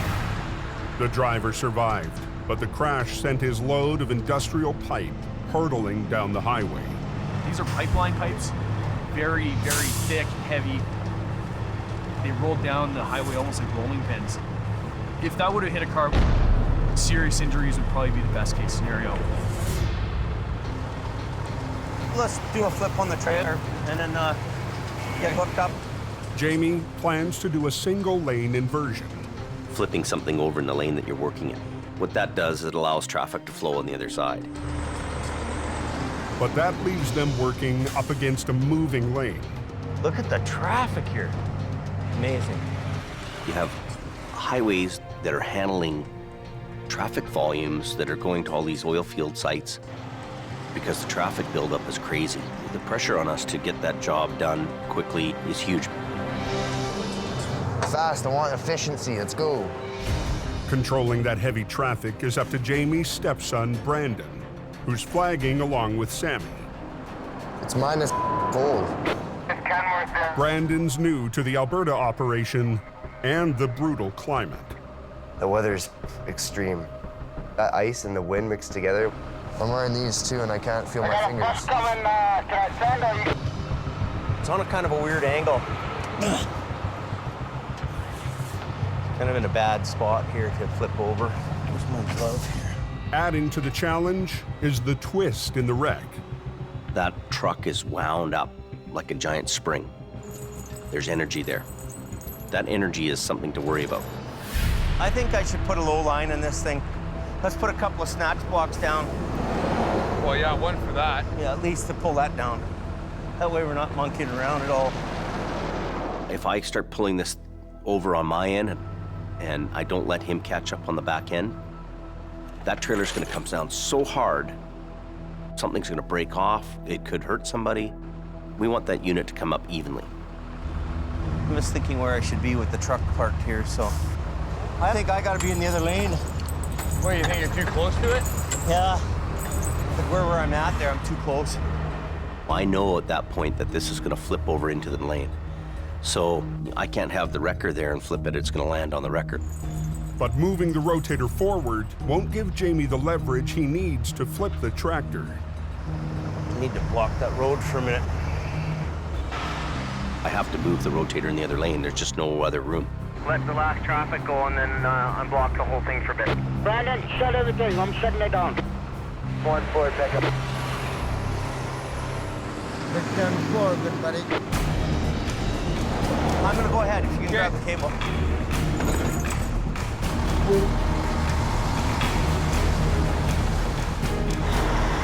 Yeah, you're good there. The public want to move. If we're holding them up in any way, shape, or form, we better have a good reason for that. Our guarantee to the public is to open the road faster than anybody else. Both wreckers are armed with ice cleats. After weeks of slipping problems, I'm just sliding back and it's... Jamie ordered custom cleats designed to dig into frozen northern roads. I'm good if you're good. Colin will hoist up the back end of the trailer to reduce the twist in the wreck. We want to make sure we're not twisting it, so we're gonna wait for him to do his thing.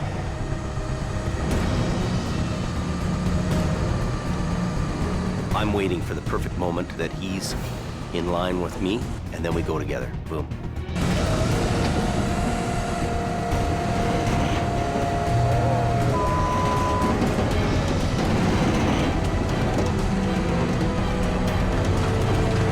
Come on.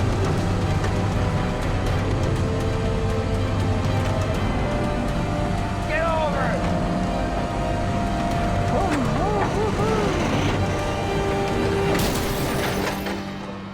That was a hard one. Nice, decent, Jimmy. Decent. Just another day at the tow yard. So what we're gonna do now is get the wrecker off the road right away and get the traffic open. I'll just get off the road. Can I send or are you gonna send? You can send and bring me some fire for my hands too, please. Highways is reopened. Oh my God. I'm gonna buy some rechargeable boots, put a heater on them. You know what? That's living in style. Right on, baby. I'm in. Let's get the out of here. Yeah, I'll just hook it up by the front end and get it off the road. It's always a good feeling when you got the recovery work done, you're getting off the highway and traffic can flow again. I've succeeded here. We're really earning a reputation one job at a time. 800 miles southwest in BC. The temperature on the Coquihalla drops with the sun, and highway maintenance shifts into high gear, Throw a little salt and grit on it. laying down salt and sand to keep the roads ice-free. Extremely slippery. Not gonna be able to stop. It's slick. Al Quiring is out patrolling the Coke, along with senior driver Gord Boyd. Well, let's go find something else to tow. His go-to guy, Gord Boyd, is also on the mountain. Put some coiling in it. Yeah, go ahead. Just before 10 p.m., Major accident just south of that snow shed. 3/4 of one train. A lot of cargo all over the road. Unbelievable. There's 4 here. 5 pieces, 4 trucks. We got the Coquihalla closed in the southbound lane. It's a big mess. It looks like something you'd see on the highway into Baghdad. 3 jackknife semis were blocking the icy Porsche overpass. A B train hauling lumbers tore right through the first and smashed into the other 2. When things go wrong in this highway, they go wrong big. In that corridor, there's no going into the ditch. You're between those two walls, and if you get out of the control and can't stop, kerplow. There's gonna be some aches and pains, I'm sure of it. The important thing is that nobody's seriously injured, which is the amazing thing. One of the trucks is drivable. It won't take much to get you going. I think you'll be all right to drive off the road here. Another will get towed by a rival company. I had my hands full. I couldn't tow everything. But that still leaves two monster wrecks blocking the highway. One of them ripped in half. The other truck just went right through our trailer. The mixed cargo of electronics and hot sauce has exploded across the pavement. And the overnight freight runs are stuck. Drag what we can, get it off the road, and if it doesn't cooperate, we'll go to plan B. It's all up to Al. Okay, I'll back up. We'll get some lights down there. And Gord. We just want to get this out of the way. To clear the highway. It is a mess. Armageddon. Who set the bomb off? The coke's closed. Bad accident. The road's going to be closed for a while. Wiring is on scene. We're going to help get things opened up. Okay. In BC, Al Quiring and his go-to guy Gord, brutal, face a massive pileup on the Porsche overpass. Hot sauce on everything. That shut down the southbound lanes of the Coquihalla Highway. It is a mess. Armageddon. A salvage crew is en route to deal with the freight. Got on everything. 2,000 bottles of hot sauce and a mountain of home electronics. We're gonna get this stuff off the highway. We got a whole load of traffic backed up there. I walked down to see the wreckage. It's unbelievable. Al needs to haul the split semi off the highway without further damage to the load inside. You want to get traffic flowing as soon as possible. Obviously, you want to try and do it without wrecking everything. Just into the slow lane's fine. That way we get the fast lane going. We'll just grab that one, Gordon, straighten it out. I think before we go banging this thing around, we should throw a belt across here. Yeah.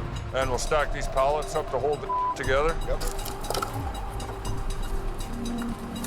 Have some outboard motors just going out. Put a couple pallets up, tied everything together. Our job is to clean up messes. You use whatever you have at hand. If you don't have it at hand, make it. There you go. Okay, try that. Oh, take the big one, Gordon. Yeah, there you go. If their jerry-rigged wall doesn't hold, they'll be cleaning up a much bigger mess. Good. Okay, pull.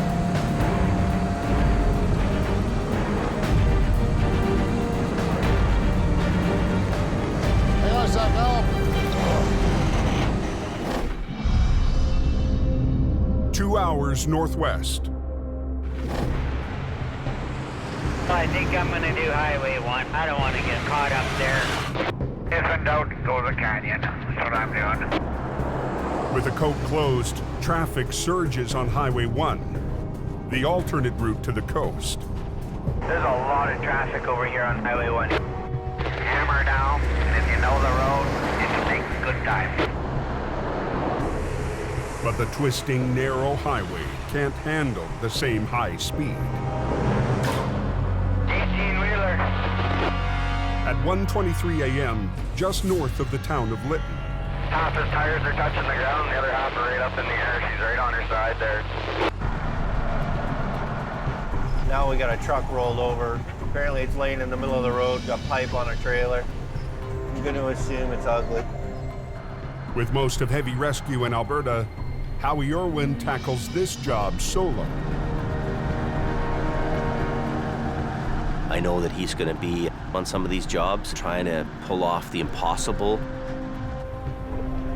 He's a one-man band. Hope for the best, expect the worst. Time to go. Evening. This the biggest wrecker he's got left down here? You betcha, buddy. passenger side down right now. Holy. We come down that hill around the corner on the straight stretch and failed to make the next corner. He didn't turn. He went airborne and landed like that and then just kept coming. The tractor, hauling a trailer load of plumbing pipe, overshot the curb, hit the hillside, and flipped onto the road.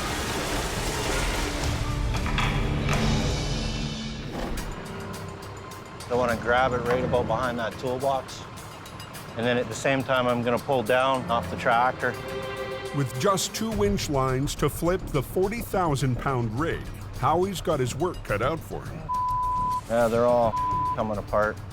Not only is the load heavy, the strapping is now loose. The force of the flip could send the pipes flying. You guys got a front-end loader available? I can make one available. If you want to make the arrangements for the loader, then I'll get ready.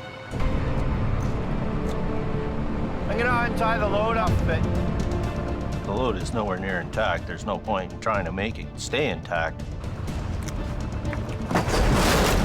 Cut it free and shovel it out of the way. That's a bingo. Last one. Just like clockwork. Howie can't flip the truck until Highways clears out the pipes. I'm not going to do anything until the loader shows up. Once I go to flip it over, it's going to block this lane as well because it's going to take up 10 feet this way. So I don't want to do anything until they're ready to move.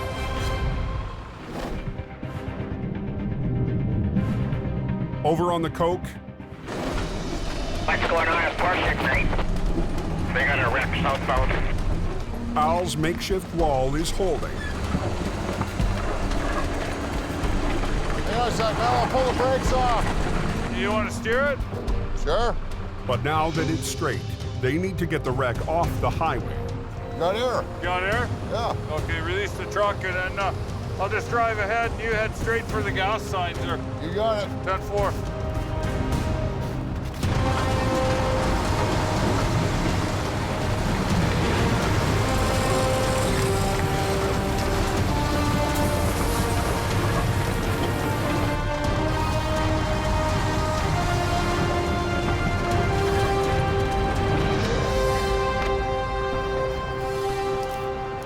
Okay, left the brakes off.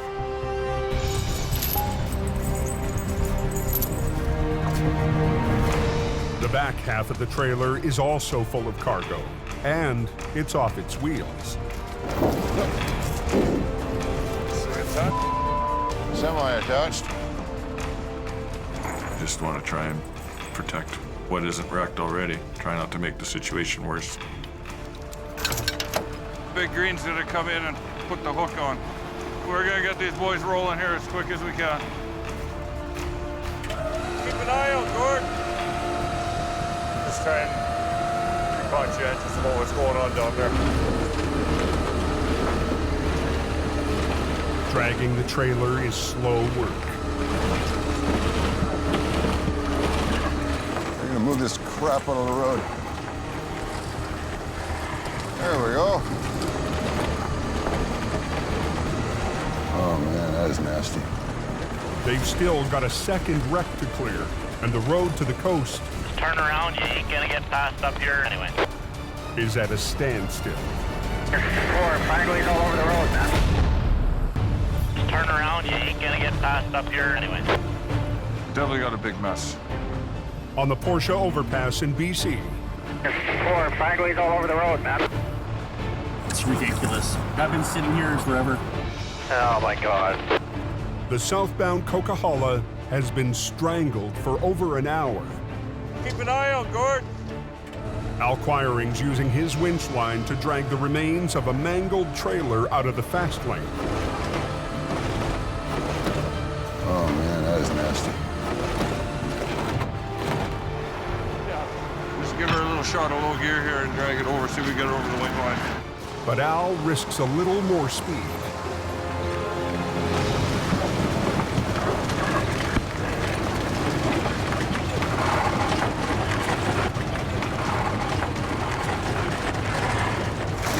so good. Yeah, a little bit faster. I just dragged the carnage of the trailer behind me. Once he clears the overpass, Al finesses the trailer onto the shoulder.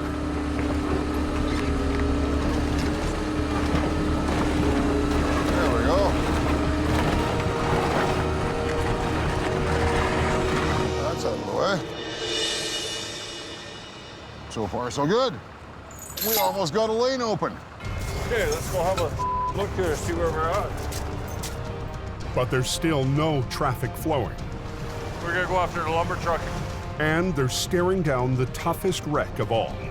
That lumber is simply bundles of little sticks. If it starts to go, you're not going to stop it. We've got some tire issues. In the Fraser Canyon, a 2-hour drive to the north, there's also a wreck blocking the #1 highway. Chaos. Heavy Rescue's Howie Irwin is waiting to recover a massive rollover that spilled across Highway 1. Here's your loader. About time. Rod, go over to channel 22 and come around to the axle. As soon as the cargo of pipes is cleared, I'm just gonna let these guys do their thing first. Howie will attempt to flip the pipe truck with just 1 wrecker and 2 winch lines. Let's see what we can do.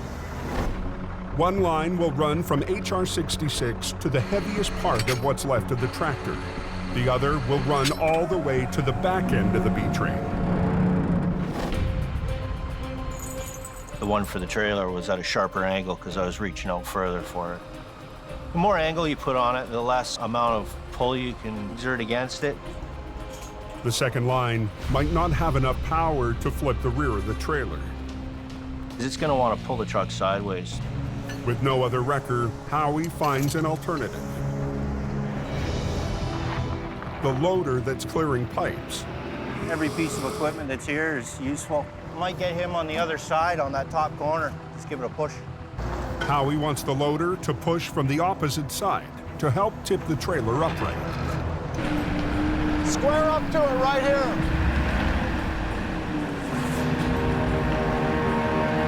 Ready to shut her down? Yeah.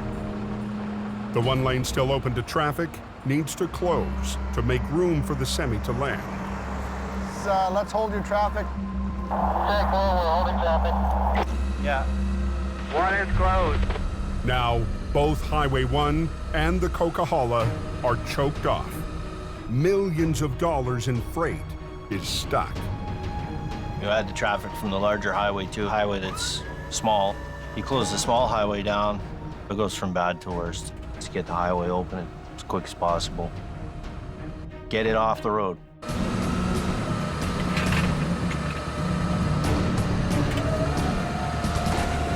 Okay, Rod, start pushing.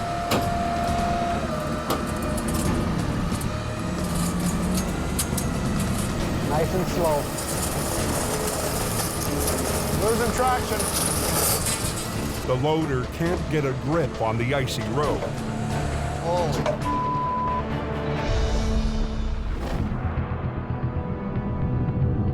Over on the Coke, It's ugly. southbound traffic has now been trapped for 85 minutes Okay, I gotta back up through here, fellas. as Al works to clear the massive pileup.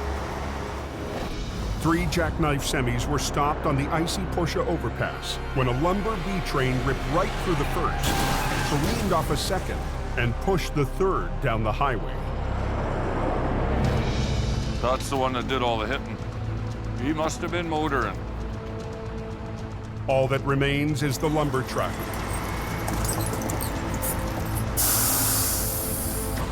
But it's a highly unstable load, 65 tons, threatening to topple off the edge of the overpass. Rhubarb, up beyond all recognition. Don't make any sudden moves, because that's what'll kill you.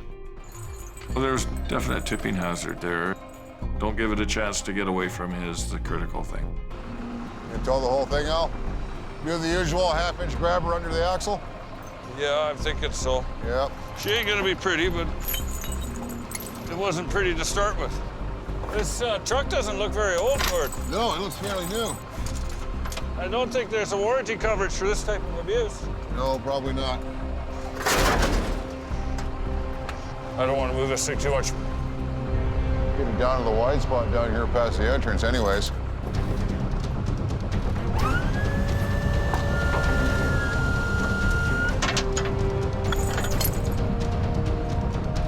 We good? Yeah, we're good. Give her.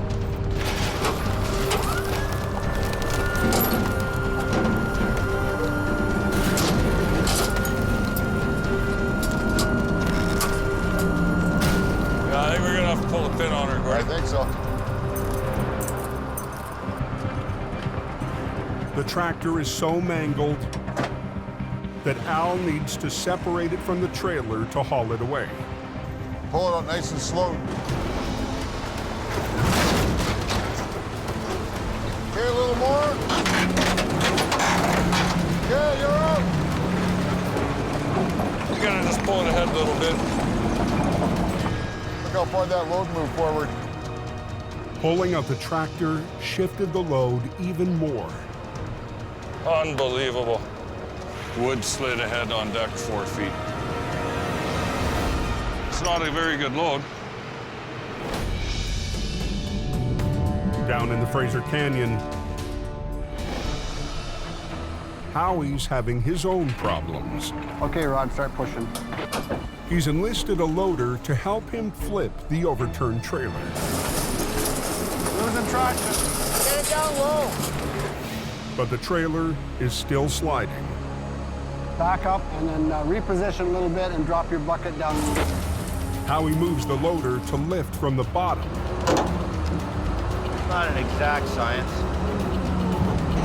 There you go. Keep it going.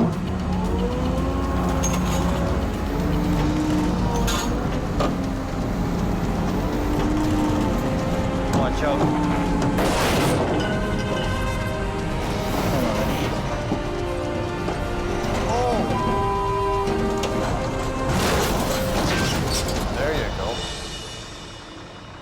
Okay, Rod, start pushing that load into the ditch. Get it off the road. He's gonna shove the load over, and I can work on hooking onto it and getting it out of here. Open the lane up as quickly as possible. But when he goes to hook up, see what we can do. He finds it's going to be a lot more complicated. Ah! That front axle's busted right off of it. That's fantastic.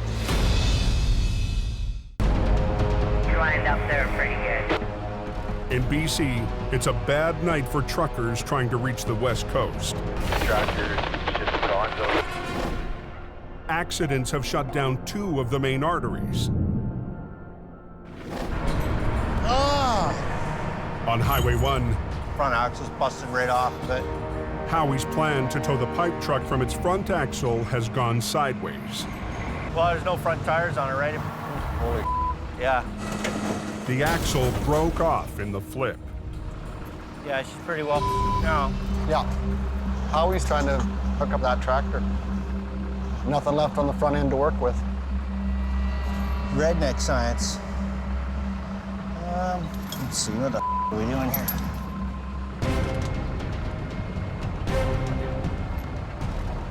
I'm just gonna chain lift it off the front. Easiest, quickest way to do it is chain lift. The old-fashioned way. Come on. Howie has to risk picking up the tractor by the mangled frame. It's gonna come forward, but that's okay. Alrighty then. If it doesn't hold, he'll have to call in a flatbed, and that means a 2-hour delay.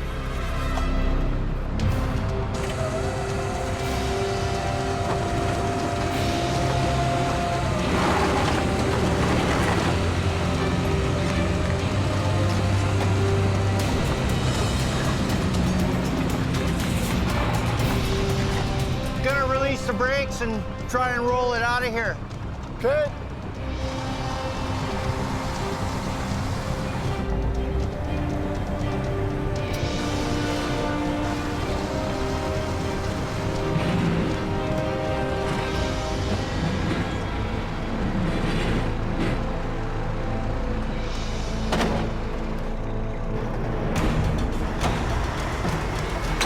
There you go. Be a slow ride home. No, I'm gonna not look back. It's another win for Jamie's one-man band. Howie handling the heavy-duty stuff while I'm all over the place is a huge weight off my shoulders. Whatever comes in, I know he can handle it. He's a Top Gun. Getting the out of here. Highway is reopened. Yeah, it's open. That's what they want you there for. If you can't get the road open, they'll call the next guy. I don't want that call. I need to be the guy getting that call.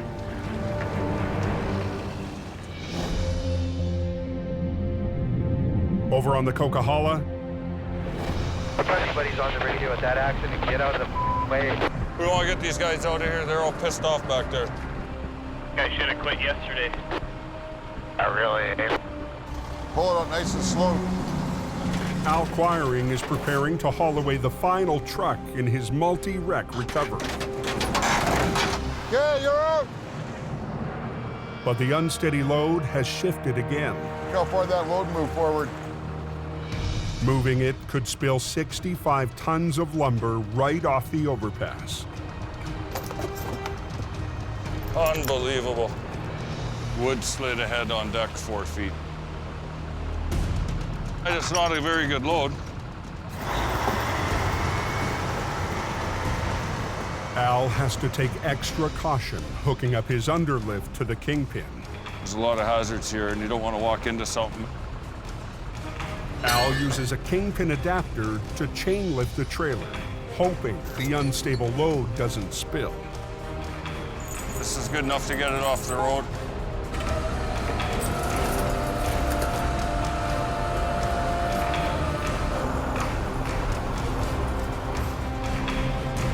What's the point to around? Just get it done.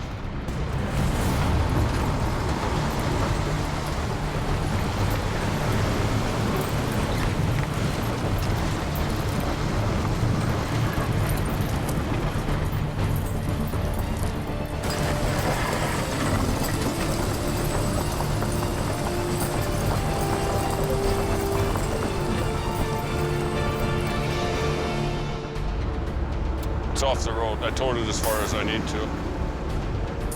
Can't believe that load's still on. A salvage crew will deal with the lumber in the morning. And we can peel out of here, head back to camp, go lick our wounds, get ready for work tomorrow. Everything is open now. Lovely. At 2:35 a.m., 3 hours after Al and Gord arrived, That's trucking. the Coquihalla Highway is back in business. Nobody can complain about that. Thanks very much. Have a good night. Be safe. If me and Al are on a job, the job will get done. There is no such thing as cannot be done.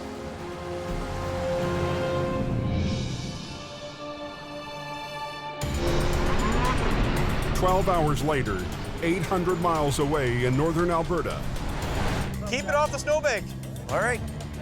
Heavy Rescue takes a rare day off to hit the Winter Festival of Speed in Lac La Biche.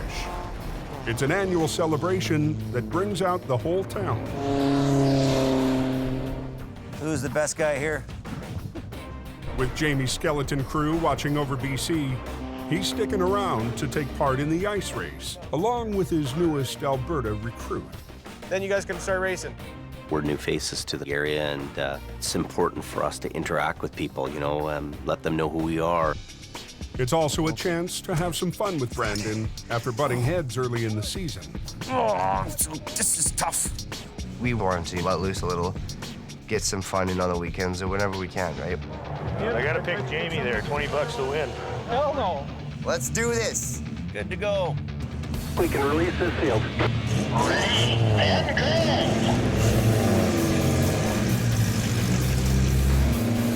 Right away out of the gate, I'm ahead of him and leading the pack.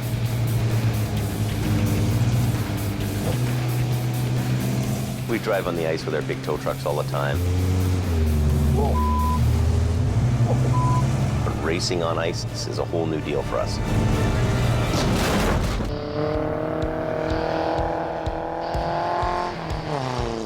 frozen Lac La Biche in Alberta. Jamie Davis, caller 37. Jamie and his stepson Brandon, caller 11. are squaring off in the annual ice race.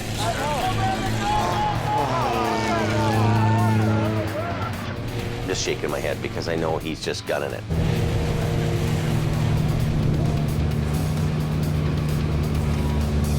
There he goes. You know what'll probably happen? Brandon will get cocky and put himself behind. Better not. That's what them young guys do. All right. He came around a corner and he was hot on it again, and the guy went sideways in front of him. He T-boned him right in the side. We have a fender bender, folks. But Brandon's not giving up. Jamie gets the edge on Brandon. Final lap. Last chance for glory, folks. Brandon redlining the switchbacks. Closing in on car 37. Oh, car 11 hits the snow. Oh, no! I'm stuck in the bank, driver's right. Yogi Bear's still running the track and Boo Boo's in the bank. Now, Heavy Rescue has to pull out one of their own. Oh, no. Jamie Davis to the rescue. I had a great time going by there and had a big smile on my face. You know, oh, that's too bad, eh? Sorry for your luck, bud. You finished 8th. 8th. Unfortunately, that means your dad beat you by a little bit. You finished 5th. Good. Congratulations. All in all, the boss won. Thanks for losing. Good job. Yeah, thanks for having me.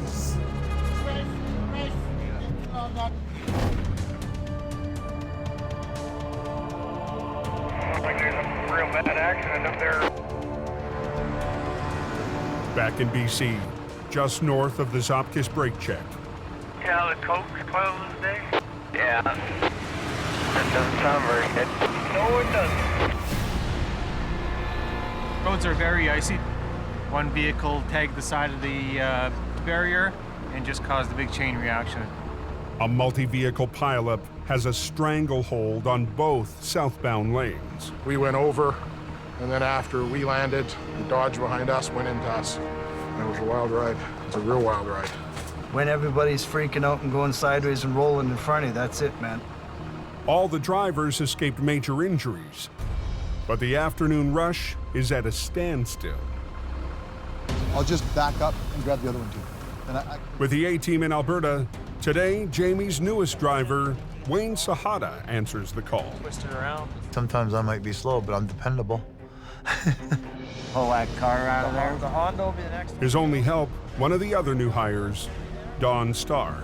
Okay. Then there's 2 1-tons on their sides.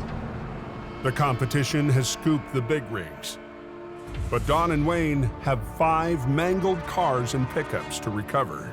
There's a couple vehicles that are rolled over. As soon as we get those cleared, then I think we can get 1 lane going. All they've got is an old single-axle wrecker and a flat-deck truck. Here's the program, okay? What we're gonna do is take these cars, take them to Zop kiosks and unload them, and then we'll just all the Zop kiosks, and then we'll double load down or whatever we got to do. Well, we're going to obviously have to come back for more cars. Oh, obvious.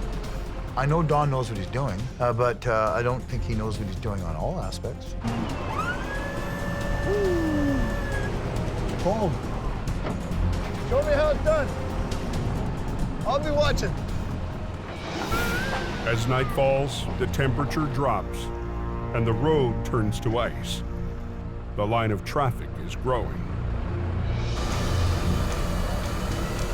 Okay, stop. Okay, now down. All right, hold it there. Not all the way down. What's the matter? I need a block of wood to get my alarm on. Just don't worry about it. Just enough to lock it. Doesn't matter whether it's in the person. I know, Don. Don, he's a legend in his own mind. He's worked here on the hill forever. Wayne's kind of a city tour guy. Whatever. I know how to tow. Even though Wayne and Don don't really get along, Or lift it back up. I need these 2 guys to work together and pull off a stellar job.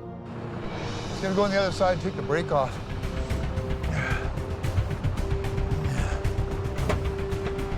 Brakes off. Take it down there like this. In less than an hour, they've got the first 2 wrecks off the road. Holy, just go. It's the wrecks off their wheels that'll be the real test for the new team. Wayne's at top kiosk. Let me go to work. But Don's not waiting for his partner. It should be interesting. Stand back.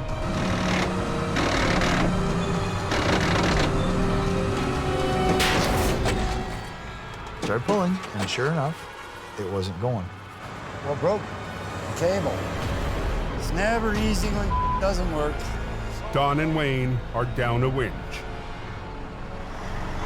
Watch that gear, Wayne. Good. All I'm gonna do is pull it the wrong way, Don. You gotta pull. Just pull it. All right.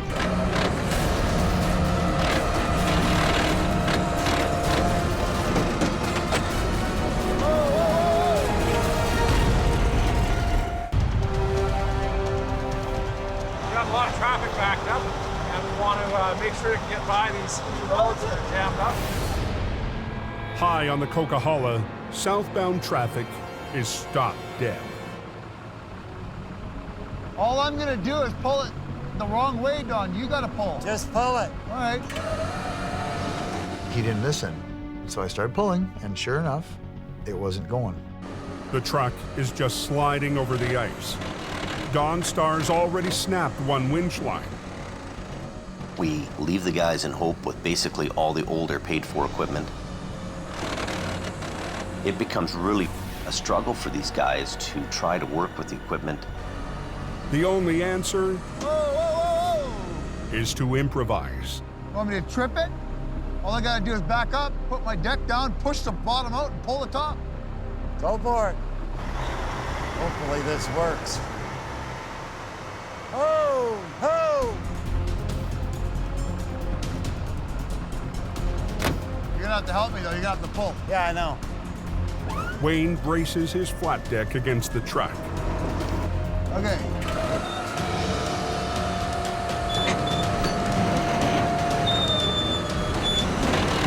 Here it comes. Oh, yeah.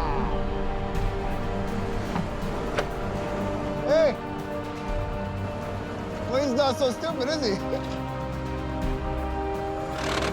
Let's get the highway open. Excuse me. Let's get the highway open. It runs.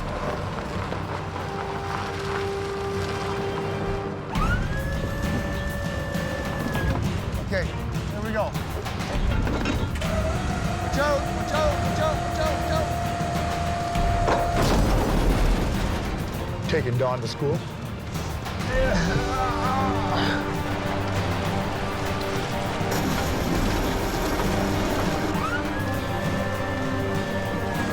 Flip right over. Miracles never cease. Now back, back. There you go, mama. Damn, if we knew what we were doing, we'd be dangerous. Come this way, this way. He does things a little differently than I do, but that's okay. It worked. There's different ways of doing things, and I'm never afraid to learn. I was really impressed with how they managed to keep everything going. They were working on a wing and a prayer, trying to make this work, to try to stay in business and hope. I did get the road clear. I opened it. The road's open. As soon as this guy gets out of here. As soon as this guy goes? Wasn't perfect, wasn't pretty, but they made it happen. Looks like they must have opened that Coke southbound, eh? Next time on Highway Through Hell. Now put some damn chains on. The heaviest snowfall Pretty scary out there. in the history of the highway Don't spin. pushes tower Stop, stop. and trucker to a standoff. I'm gonna teach him a lesson. A monster wreck hits Unbelievable. at the height of the storm, and Brandon faces off Finally showed up to work. against the boss. Are you not coming back? Be a real manager.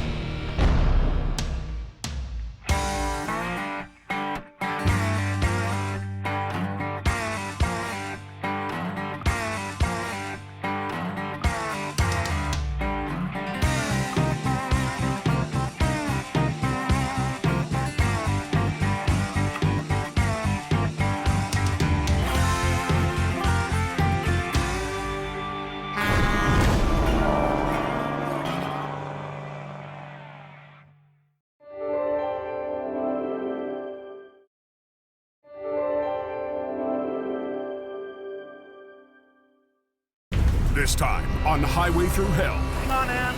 a rollover into a river We're gonna get you out of here. leaves a woman clinging to life. Clock's ticking here. Go! In Alberta, a 48-ton job Other way, other way, other way, other way, other way. turns into a nightmare for Adam's crew. What? Hey! And on the frozen highway, Brandon! a careless mistake Go! threatens Brandon's future Me! in heavy rescue. On the highway through hell, the last line of defense is a heavy rescue team ready to tackle any disaster, because closure is not an option.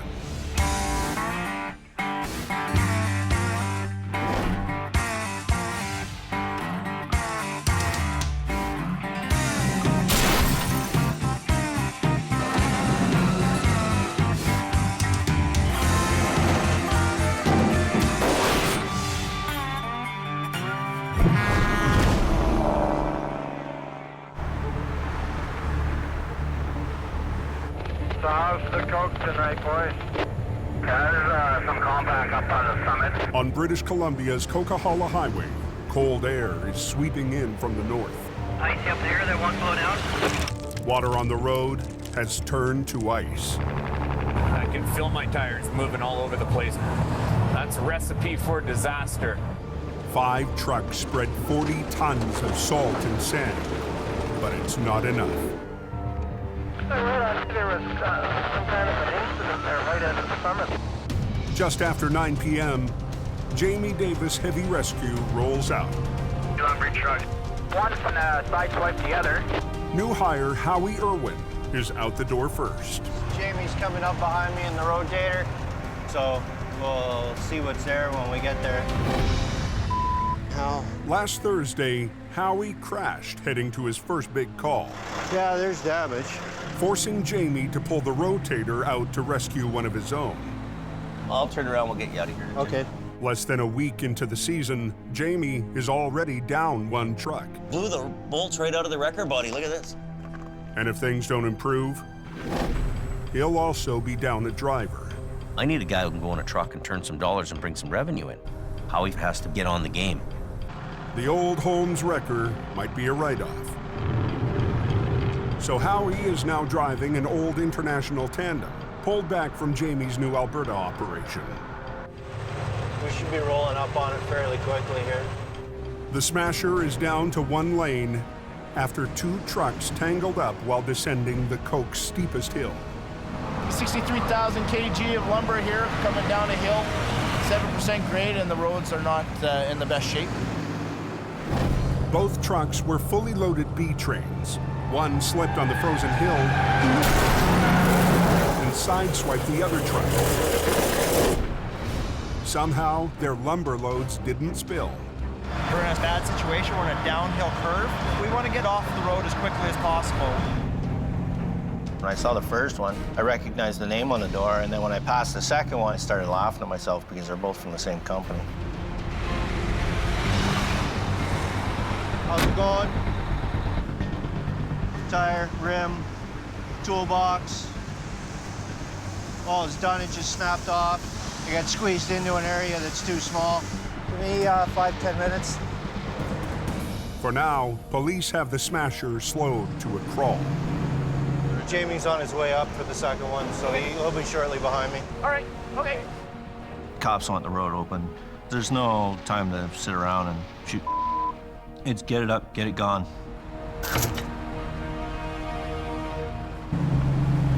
200 yards down the hill, Jamie rolls up on the second lumber truck.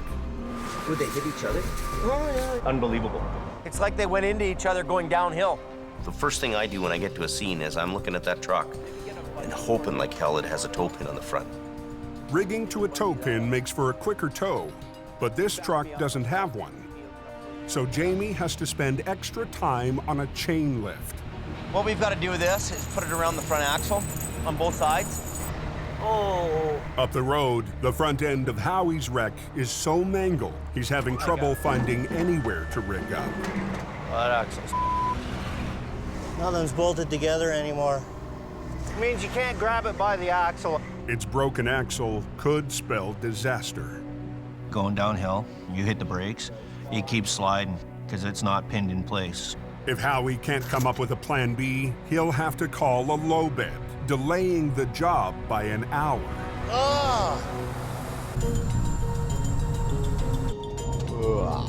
20 miles away, Jamie's stepson Brandon is on his way to the wreck. Just got a call from Jamie, so I'm just heading out now. Keep going. He's been training in the hopes of joining Jamie's Alberta crew. Hey, got it. But when Brandon wrapped his truck around a pole, doesn't that show you how quickly your life can change in a minute? Jamie had second thoughts. I don't feel comfortable I can send you in that environment. But he gave Brandon another chance, patrolling in the new quick response truck. Truck, it's behind these semis right here. Okay. This first stint for him out there went really, really well. Finally found something. Happy. Brandon is quickly earning a place in the family business. But tonight, he's feeling the strain. Been working a ton lately. I've just non-stop work every single day. I've aged probably like 3 years in the past week, I think. 700 miles northeast. Yeah, looks like they got a lot of snow down here. Heavy Rescue's Alberta crew has also been going non-stop. Anywhere from dump trucks to vac trucks to freight trucks. It was just a variety of everything. We have reported a semi and a trailer in the ditch, completely off the road. It's on Highway 63, one of the two main routes to the oil patch. Let's get this on the go. It's -40, and site flagger Kevin Ritchie has already secured the scene. I got my long johns on, my jeans on, my coveralls on, my winter pants on. I feel like a Pillsbury Doughboy. Me, eh? When Adam Gazzola arrives, he finds a heavy lift crane, 60 feet off the road, wedged deep in the snow. Heavy pulling -40. The low bed is buried up to its axles. It's a lot of weight there. The crane has to be in the oil fields, building pipeline first thing in the morning. Can't hold customers up. You got to get their out of the ditch now. My eyes are freezing shut. The wind, the blowing snow, all combined together, it just makes your eyelashes turn white. Man versus the elements. Bitter cold and big recoveries that dwarf most loads in BC have pushed Adam's team to the limit. Come on, freewheel. Since leaving BC, Adam's been promoted to manager, put in charge of building Heavy Rescue North. I'm a very good heavy recovery guy. I know what I'm doing, I can get the job done, but babysitting employees and making sure they're doing the job, it's stressful. Adam inherited Colin McLean, a city tower who Jamie sent out as part of the first wave into the north. In the city, it's a little bit different. They're more or less short, quick little tows. I'd like to prove, no, I can do the highway towing.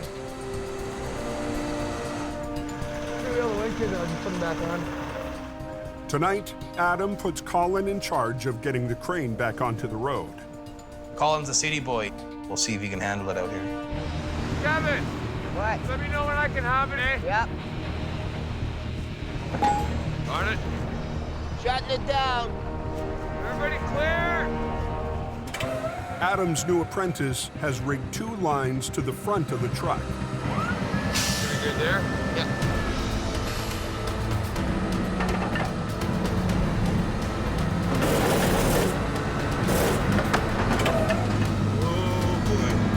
The bitter cold has turned the asphalt rock hard. Colin spades can't dig in. Settle down. Oh. To make matters worse, the trailer is cemented into the ice and snow. It's like taking a suction cup and you stick it on the wall. And it's hard to pull off. My theory is you got to lift it up. Lift up one end really good to break that suction. Yeah, you have to run the wrecker, right? That's why they give you all this here. So you go like this here. It's a steep learning curve, and with traffic backing up, There's probably about 45, 50 trucks sitting there waiting already. You got it. Colin is running out of time. Let's get the off the highway! Back in BC, on the Coke, Nothing's bolted together anymore. Howie's trying to recover a lumber truck, but he can't lift from the broken axle. Instead of using a fork, you use a chain to sling it. Make sure you attach yourself to something that's sturdy, not gonna break off. Gives me the hook I need. The front of that truck was pretty mangled, so whatever I had to hook onto, I had to make sure it wasn't gonna rip off. Ah, loving it. What the?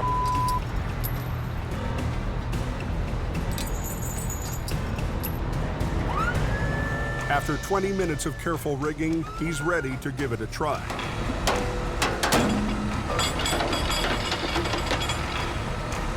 Didn't fall off. You'd count that as a win. It's on the hook, but it still needs to hold together for the ride down the Smasher. Okay, I'm gonna try it. Okay. It feels like it's rolling. The frame holds. 140,000 pounds of lumber can now head to the yard. It's all about being a steady Eddie and come up with a plan and make the plan work. Fight your way through it. Down the highway, Jamie is still working to get his rig on the hook. So this bumper's gonna crumple up. A little higher. Yeah. Now we'll just see if the air's up. With Howie's truck cleared, traffic on the Smasher picks up speed. We're on a curve here. Trucks can't stop on the ice. Right now, the main thing is just get it off the highway. Brandon finally arrives on the scene to help with traffic control. Well, there's Brandon. Driving in there pretty hot. Right in the middle of the ice-covered highway. What is he doing? Brandon pulls a U-turn. Brandon! Go, go, go! Me! In BC, an early storm has brought snow, rain, and a layer of ice to the Cove. Little slick. It has to be bungee. Jamie's trying to clear a loaded lumber truck from one of the most hazardous spots on the highway. We're on a curve here. Trucks can't stop on the ice. Brandon arrives to help, Get out of here! but pulls a dangerous U-turn. Just tell him to go, go, go! I watch him turn around on the live lane. There's traffic barreling down. Hey! I'm yelling at him. I don't want him getting killed on this highway. He cannot do this. Hey, Brandon, back up and get right over tight over here. You're gonna get hit by a semi, man. That was a bad move. Wow. That's crazy. Man, just unbelievable. You gonna get out of the truck or what are you gonna do? So what did you turn around for then? How about stop at the lip? How about what? How about stop at the lip? I'm not lipping you. You've been lipping me ever since I got here. It was dangerous. There's no one behind me. I know, you don't ever... There's this one vehicle that's just passed. Like, I don't want to argue with you. Holy moly. I've watched that kind of stuff happen right in front of me, lots. You make a wrong decision, you make a wrong turn on your steering wheel, and you're done. He doesn't realize how close he could have come to getting hit by a semi. What? Excuse for blowing the U-ball? Well, you know what the problem is? He's just young and he doesn't understand it. He doesn't understand the danger if you're here, right? That was a total rookie move, right? Wow, that really scared me. Like I have pins and needles.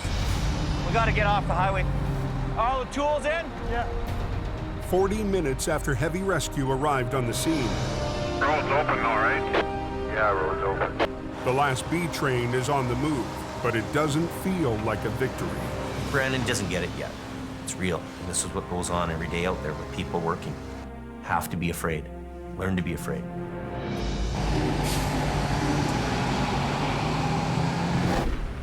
Does anyone know how long the highway will be closed for? In northern Alberta, Highway 63 has been shut down for nearly an hour. Welcome to Siberia, boys. You gotta work the truck. New hire Colin is struggling to pull a 100,000-pound load out of the ditch. When I'm trying to pull up, trying to get the wrecker to bite into the ground, and it doesn't. Traffic is now backed up for 3 miles. And if I look at him and I see that he's not doing it, I'm gonna take over and do it myself. So Adam repositions the wrecker in a straight line with the rig. Off it and I give her gas now. He sends Colin to put the truck into gear to help with the pull. To break the truck free, Adam lifts the rig to release it from the suction of its bed of ice. She's in there pretty good.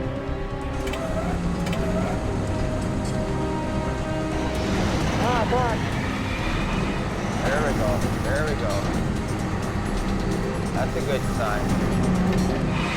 With the suction broken, Come on, baby. Let's go. it's time to pull. Yeah, buddy. Gotta stay warm, gotta stay warm.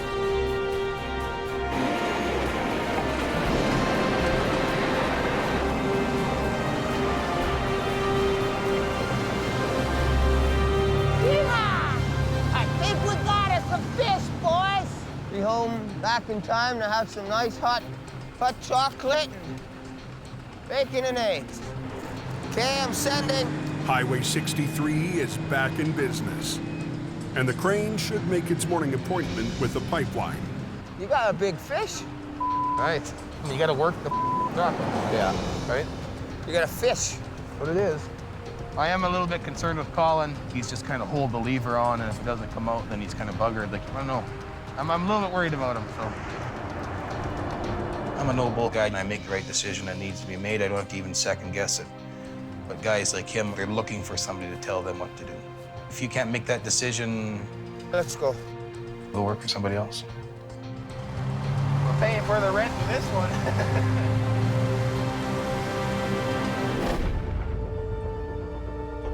Back in BC, What's the hold up here westbound? an hour west of Hope, One of the dump trucks that pulled out of the merge sheet of the car. Al Quiring answers a call out on Highway 1. Dump truck versus a car of some kind. We got my son heading out with their single axle. See what the action is when we get there.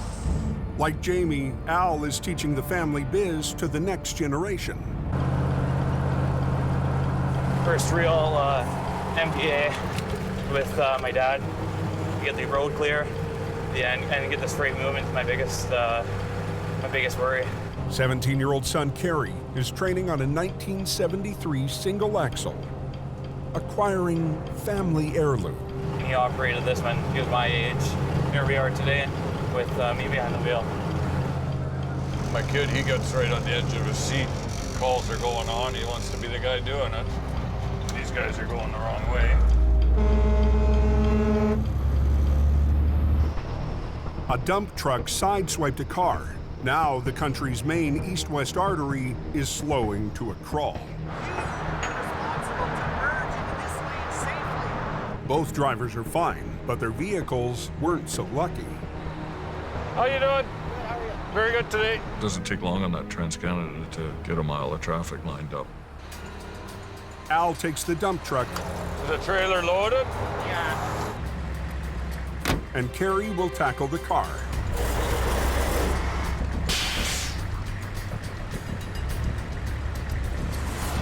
Oh, yeah. The crash has broken the wheel and shredded the tire. Well, the tire's off completely. I just have to pop it off. Why don't you just pick it up with the wheel lift, tuck it in and drag it? We're not into tire repair here, buddy. We're in the lane opening business. You want to be the tow truck guy? Come on, pal. Run, run, run. He's green to the business. Want to make sure he's doing everything all right. We got to, progress with keeping that road open.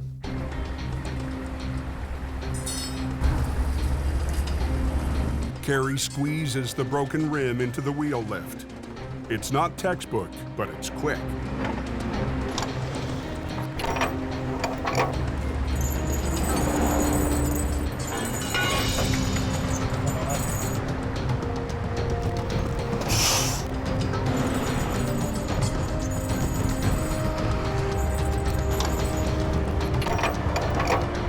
Let's roll. 20 minutes in, Carey's got his first job on the hook.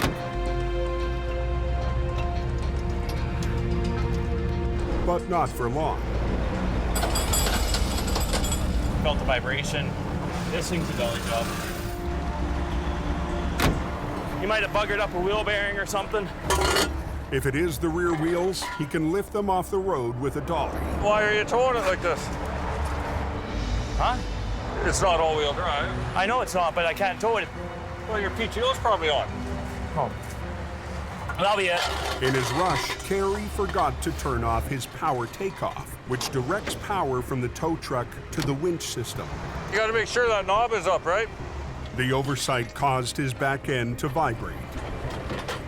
Take this. And if you go in the middle. Okay, you're good. He's my guy. Prince of the Coquihalla right here. Right there. He's the king. Carey chalks up his first win for the family business. It's a confidence builder. I'm having my dad there. Go home, think about what I need to do to make my towing better next time.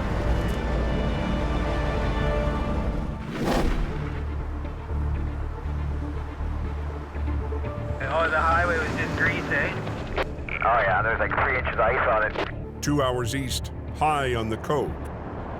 Somebody had an accident up there somewhere. There was a car, and then there was another one. Black pickup. The guy's in the ditch. Get somebody up there right away. Jamie's already on the coke in one of his quick response trucks. There's multiple car accidents up the hill here right now. We're gonna get up to these scenes, find out what's going on, and then we can call whatever resources we need in there. Accident. Ooh. Are they okay? 2 cars spun out and hit each other on a curve near the Porsche chain-up. 200 yards up the road, a pickup truck went over the bank in an unrelated accident. You okay? Fortunately, no one's injured. I'm a little nervous that somebody might get hit here. This is a bad corner. When I see all these people wandering around on the highway, my first instinct is I have to protect the scene. I have to create a buffer zone. I see. See the speed these guys are coming around the corner? Crazy. There's people flying by you, and it's a bit of a blind corner. I'm scared. And when I'm scared, there's a reason for that. We gotta get you off the road. If they're kind of drivable, we should just pull them off the road and... Anything to get into a locked car? Locked car, I habitually lock when I open the door. So this one won't start? No. One of the guys locked his keys in the car. One car won't run, so I have to wait for a tow truck no matter what. Dispatch. Yeah, I want you to roll everything you got there, every truck. Ambulance just pulling out of Hope. There's a rescue truck coming up that way too. The pickup truck is away from traffic. Come in here. But the driver has been wandering the highway. Here, get in there and stay warm, Burger. I'll turn the heater on. You're a little bit shaken up, eh? Oh, yeah. Yeah. He seemed a little worse than the other 2 guys. He's delirious, he's not, focused. We put him inside the truck so that he can warm up a little bit.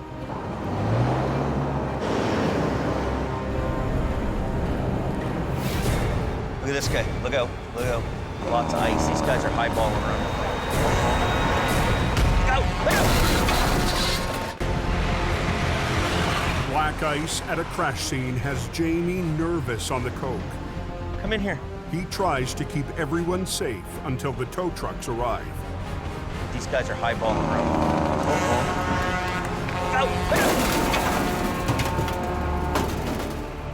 I look over my shoulder and I see a semi and it's like, oh yeah, here it comes. Bang. Crash happened. You okay? The guy sitting in the back of the pickup had already been in another crash. Whammo, gets it again. You feel okay? Did you hit the back of the window? Okay. There's another MBA just above Porsche. Not for me, and what a little bit of speed will do, eh? Do you hurt anywhere? No. 2 crashes in one day, and in both crashes, he doesn't get hurt. This guy's won the lottery. Look at the speeds this guy's doing. Look at this, look at this. I think everybody should get off this highway here. Crazy. The semi that did the damage is drivable. but not the two cars from the initial accident. We need more cones and accident scenes further ahead. Oh, here we go. This is one of our guys here. You have an unlock kit? If you want to unlock this guy's car. Look at the speeds coming around here, man. This is unbelievable. There's going to be another accident here. Look at the girls here. They're in a really bad spot. Amanda Shar. Leave it. I'm not putting anybody else, especially now it's getting dark. So. It's not safe. No. Good. It's sundown by the time the cars are cleared out. But there's still the pickup truck to recover. The job goes to Howie. Come on.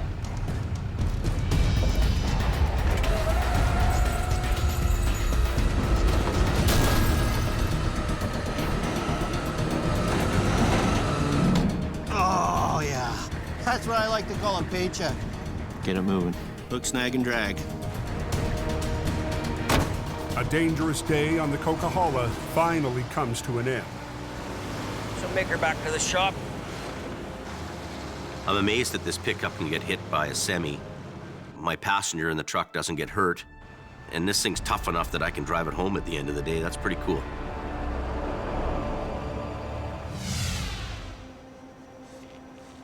It was pretty bad, this accident, hey, James? Doesn't that tell you how dangerous it is on the highway? Hey, buddy.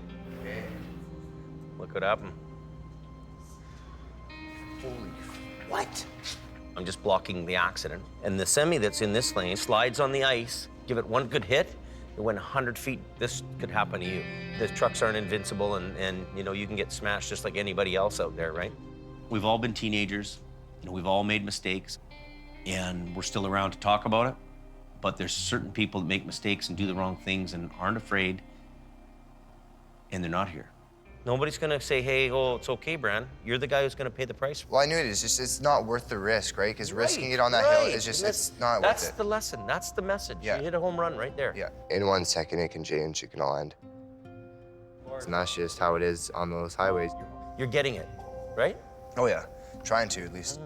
Trying to. It's starting to add up to him. That's what impressed me the most. He's starting to understand what's safe and what's not safe. You need to learn this lesson too, right? In about 11 years. If you don't learn to be afraid, that's when you're gonna have a problem. You need to know to be afraid.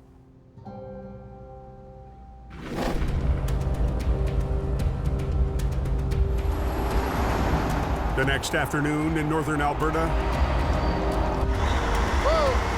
Adam and his crew respond to a semi in the ditch on Highway 55. The road is the entry point to Highway 881, lifeline to the oil fields. Road's blocked right now. This thing's loaded with rocks. The semi's cargo is 48 tons of gravel. Take this side off, run it down there. It's a tough pull for one truck and this little small one. You gotta work the both of them. The load is top-heavy. A bad pull could easily roll it over. We're run everything down low on this one. The plan is to position one wrecker at either end of the semi and pull it sideways out of the ditch. They're straining their winch lines to the max in the worst possible conditions. Cables snap easier in the cold, so you got to watch what you're doing, how you're pulling, and really be careful. Yeah, it's just dangerous. This time, Adam needs Colin to be delicate on the controls. These things are like a gunshot ready to blow off here at a moment's notice. Not a whole bunch. You're not gonna pull the whole world, right?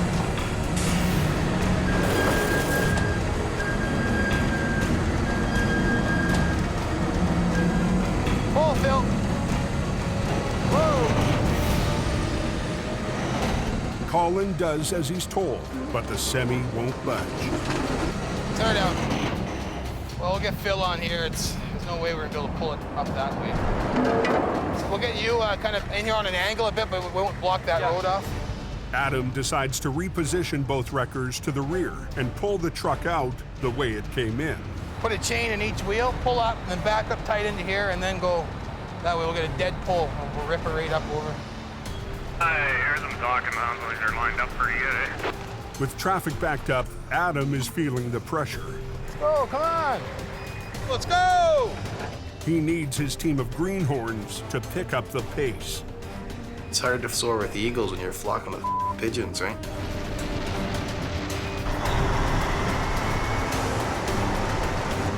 Good.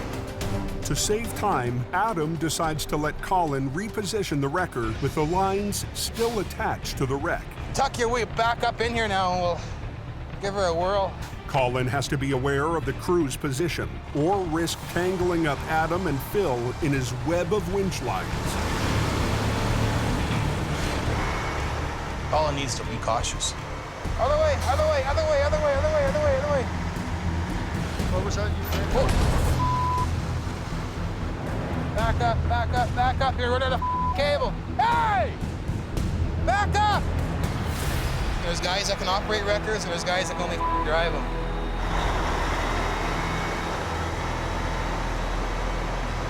Are you anywhere near where you want them? No. I didn't think so. Me, you don't want. Hey! In Alberta, Colin's backing up HR-68, getting ready for a heavy pull. We're pulling tight here. Without warning, he drives it forward, catching Adam off guard. Me, you don't watch, do you idiot? I failed to give the signal that I was about to move the truck forward. It could have been bad. Watch what the you're doing. Use your mirrors. You almost took his hand off. You almost took my leg off. Use your eyes. He just does not pay attention. If I just sit there and let it happen, then somebody's gonna get hurt. Look in your mirror before you cram it in gear and go ahead.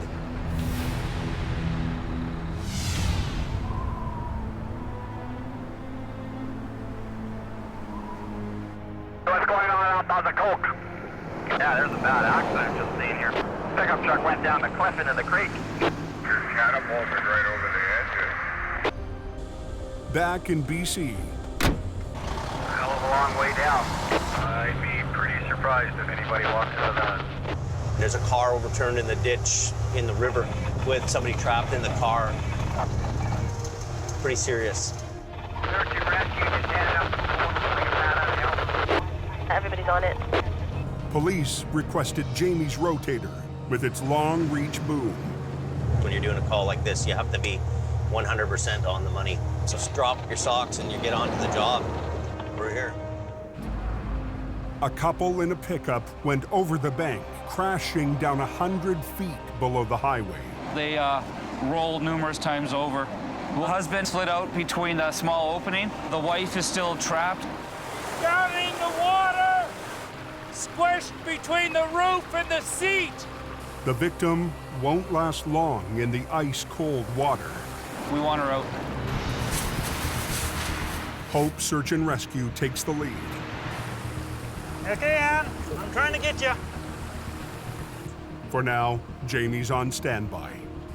Pretty serious place to be in, trapped upside down in the river and the water's running through your cab. Clock's ticking here.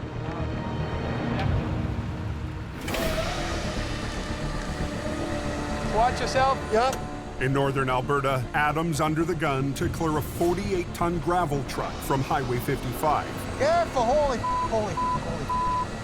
A lot of weight there. For 2 hours, they've been in a tug of war with the top-heavy trailer. This thing's loaded with rocks, so it can go anytime. Let him catch up a little bit. Okay, hold off, let him catch up. You have to work together. There's more to it than just holding the lever. You gotta look.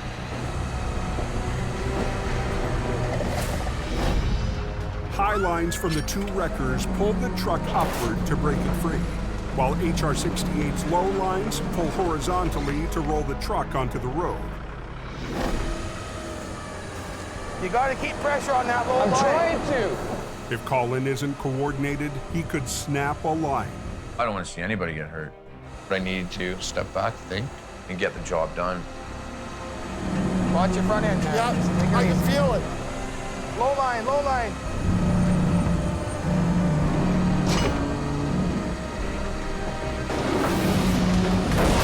Whoa. It's almost tipped over on us there. Me. It's the second failed pull. and Adam's running out of options. Get off your blocks there. Get on that side so we can pull it over. He repositions Phil's lines to pull from a lower angle and prevent the truck from tipping. Get this failure up on the road, then we got it made. Keep going higher. You know, pull on the low one, lift with the left, and then pull on the right, right? So you gotta break the suction and then pull, break, pull, break, pull. All you gotta do is just get one end up to break that suction, and the rest follows. Pull just a little bit more.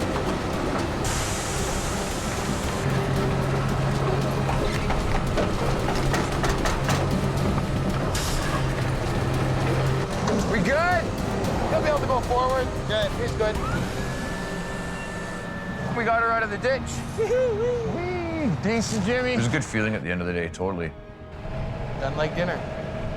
48 tons of gravel is back on its way, and heavy rescue can finally head home. They'll be hobbling around in a wheelchair because they got no leg. That might not be a bad idea. She gets a pension.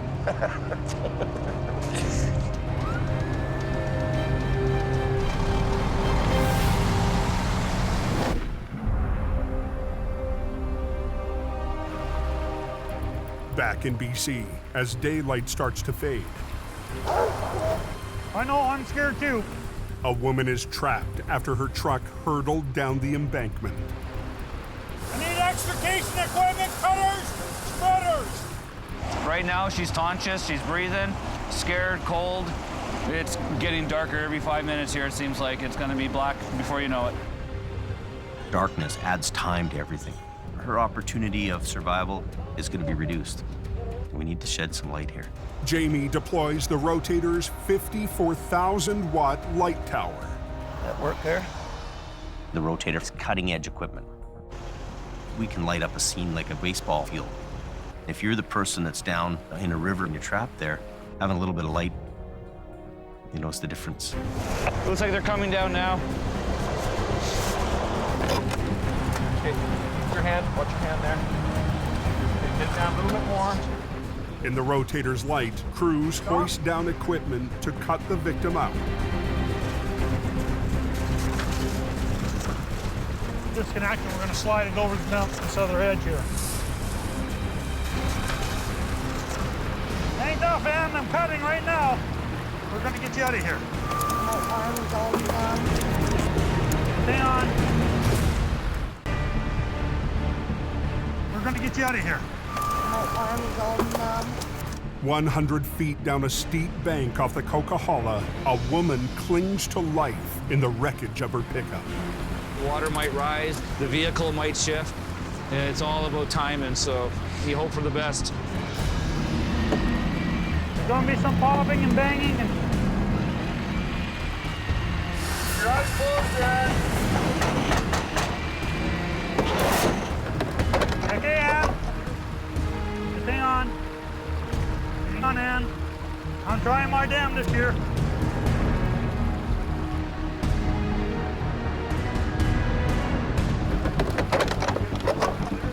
Hang on. Finally, she's within reach. If you slide over, I'll step in there and then go down by myself here.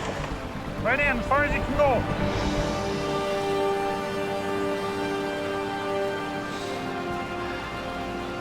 Tell them to get the heat on the truck high. The woman's suffering from hypothermia. They've got to get her to the hospital fast. This is what you would call a technical rescue. There's special rigging and gear that has to go into this, and it has to be done right. We need a rated anchor point. It's got to be something stationary that's not going to move. I can give you a strap around the axle. This is where they're going to attach it to. At this point, bringing her up is treacherous. It's really cold, -10, -15.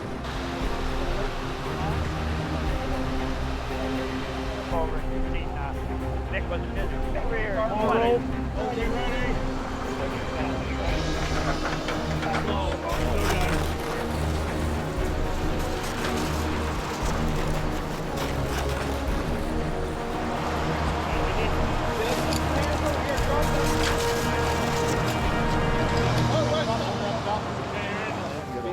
rescuers have gotten to her just in time. She'll survive her ordeal. Well done, gentlemen. This, to me, was a really nice ending to this rescue. It's amazing that anybody could come out alive. Yeah, your light works awesome. Search and Rescue made a comment there that it made their job a lot easier. Yeah. Everybody's gotten out safely. We can go about doing our business now and bring the vehicle up. You'll both go down, and we'll take 2 lines down. The main line will go down, and we'll use a fairly heavy chain, and then Get up and come back up. Yeah. With his experienced swampers working in Alberta, Jamie's enlisted part-timer Ray and his yard mechanic, Jim. It looks like a long ways down. The biggest challenge is going to be getting down the bank safely. It's very slippery. There's lots of sharp rocks here. Even just getting down the slope to hook the car up is dangerous. So what we'll do is you guys can hang on to one of these each on the way back, and that'll help you up the bank, okay? Not there. Here. Look at this, could fall out, right? You want to be in there. We're working with casual part-time guys here. I have to be very careful to make sure to tell these guys every step of the way what we've got to do. I'll bring the main line down and you bring the chain, okay? Yeah. It's gotta be done and we gotta do it. That one's free-wheeled, so be careful. Ready? Pull it now. Is it coming out manually? Oh yeah, there it goes. Yeah, it's coming now. I'm gonna free-wheel yours too, okay? That's pure ice there. This is nuts. Let go!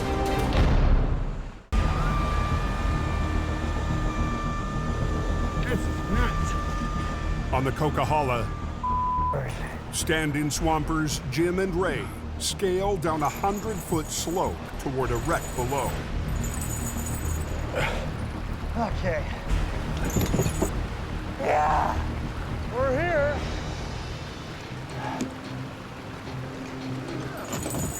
Got it?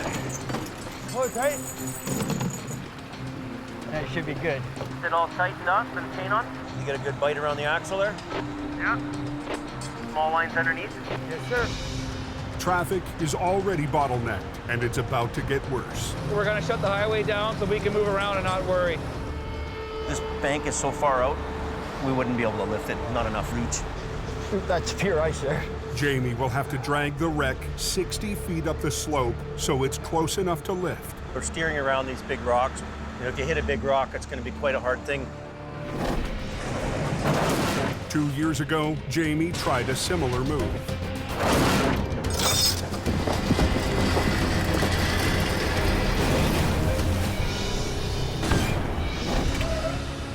I'm not really into having a failure on a job.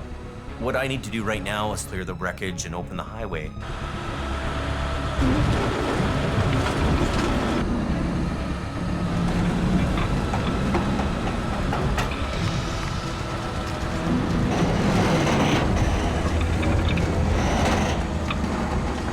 It's right on a big boulder. Our chain better not come undone. Nice and easy. Go easy.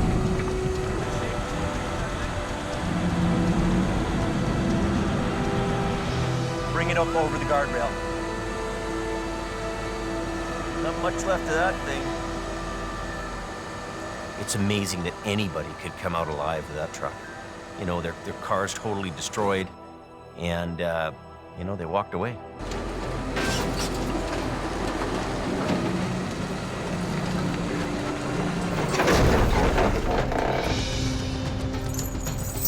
Those guys are really are lucky. We're gonna move this to get the highway open. They'll hook that up from the front end and he'll be gone. Okay, coming. Warp. Pepper. 6 hours on the scene and the road is finally clear. It wasn't the biggest job of the season, but it might just be the most important.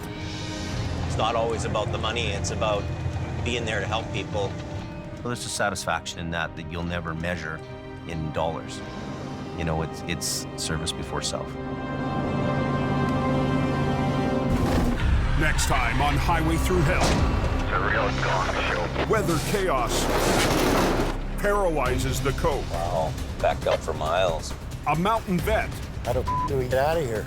And a city boy. How's my front wheels? They're good. Battle an icy hill. Get out of there! Get out of here! And the Alberta crew faces a recovery big enough Don't roll back, whatever you to do. beat their biggest record. Whoa! And Adam. I don't think we're gonna get it.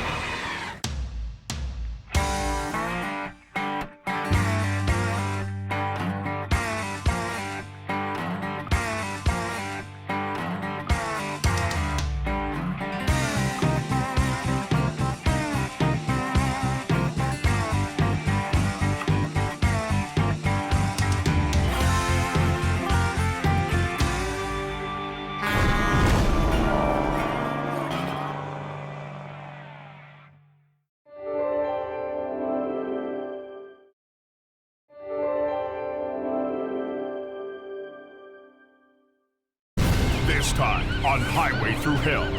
Fleet all over the road. The biggest wreck of the season It's a damn tangled mess. explodes on Jamie's doorstep. Yeah, Jamie and his rotator must be all excited.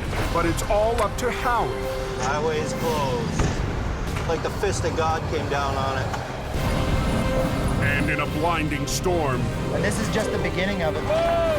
there's no end of trouble. It's like a reoccurring nightmare. On the Highway Through Hell, the last line of defense is a heavy rescue team ready to tackle any disaster.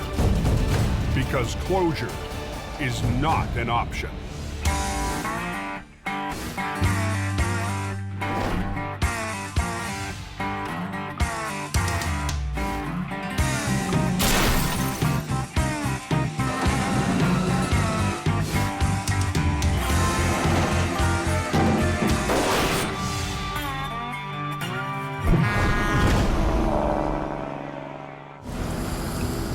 Rain, rain, rain, rain, eh? A massive storm has rolled in from the Pacific. Like 70 millimeters. Heavy rain is pounding British Columbia's Highway 1. Get ready, get there, pretty. You're really coming down hard up there. Up on the Coke, where it's colder, it's blinding snow. Snowing pretty good on the smash there.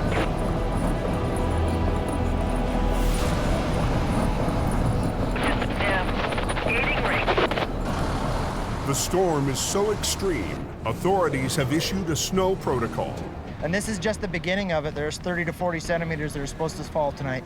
putting police, heavy rescue, and highway maintenance on high alert. Up at the VSA Highway Maintenance Yard, Getting ready for protocol? the call has gone out for extra plows. Get it hooked up to the truck. Up a little more. Up. Go keep them roads safe for the public. On the Smasher, the timing couldn't be worse. It's the height of the overnight freight run, and more than a dozen spinners are spread across the hill. They can't get a hold of Jamie Davis? Clearing's up there. Al Quiring is doing all he can to keep the trucks moving. When they call for the protocol, you have to be there to make sure that highway stays open, and if you're not, it just becomes chaos. The first one on his hook, a heavy load of lumber jackknifed just below the summit. Happy this is a good day of fishing, that's for sure. Try and get this guy backed off the road here. There's no time to waste. And as fast as you can keep slaying the dragons, they keep coming.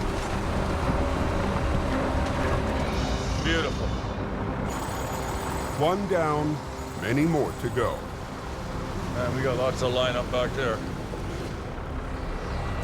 About 40 trucks, cars spun out on the Smasher.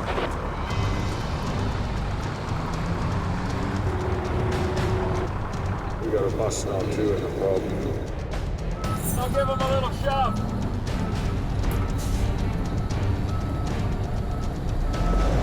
That's what happens when you don't chain up here.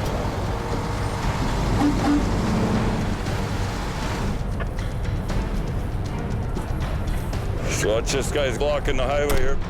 How much weight you got in there? About 60. As soon as we start rolling, start picking up gears.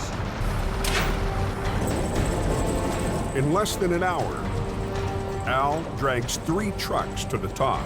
625 from Alberta. Go ahead for 625. I'm just going to be clearing the top of the hill here. You want me to back down and start working the other side there from the top? There's at least 1 ship truck down here that'll need you. We were just here. It's like a reoccurring nightmare. The storm isn't letting up. Al's in for a long night, and help is a long way away. Jamie, going to Alberta. Isn't that incredible? Almost white out here. New highway policies have cut Jamie's BC business in half, so he's heading north, following his rotator. Well, Adam called and wanted the rotator out in Alberta. There's a job waiting for the rotator, and it needs to be there for 7 a.m. in the morning. I'm gonna go up and deal with some stuff in Fort Mac. I doubt it'll be busy. It's certainly not busy here at all. So anyway, while I'm gone there, can you look after things for me? Sure. Appreciate it. With the rotator gone, Jamie has left his Hope operation in the hands of new hire, Howie Irwin, and a single aging wrecker, HR-66. It's not the easiest being one guy, but you just have to be confident in your skills. And 10 spun out on the hill. But nobody expected the storm in BC to be this severe. They're making a chain up, going up. A smasher. Down the mountain, it's 5 degrees warmer, enough to make it a very different storm. Rain down here. I did listen to drivers having to chain up on the hill, and they're in blizzard conditions. With trouble on the coke, most of the traffic decides to run Highway 1. I'll take the canyon. Yeah, I'll do the canyon every time. Its lower elevation means no snow, but it's narrow and winding. And in heavy rain, it's a handful. You can't see very well. Trucker Harold Freemuth is running the number 1 with a load of pulpwood. Your visibility is limited. You have to slow it down. But then there's always the other guy. I've seen so many close call accidents. It's crazy. Tango 32, can you run a BC marker for me, please? Because of the storm, Highway Patrol has sent extra officers out on the road. People still do just insane speeds. It doesn't take long for Constable Jim Halliday to make his first stop of the night. Hi. Well, it's pouring rain out, man, and you're doing 140. You have your license, insurance, and registration. You understand that you're getting a ticket today, right? Why are you doing 140 in the pouring rain? You think that you're invincible. Nothing's gonna happen to you. It's just after 9:15. One is closed. We had a liquor wreck at Flood Hope Road. When Howie answers an urgent call. Freaks all over the road. It's a damn tangled mess. I was gonna go home and hang out for the night with the wife and cuddle in a nice warm bed, and as soon as I make a plan to leave, something else happens. What I heard was a truck jackknife got sideways, and another truck drove through it. Howie doesn't have far to go. The wreck is close to Jamie's yard. Everybody's coming off the highway now.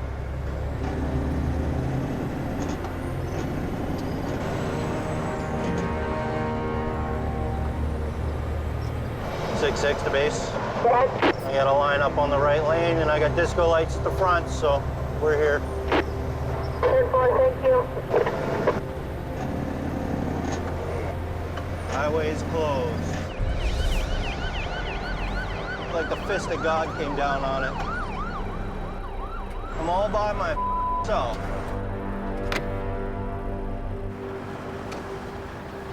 "10 minutes after leaving the yard.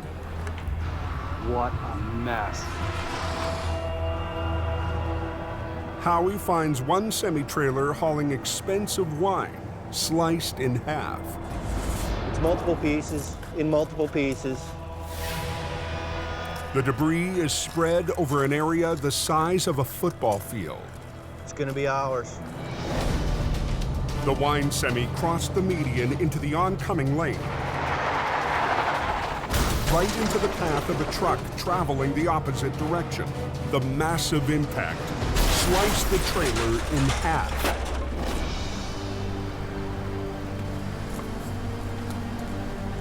I'm lucky to be alive anyway. At the wheel of the second truck, Harold Freemuth. Yeah, I'll do the canyon every time. Who's fought through 2 hours of twisting roads and driving rain. But then there's always the other guy. Seen the trail ending outside at the last minute. I couldn't stop. Said, oh my God, no. Hit the brakes and went right through it.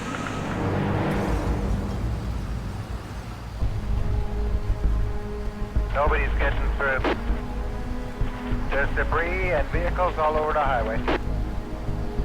The main route out of the mountains is completely choked off. We need to really get this mess cleaned up as soon as we can. And the biggest wreck of the season is in the hands of one man and one truck. It's a monster crash. As soon as you're all by yourself, game on. No rotator, no backup. And now I'm neck deep in. What a mess that is. You're not gonna go anywhere for hours on one. Just outside of Hope, BC, the worst wreck of the season. Yep, she's closed westbound.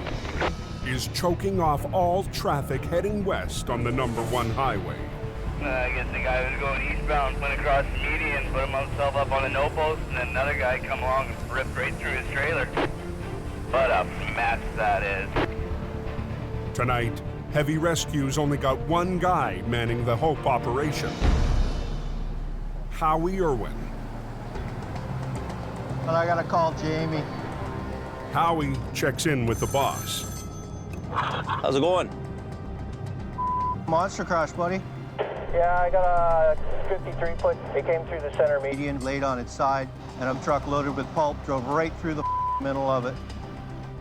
Well into Alberta, there's nothing Jamie can do. Well, the moment I move the gear out, rotator's not around, then Murphy's Law is something's gonna happen. 18,000 vehicles use BC's Highway 1 to get to the West Coast every day. It's creating quite a backlog. It's very poor weather conditions, and we don't want any rear enders or collisions. Clearing the wrecks is a priority, but Howie's wrecker can't even get close. If they can take all this stuff and push it that way. Front end loader and a street sweeper? Everything from here that way into the center median. Okay. And then I can get that one out of the way. And then we can get they got to clear a path through the wreckage so that we can get my truck through without breaking or popping any tires. Are they letting any traffic through there at the accident yet? No, I talked to a cop and he said it was going to be literally, he quoted, hours because they haven't even started cleanup yet. Damn it! 750 miles away in Alberta. A lot of guys go in the ditch and man doesn't do a lot of damage. Heavy rescue is called into action when a flash freeze hits Highway 881. A driver heading north to Fort Mac hit the ditch when he swerved to avoid another truck. I didn't expect it to be as icy as it was. Had to put my brakes on quick, and then the truck started to jackknife. This is where I ended up. I'll get him just to pull that trailer up and over. Alberta manager Adam Gazzola is hoping they can hook to the tow pin and get the truck on the road fast. Chop, let's go. With 2 other jobs waiting, Come on, you dumb. he needs his crew to pick up the pace. Snail pace, eh? Colin has to prove himself. I'm hard on him because he up. He's a pretty spirited man, so you better have some tough skin. Let's watch that hook. Keep pulling her over. I'm gonna hip check him off the wrecker here pretty quick. Hang on. But Colin's trouble tonight has nothing to do with his lack of experience. Well, the rear axle's broke out of it. We're just gonna come in here and pull on the trailer to suck this back end out. Hey, Colin! The tractor's rear wheels are working like an anchor, dragging in the snow. So Adam gets Colin to reposition to pull from the side. 2 secs. But that means stopping all traffic, and every minute counts. Watch yourself. Go ahead. Bit of a bent axle. Okay, just pull ahead. Okay. It's a small victory, but there's much more work ahead. It's the way it is. Right? You finish one, you're off to another one. Finish one, off to another one. Man, the pressure was on. Yeah, Highway 1 shut down, westbound. Back in BC, Howie Irwin is facing a massive recovery. Once Highways opens up this lane, I can get to that. I can clear it out of the way. As soon as I get it cleared out of the way, we're gonna clean traffic out, and we'll start shoveling this trailer out, loading it all into the bin. Then I can deal with the recovery on the front half. I can get the highway completely open. If you got more guys with more trucks, each guy takes a piece. If you got to focus on one part, and then on another part, and then on another part, and then another part, and you're using the same truck to do all those parts, that's what takes the time. Highways gets to work clearing a path, so Howie can reach the 2 wrecks. You're just waiting. There's nothing you can do about it.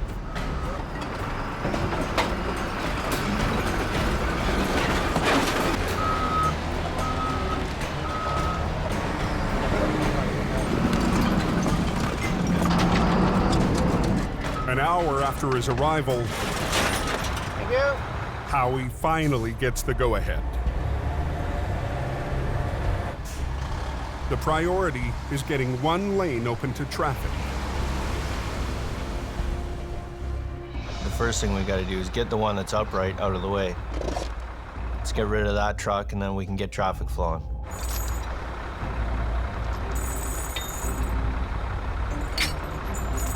It's on the hook. Yeah, needs air. But the semi's air supply has flatlined. I gotta put some air in it. It's out of there. No air, no go. Because as soon as he loses air, his brakes come on. He can't move. Truck brakes are powered by an air piston that expands to release the brakes.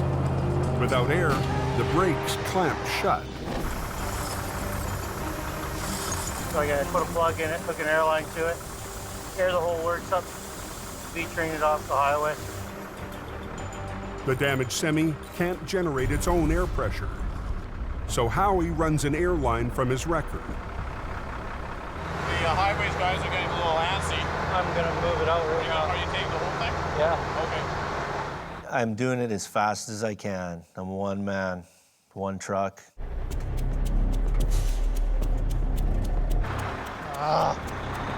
Light's not wanting to release.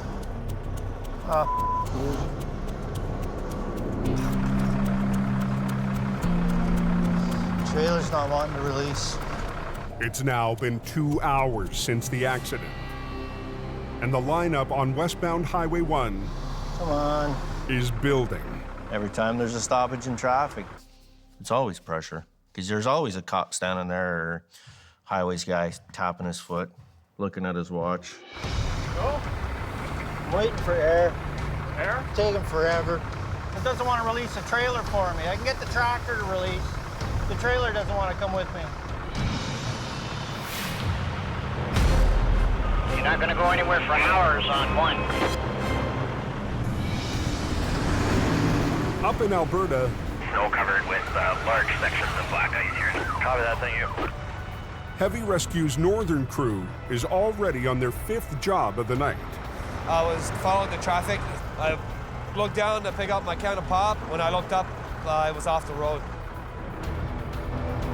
The gravel truck was hauling a trailer with a total 50-ton load. No, there was no harm done, no injuries, nothing. Just my pride. Hey, Colin! What?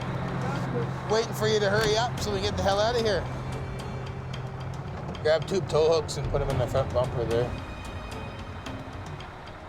Pulling on frozen cable, up and down embankments full, you know, walking through 2-3 feet of snow, it beat us up pretty good. Adam's patience with Colin ran out 2 jobs earlier. He's taken command of Colin's wrecker. You know, somebody boots you off your machine, it's a feeling, but, you know, Adam's the boss.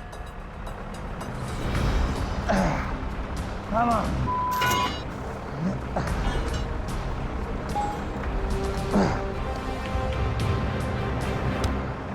Adam wants to pull the truck forward and up to the road. And fighting a 50-ton payload, he'll need the driver to help with some added power. Put it in low gear, he's gonna pull you out together.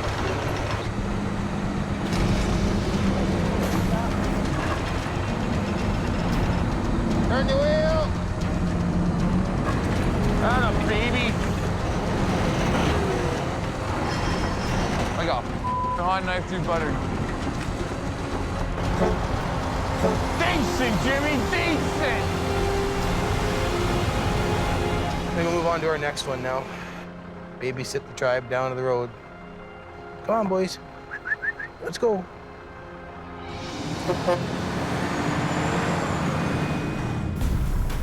I gotta put some air in it. It's out of there. In BC, Howie's recovery is stalled. He's pumped air to the wrecked semi, but the air brakes on the trailer still won't release. Oh, you're gonna be like that, are you? We got the airline broke off the air pot.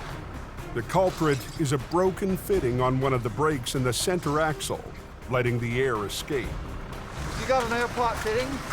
For which? The fitting busted off the center axle, the far side. Just gotta be different. It won't happen. I did not have one that size. The wrecks aren't going anywhere, and neither is the growing lineup of traffic. Like a parking lot out here. Said no estimated time of movement. I'll just say the least, I'm really pissed off. Trailer's not wanting to release. On Highway 1, Howie Irwin's recovery is going nowhere fast. Some of the air brakes on the wrecked trailer won't release until he can reattach a broken airline. Just gotta be different. But he doesn't have the right part. Around. You feel the pressure, but you have to stay focused on the job. And it's a monster job. A truck loaded with wine flipped across Highway 1, and a semi coming the opposite way smashed right through the trailer, slicing it in half. Can you imagine blasting through a 53-foot trailer loaded? That action is quite the mess. Traffic's already been held up for 2 hours. I gotta clean some of that glass out because I gotta labor it in there. It's shards of glass everywhere. I'm worried about cutting myself because if I cut myself at a point where I need attention, everything stops. I grabbed my zip ties, identified the hose that was leaking the air, folded it over, zip tied it off. We got the leak stopped. Howie's quick fix will allow some of the brakes to release, but the rest are still stuck. Without compressed air to power the brakes, the only way to release them is mechanically, with a specialized bolt that reefs the brakes free. Come on. But it takes valuable time. I got 2 caging bolts in here, so hopefully that should be it. Come on. At 12:30 a.m., 6-6, we got it mobile. 3.5 hours after getting the call, Howie gets one wreck off the road. All right. You'll let traffic go. Looks like traffic's moving here. Have they got a lane open now? One lane is open to relieve congestion, but it's only temporary. It's one down, another one to go. Howie will have to wait on the rest of the recovery. Watch it. Okay, we're gonna load the back of your truck up in a bit. The insurance company wants the $500,000 worth of wine salvaged. There's 15 to 20 feet of trailer there, and it's full, right from the opening to the front wall. Watch it, Jim. It's broken open cases, it's individual bottles, and I know what it's like playing pickup sticks. It's the same thing when you're picking up bottles. It's one piece at a time.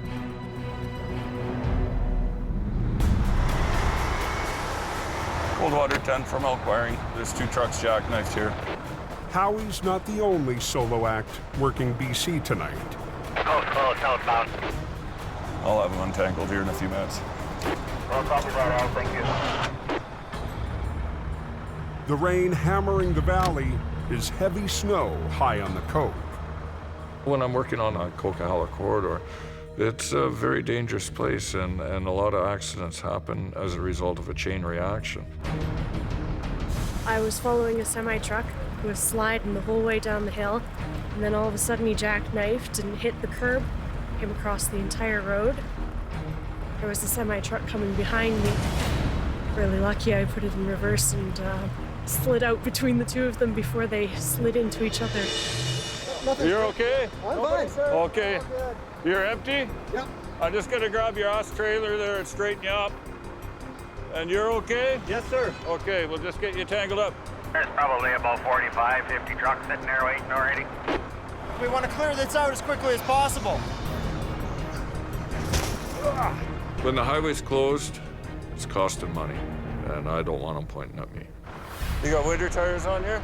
The driver of the car doesn't need a tow, but Al needs her out of his way. Very slowly, just go ahead and you can go past that guy, and I think the road will be clear for you. Very slow. Stay up in that soft stuff, okay? Don't use your brakes. Come on. Just let it roll slow, slow, slow. Put it in the first gear. All right, I think you're on your own all the way down, but just, you know, use the fluff as your friend. Welcome to the highway through hell.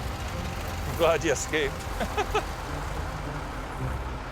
So this guy ready to roll? Al needs to get the 2 trucks out of the way fast, so he decides to teach the driver an old trick. Just put your truck in gear and steer yourself up against the no post. Leave your trailer brakes on. Just get it going. Leave your trailer brakes on. By locking the rear wheels on the back trailer, friction will help pull the long B train straight out of its jackknife.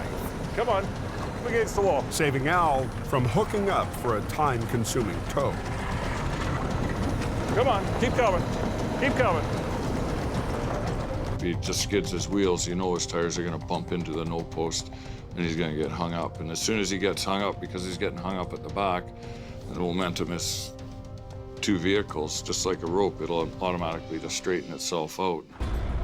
Okay, my friend, you're gonna do that too. With the first truck out of the way, Al decides to try it a second time. Trailer brakes on. Just stay about that far away from the wall. Keep coming. Keep coming. Yeah, you're good, you're good, you're good. All right, boys, let's roll. Al's trick has just cost him 2 paying jobs. I'm gonna go down the other way. But saved 45 minutes of towing time. 2 trucks down, 20 more to go. Let's roll. One problem to the next. When I went by, the lineup was about 5 miles long. Down in the Fraser Valley on the number 1. You can guarantee the road's closed there. Traffic's at a standstill. And so is Howie's recovery. How long do they figure until it's open again? The highway is shut down again. So the salvage crew can pick up thousands of bottles of expensive wine. Anything you can save it. Anything that's broken, shovel it into a garbage bin. While he's waiting, a new problem catches Howie's attention. Well, fuel cap's dripping. I'm thinking, well, maybe it's just not screwed on tight enough. Yeah, grab a hold of it, try to twist it on further. Boosh, off it comes. I got a 3.5-inch hole, pissing diesel out all over my leg. Oh, he's got a piece of plastic. The fuel cap is the wrong size for the tank. You get the cap back on, Alan? No, I'm working on it. The badly maintained semi continues to produce more headaches and delays. It was more than half full and pouring out quickly. Oh, that is a mess. It's 2:30 a.m. in BC. Sitting here waiting for this road to open. Overnight freight is still backing up on Highway 1 westbound. Hey guys, park in the back. Stopped dead when a semi tore a trailer load of wine in half. 5 hours after he got the call, Heavy Rescue's Howie Irwin has his hands full Cap doesn't even fit on the truck. with a wrecked and poorly maintained semi. Don't touch it. Even look at it. Highways is feeling the pressure from truckers to get the road open, I'm sitting on number 1 in that friggin' lineup. even if that means plowing good wine into the ditch. We're not going to keep the highway closed forever, so you got to get traffic going through your single lane. Yeah, that's quite the mess. Next question, was it good wine? But the insurance company isn't letting up. At $40 a bottle, they want to save as much wine as possible. And I'm stuck in the middle waiting for the stuff to be picked up. So kind of stuck in between a rock and a hard place, or a closed highway and a wine bottle.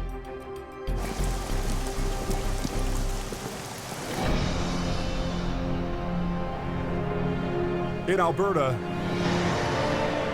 This single vehicle, probably a winch up out of the ditch and tow away. Colin's at the shop, grabbing another record. Relentless, non-stop, go, go, go. The crew's so busy tonight, they've had to split up. Take her easy, make sure you get there. Colin is sent 45 minutes north of Lac La Biche. Okay, what do we got going on here? Everybody's okay? All right. A truck hauling a pickup on a flatbed lost control on black ice and plowed into the ditch. The force yanked the pickup partway off the trailer. She's right off, eh? The angle that it's on, I need to get the truck back onto the trailer before I decide to pull it out. It's a job that needs 2 wreckers, so Phil shows up in the Army truck. You want me to spin around and pull them out frontwards? I'll just use the one line to pick it up, and I'll use the other line to pull it over. It's an easy maneuver if they shut down the whole highway, but Colin's determined to keep one lane of 881 flowing. So he'll redirect and anchor one of his lines to Phil's truck to pull sideways, while his second line will do the lifting. Guess we could do that. We'll just run a chain to a snatch block right there. But keeping the traffic moving comes with risk. It's just a 2-lane road. It's very narrow. One of the worst highways I think I've ever kind of played on. You really got to keep your eyes out for everything. Give that a quick pull, Phil. The guys want to get off the highway fast. We can both get it now. No. All knotted. But a stubborn winch line won't budge.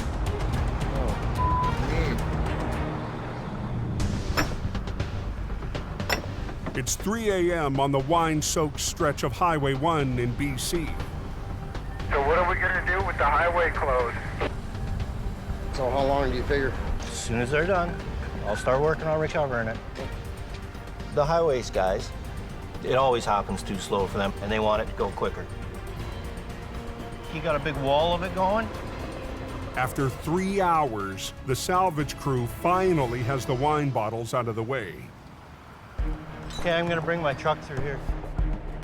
But the highway remains closed until Howie clears away the mangled rig. He's called in a flatbed to haul what's left of the broken trailer. See if you can reach it through that. Just pop it down through that next hole. Plan is to disconnect the front half of the trailer from the tractor that's laying on its side. Get it out into the middle of the road somewhere where I can work with it. Just watch yourself. Keep going. There we go.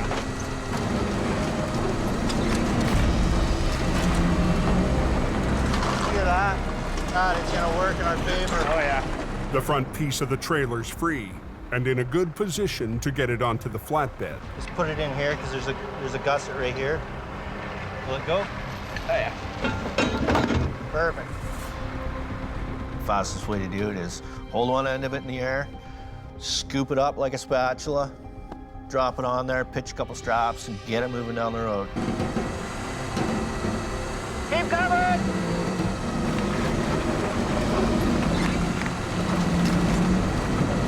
It's good! I got a hook one. At 4:15 a.m., the front half of the destroyed trailer heads off. The back half is out of the way on the shoulder. It can wait until tomorrow. Been a long day, tired, cold, want to go home. But Howie isn't going anywhere.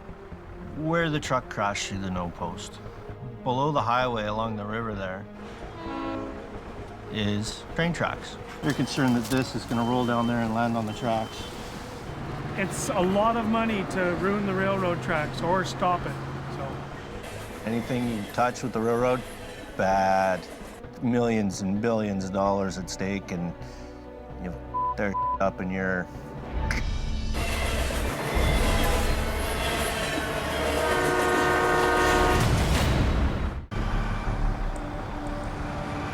On Highway 881 in northern Alberta.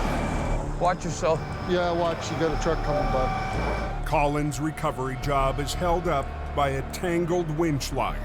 Oh, neat. It's really bugged up on that line. Okay, hold on. To pull it free, he hooks up to Phil's army truck. Back out nice and slow.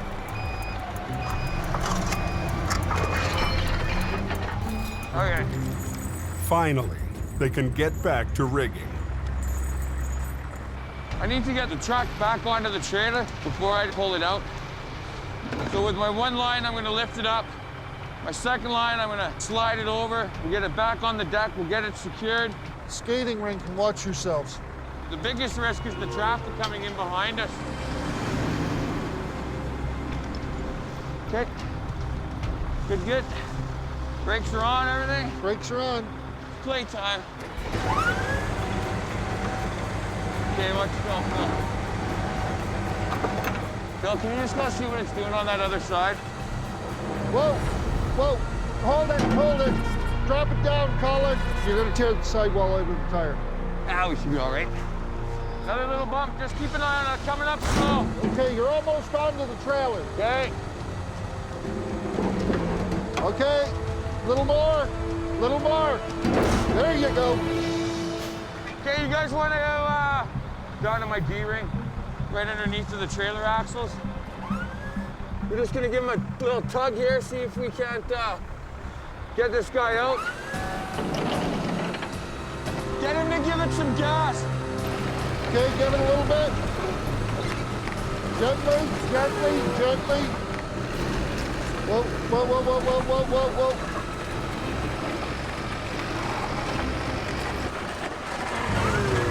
Can't have him hang on, Phil. Hold.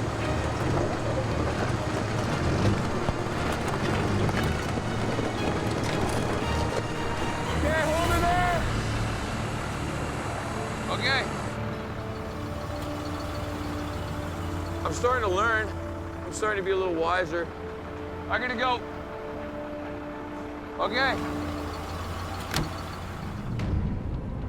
Highway 1 West is still closed.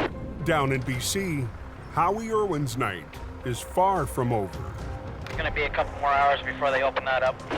It's been 6 hours since the wreck happened. Howie needs to clear the flipped tractor that's hanging over the no post. I don't know which way to pull on it. But it's on its side and perched on the edge of a steep embankment directly above an active rail line. You're concerned that this is going to roll down there and land on the tracks. You shut down a train track and you're screwing with the country's economy. It's the perfect job for the Rotator, which could lift the wreck straight up and back onto the road. But after weeks with no work, the Rotator shipped out less than 24 hours ago for a big money job in Alberta. Howie has to flop the tractor on its wheels, but he's worried about the full fuel tank. When you have concrete poking up everywhere, where do you drop it? Despite the risk, it's got to get rolled over. Ready? No. Is that accident cleaned up? No, they're still cleaning up. Howie Irwin is trying to clear a damaged tractor off of Highway 1. I don't know which way to pull on it. But without the lifting power of Jamie's Rotator, he has to flip it onto its wheels. Well, you got to make it fit in there without puncturing the full fuel tank. Ready? I didn't have any room to maneuver.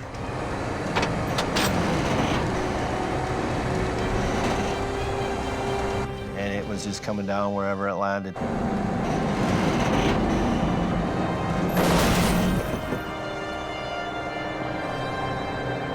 It was close. I was happy. I was so happy. You couldn't believe how happy I was. But the job's not done yet. Now he's got to get the tractor back on the road. I need to be able to lift all that up, skid it along on its front frame horns, set it down. With traffic still backing up, Howie does a quick rig to the frame to save time. If it holds, he can finally open the road.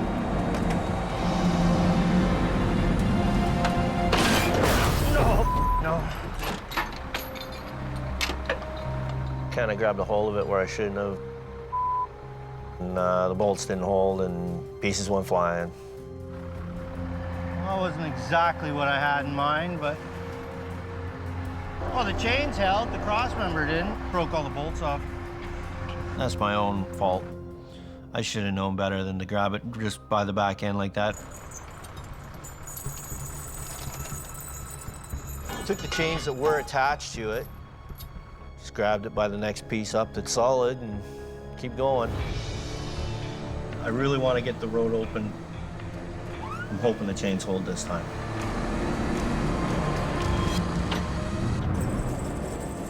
Anybody know when the smasher's right?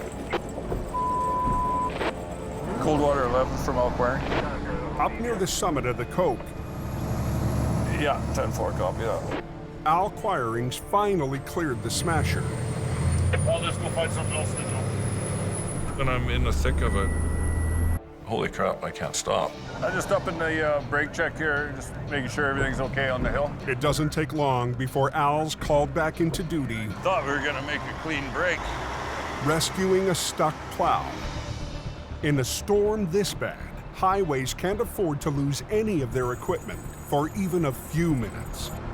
Just throw her in gear and drive forward a little bit. Go forward. Come on, go forward. Okay, whoa, whoa, whoa, whoa, whoa, whoa, whoa. You're driving away with my tow truck attached. All up to you, Ronnie. With the plow on the move, Al's marathon night has finally come to an end.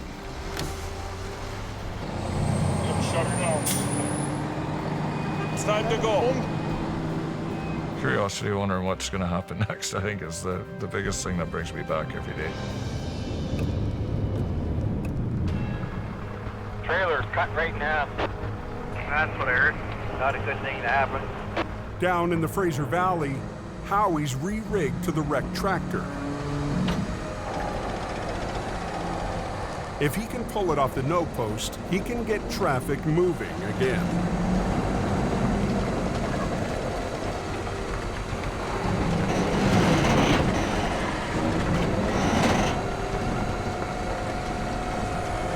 Did that work? Yeah. I'd take this as a win.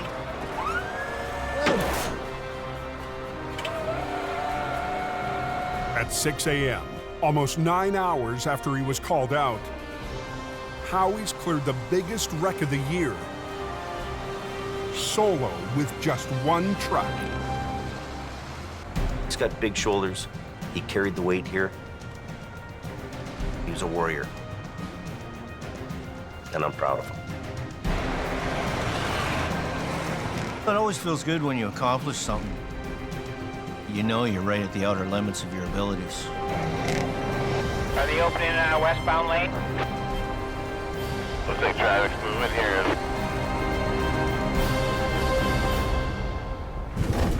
Next time on Highway Through Hell. Good to go. Here's your one chance, Fancy. Don't let me down. Heavy Rescue's toughest oil patch wreck Hold it. puts the Rotator to the test. Hey. You don't get a job just because you're Sonny Boy, right? The rookie fights to join the A-team. It's either you do or you don't. I have to do. And back in BC, somewhere in there, there's a physics lesson. A monster wreck overwhelms Keep going. the man and machines left behind. I don't want it to hit you. Keep going.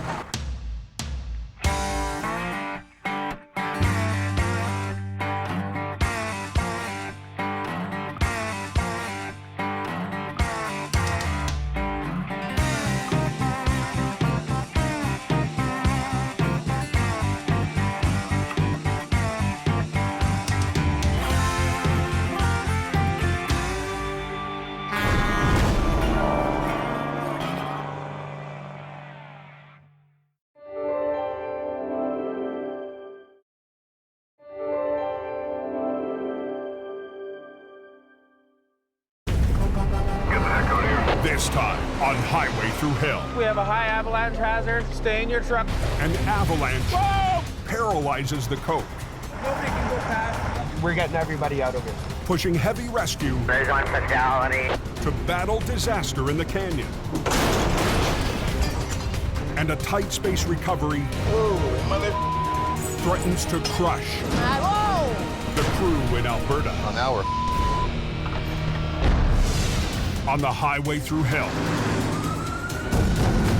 the last line of defense is a heavy rescue team ready to tackle any disaster, because closure is not an option.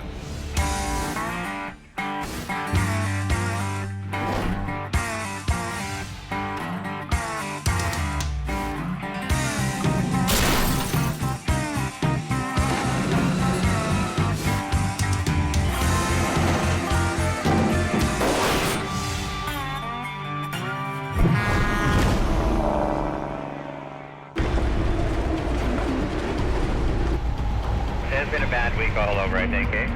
Poor highways here, they've been taking a beating. All through the mountains around Hope, BC.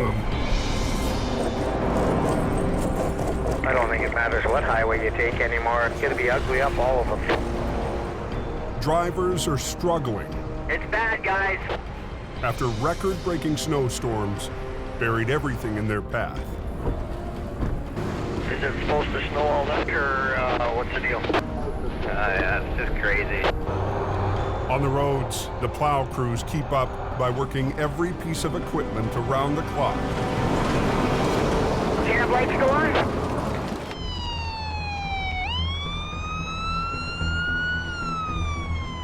Just after noon, trouble hits on Highway 1 west of Hope.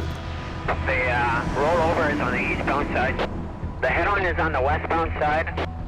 And it's bad. It's bad. Holy crap, that just happened then. An SUV lost control, sending another vehicle into the ditch.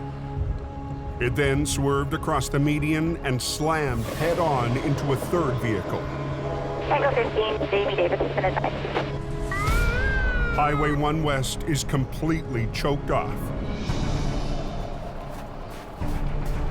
Heavy Rescue's Howie Irwin is on scene within 10 minutes.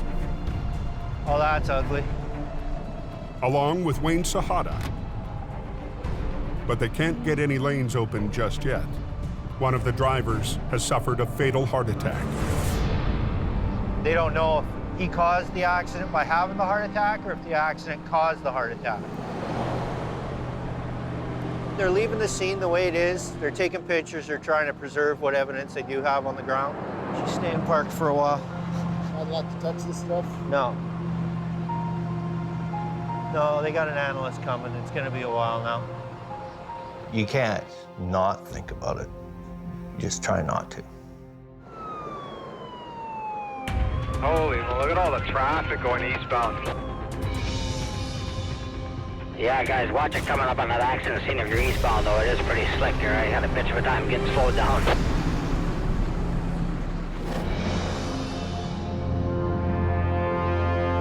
In northern Alberta, It's all off-road on ice, so. Heavy Rescue's Adam Gazzola responds to a call 20 miles down a private road. There's a gravel truck and trailer that have rolled onto its side. It's the only route in and out of a remote oil patch operation. These are all narrow roads up here, so there's not much room to work. Whoa, mother. That's a dirty, dirty, dirty.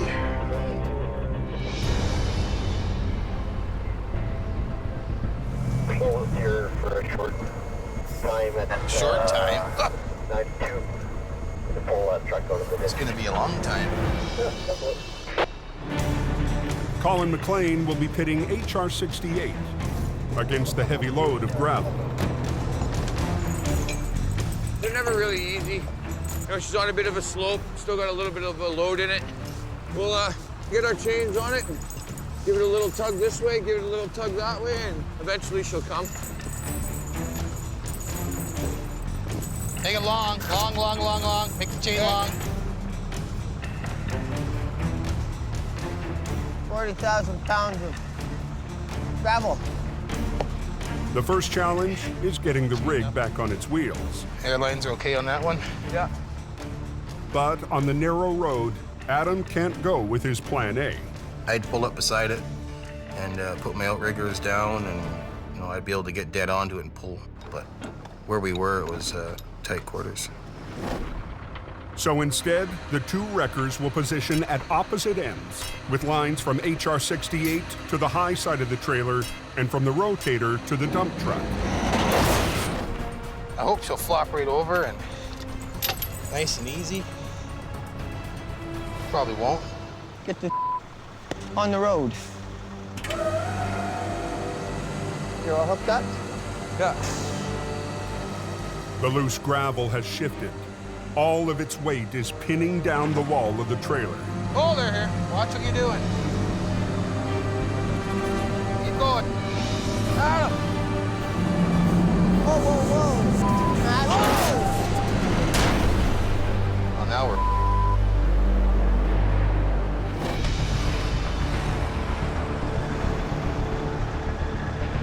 Are we good to go? Is that the deal? Okay, thank you. Back on Highway 1 in BC, Howie's finally got the go-ahead to start the recovery. Just drag it back. Are they welded together? After 2 hours waiting for the investigation, Let's go. I'm ready to go. I'm ready to pull. there are 3 vehicles to recover. Second driver, tell me why the westbound traffic is at a crawl. And Heavy Rescue is feeling the pressure to get the lanes open. So did they open that westbound yet, number one? No, not yet. They're still working on pulling the cars apart. Good. Close quarters combat. You're in the ditch with them and you're sucking them out and getting them on the road and getting them moving. Try that. Suck it in, yeah. See you back at the yard. After 20 minutes, 2 wrecks are cleared.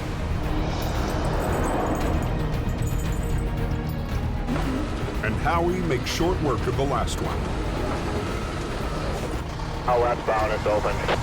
But today, the snow and the work show no signs of stopping. coming down fast and furious up there. The record snowfall pounding the coke This is ridiculous. is causing a dangerous new problem. It is getting pretty nasty up there. Unstable cornices have formed above Avalanche Alley. Ready for some bomb. 2 days ago, Here's lit. Bomb away. Avalanche technicians made a bombing run during a brief window in the storm. Bomb away. Bomb away. Got it. Okay, we got a little result there. Yeah, that's a beauty. Good result there. That's a good one.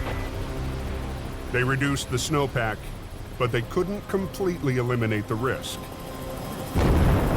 Oh, come on.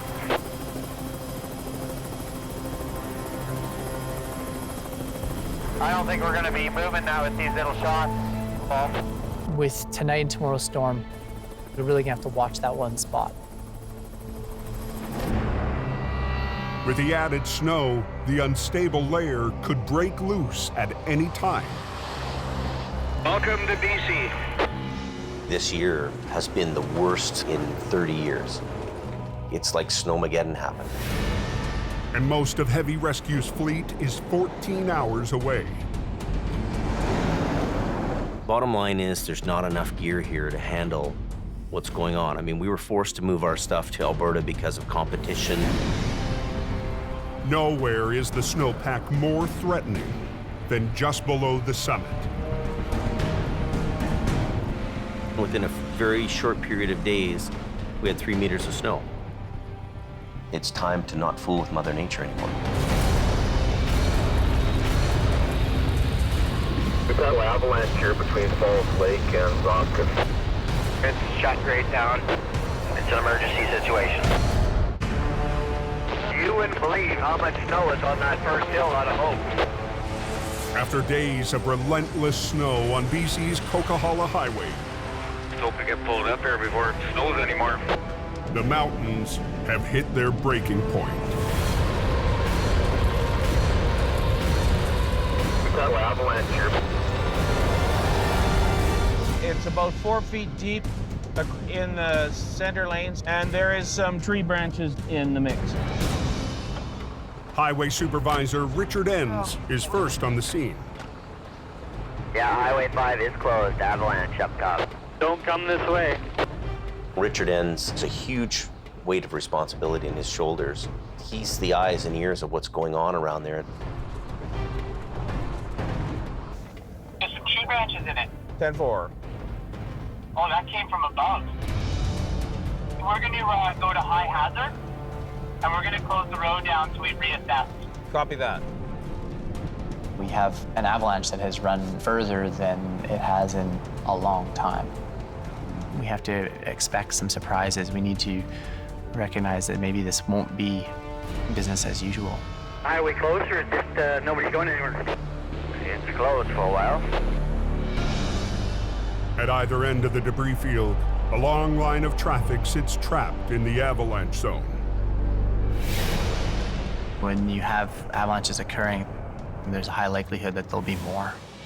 Yeah, Pete, can you and AEL start turning around all traffic at Box Canyon and head them south? You guys in the plow trucks, you copy that? Widen out both north and southbound sides of the crossover there so that we can turn all vehicles around there? Yeah, you bet. But nobody can go past. Yeah. Obviously, we don't want anybody heading south into the zone. We're detouring everybody around and heading them back to Merritt. We're getting everybody out of here. Richard's priority? Turning around the traffic stuck on Snowshed Hill. We have a high avalanche hazard. We're at risk right here. Stay in your truck, close your window, and the tow truck's coming to get you. We will be U-turning everybody and sending them on their way.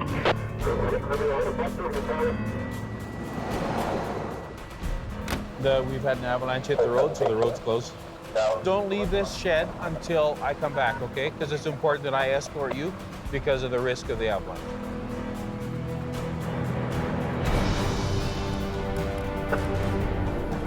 Now I'm turning the small ones around, and I'll get Gord to take these semis up to the top and turn them as upkeep. Less than an hour, there's been at least 7 other natural avalanches. Yeah, copy that. Yeah, turn around, follow me, thanks. Have to get them off the hill here. An accident waiting for a place to happen. Get the heck out of here. Just gonna send these 3 small ones through, Leo. With the final blockage removed, Richard and his team send the traffic out of the danger zone.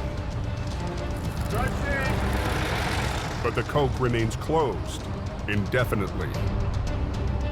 This is a wicked mountain highway, and we've all run from that mountain with our tails between our legs. We all battle the mountain, but if Mother Nature wants to win, it wins.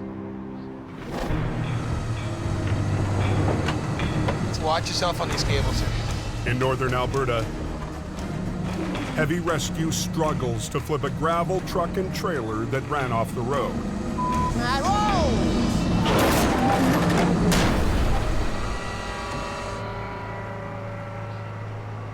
We forgot to chain the box down. Hey, chain these boxes together. The box on the dump truck is pinned down and resisting the pull. As the truck is coming over, the box is staying here, so we gotta make sure we chain this down. If you don't chain the box down, as you're pulling, the box will just stretch out as if it's lifting to dump its load. I'm getting frustrated. Get out of here. You're gonna lose your wrestling match, you're gonna possibly tear the box off or bend something. Watch out, hook, Mike.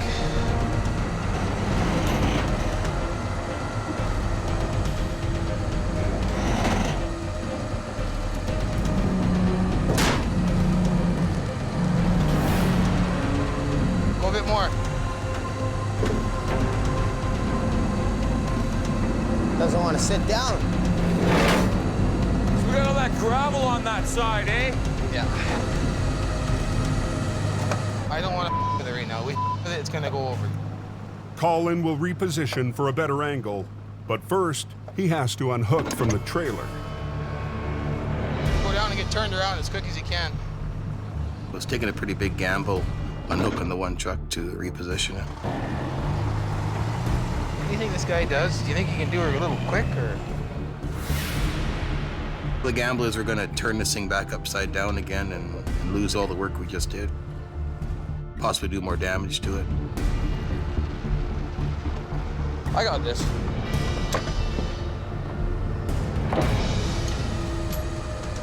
No, boom down. Keep it down. I can't see any of the wreck out. Don't worry about me. Just look at me. Just look at me. Hey, stop there. The trailer is out of the ditch, but not yet securely on its wheels. You just want me to put one there? Nope. We got the chain on it. Let's just worry about getting this thing sitting flat first. Yes. I was pretty concerned, right? I thought, oh, this thing's gonna go back over. A little at a time, right? Don't get greedy.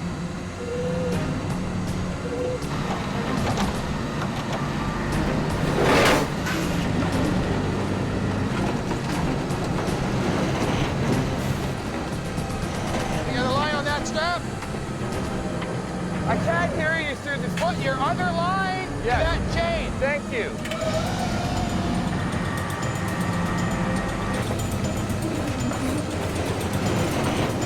Trailer's on the ground. Stop there.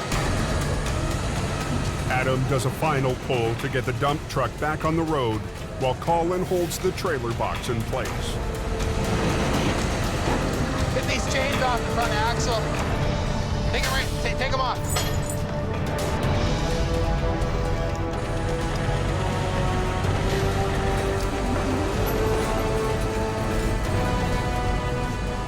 Yeah, take them all off. And that's how we do that. Yeah, we got the road open and hopefully all them camp workers got to where they were going. Gives you some satisfaction.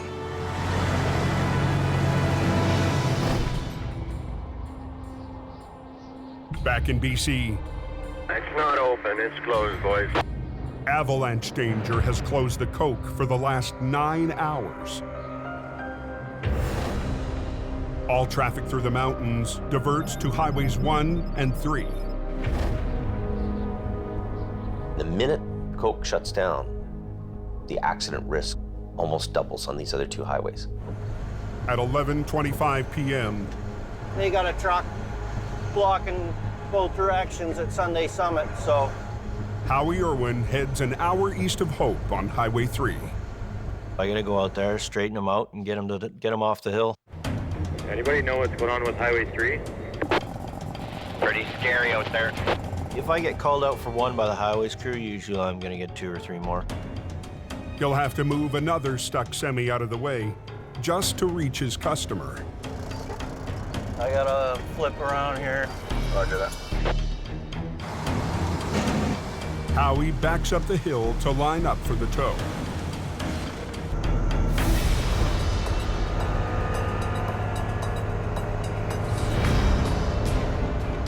As soon as they can clear a lane to get by here, it'd be a good thing, because I'm slowly slipping down this damn hill. You got a tow pin on the front that I can access? That's You got a nice big chrome bumper, don't you? You need a winter bumper. The chrome bumper has no opening for a tow pin. That really sucks. Chrome don't get you home, but it sure helps you look cool on the side of the highway. Instead of towing the truck away, Howie hooks up to the back end. The only option is to swing the trailer over and get it out of the way.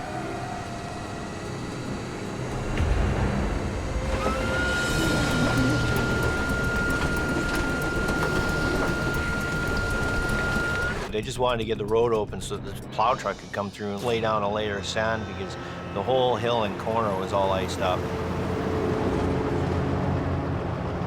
Plow's spinning out. Just let out. There goes the sand truck. If he can't get traction, it's bad for everybody else. But that's not stopping impatient drivers from making a run for it in the open lane.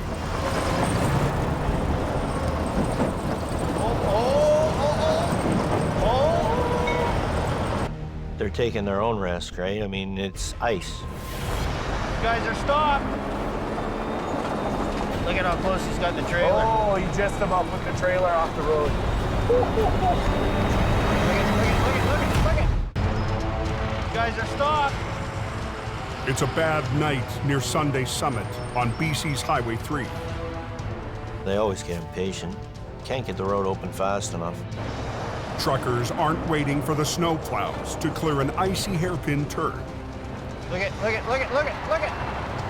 That guy stopped, the one around the corner stopped, and this guy's got to come to a stop. If drivers keep rolling around the blind corner, they could smash right into the stopped trucks. Don't let that anymore go. No one's going anywhere until the plows clear the road. This guy's going to be camped out for about an hour, waiting for the salt and the sand to do its thing. I'm going to go get that other B train. It's still parked in the middle of that corner. A few minutes up the road, Howie's customer is stuck in a fully loaded B train. He's got nothing to attach to, just like the last guy. No pin, no nothing, no. The grade isn't as steep here, so Howie gambles he'll be able to tow the B train up to the summit. I ran it under the steer axle so I can get some lift on it. You're gonna have a good ride. Taking the front end right up?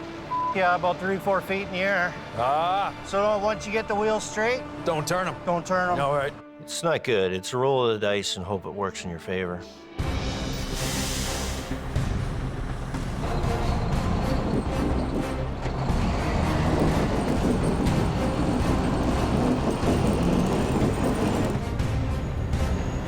Come on, dude. Give me some help.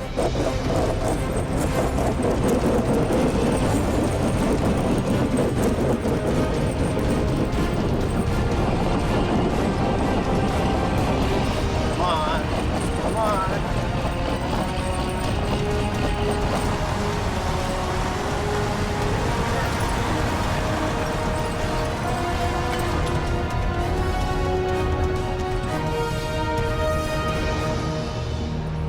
Smell the rubber.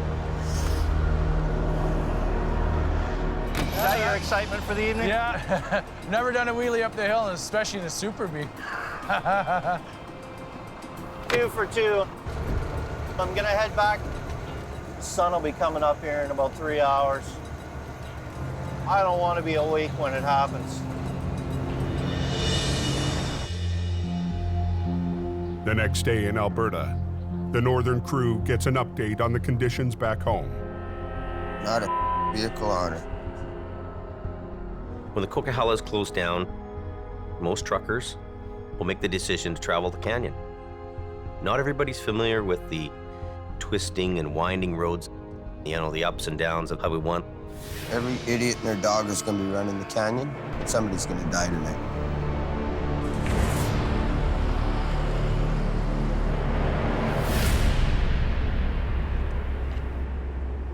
Now what happened, you know? There was a tanker that collided with some vehicles. There was a car passing on a double solid.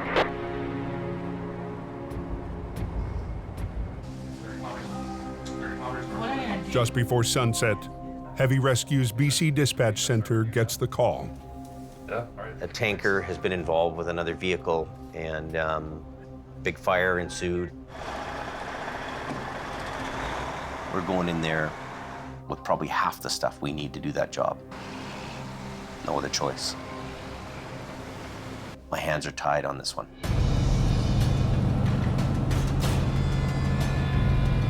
First man out of the gate is me. All I know is it's one up trailer and a bunch of carnage in the middle of the road. It's an 1.5 to 2 hour drive to where the crash is. It's gonna be a mess and it's gonna take some cleanup time, so we need to get up there as quick as possible. Should be right here somewhere. Got flashing lights up ahead. There's cops way up there.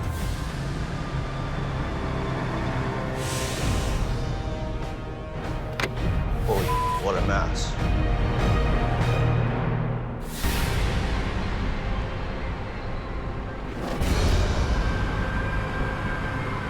An SUV lost control while trying to pass a camper on a bridge. It hit the camper and the barrier, then headed straight for an oncoming tractor trailer carrying 45,000 pounds of flammable formaldehyde. That tractor there's nothing left of it. The back tires, there is rubber on it still. Is there? Okay. The fuel tank is still smoking, it's hot. Any idea when it's going to be open? Yeah, it's closed for the next 12 to 24 hours. Highway 1 is closed in both directions. A big hit to the economy, but nothing compared to the human cost. There's one fatality. I'd heard that somebody had died, passed away, so. It was a young passenger traveling in the SUV. And then it just becomes mechanical. What do I gotta do to clean this up and open the road? For that, he's got help. Jamie's lead swamper, Sammy, and Brandon, back in BC after a flare-up with Adam. The trailer is towable, but not the burned-out tractor. So Howie will have to separate them. Both sides of the bumper are bent in. I can't get the pins through the side. The challenge is to be able to grab a hold of it. It's just a royal pain in the ass to move. That's good enough. Because I'm just gonna pick it up, and then I'm just gonna hang my chains under it and grab it and go. Just go straight in. The faster Howie gets the smoldering tractor away from the trailer, the better. The trailer is still containing a corrosive liquid. The last thing I want is more fire. Field burning. Wait, there's a fire under there now. Okay, knock that other side loose. On BC's Highway 1, Howie and Sammy get set to separate a smoldering tractor from a trailer load of formaldehyde. Just go straight in. Wait, there's a fire under there now. Field's burning. The trailer is still containing a corrosive liquid. The last thing I want is more fire. Throw some dirt on it, grab a shovel. Holy.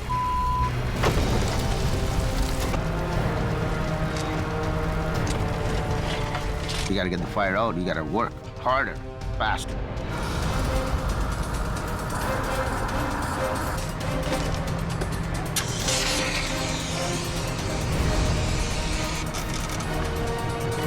I don't see it going anymore. That was a scary one. Hey, Sammy? To unlock the tractor from the trailer, they need to pull open the jaws of the fifth wheel. And then I can push it back to take the load off it and get the pin undone. Okay, good. And then it'll roll. But there's a problem. The pin release is on the driver's side of the tractor, which is up against the nose post. It's right on the edge of the bridge deck. You gotta watch it, there's a big cliff down here. Oh. Man. On northern Alberta's 831, By the looks of it, the guy's gonna be able to drive it away, so I think he's pretty lucky. Heavy Rescue North has been dealing with her own chemical recovery for over 2 hours. We're just waiting for another tanker to get here, pump this off, and then we'll pull it out. The chemical is a byproduct of oil production. The trucking company has sent a team to remove it. Our guys are dealing with these toxic chemicals and deals in the middle of nowhere. And probably one of my biggest fears is that guys bite into something that they really shouldn't be touching. I'm glad they're pumping it out because for whatever reason, if it tips over or springs a leak, I don't want to be involved in that. Well, he's gonna come right in through here, tucked in tight on this road. Is that him? The plan is to pump the dangerous cargo into another tanker. Okay, you stop him. This is like a big air compressor. It's blowing air in. There's a tube in the trailer that the product will go up the tube, across our pipe, and back into this trailer that on the road. Can I get you to stand and just kind of stabilize that hose? Yeah. Yep. The containment crew can't afford to spill any of the load. We don't want to take that chance, so.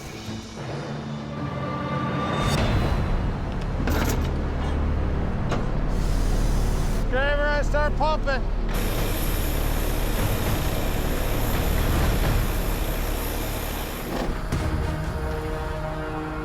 Back on Highway 1 in BC, I need the light.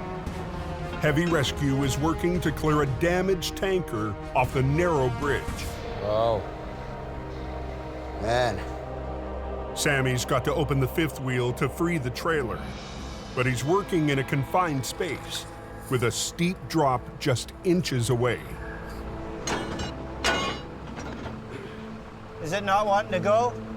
Well, I might. Just let me get a good grip. Oh. Yeah. Okay, give me a second. I might have to push backwards on it, eh? Hey, our legs up here, eh? Right close to the wheel and everything. Okay, well, I'll just stay on the concrete. Not really, because the clip. There's a clip going down. Doesn't leave us a lot of room to make a pull. Let's see here. Show me this. Straight down. Yeah, I'm serious. That's what I'm saying. You can't stand out 4 feet beside it and just put your foot against the wheel and give it a good tug. It's probably 50 feet to the bank, but it's another 100 down the bank. Yeah. Let me put one leg out and one leg down. Okay, this. You got Sammy sitting on the no post like he's riding a horse. He's got one leg on either side of it. There's nothing on one side. Okay, watch yourself, yeah. You pull, I'll push. I had him pulling on the handle, and I got in between the tandems, got in there with my hand, and I pulled on the handle while he was pulling on the extension. There we go. Yeah, baby. It's good. Teamwork, Howie. Teamwork. Okay, get back on this side. Okay, I got it. So between the two of us, we got enough force against it that it would come undone. Now, Howie has to wrestle the mangled tractor free. Every time you touch it, it disintegrates further and further and further, and it just becomes an absolute nightmare. Yeah, I'm just going with it like this.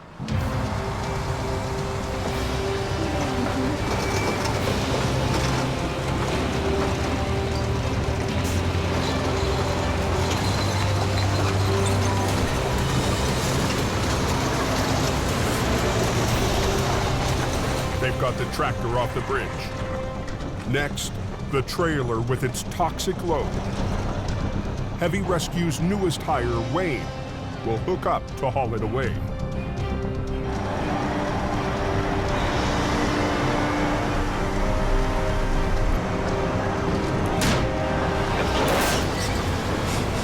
Every time he got that trailer right to the peak, just to the point where the fifth wheel plate's just about to cam over and flatten out, he threw the clutch in. And the weight of the trailer would spit him out. Don't do that on the bridge, Jack. Big deal is every time he drops it, he's dropping 42,000 pounds of formaldehyde. Bang, right on the deck. It's like a jackhammer. Oh, you. Hey. On a bridge on BC's Highway 1, Wayne struggles to hook up his tractor to a trailer of corrosive chemicals.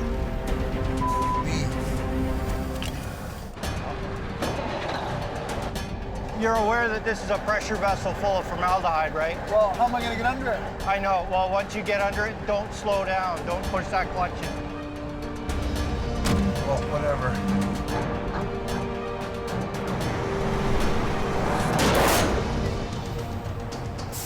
What in the is holding this thing? I tried to hook up. I couldn't. It was like if I had this much more room, I could have got it, but I couldn't. Where's the pin right now? Not anywhere near where it needs to be. Get out of the way. I was none too happy about it at the time. I had to pick it up with the wrecker and move it out into the middle of the road so he had more room to maneuver. To get the trailer in a better position, Howie attaches a fifth wheel plate so his underlift can hook on.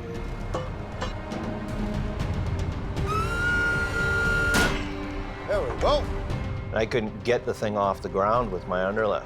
All I could do was get the plate to it, get attached to it, and then roll it out into the middle of the road. Good. Stop there, Howie. And then get him underneath it again.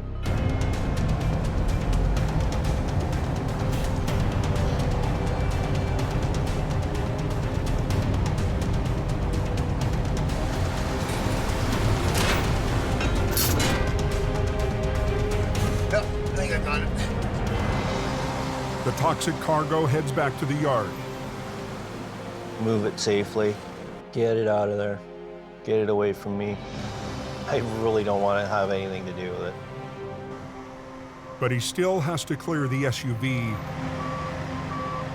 where a young passenger lost his life.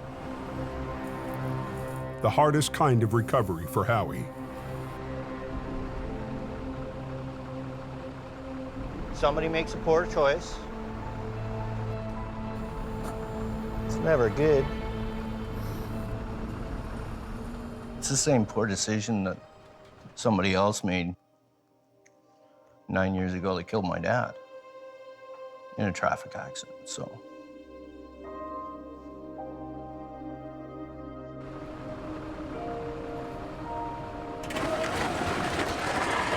"90 minutes after Howie arrived, he's cleared the wrecks. Okay, let him go. We're done. But his own recovery is far from over. That's what I got to deal with.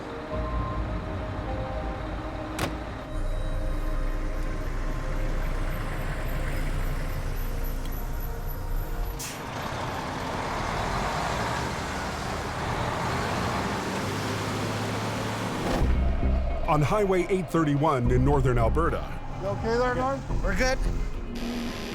They're pumping it out so that we can pull it out. the chemical recovery crew has pumped out the liquid so Heavy Rescue can get to work. Colin makes it to the scene just in time. Well, because I know you don't drink coffee. Any chain damage when you chained up? I don't think so. I mean, you don't think so? Well, I didn't hear any clank, clank, clank, clank, clank, clank while I was driving. Please tell me there's no chain damage. There shouldn't be any chain damage. Okay, grab 2 of them tow hooks. Is it closed? I would just turn around. You ain't gonna get passed up here in the next couple hours anyway. Holy crap, look at how deep the snow is.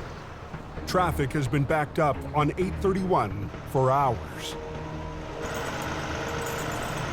Hey, you're good to go there. You just want to double check that? Yeah?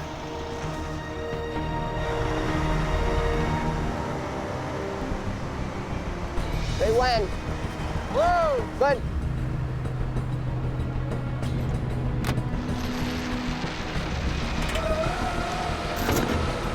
Good. Good.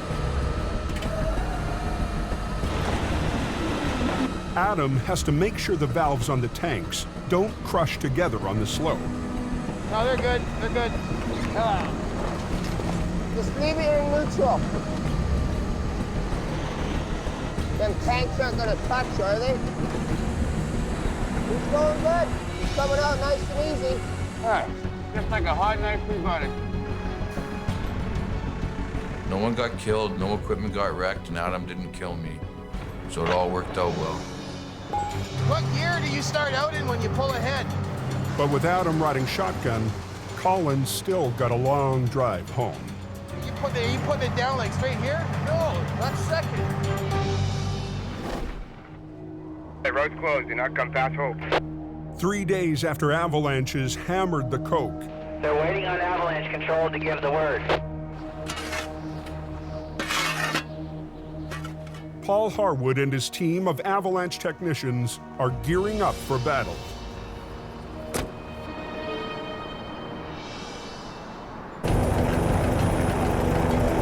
The techs have a small window in the weather to break up the snowpack that threatens the highway.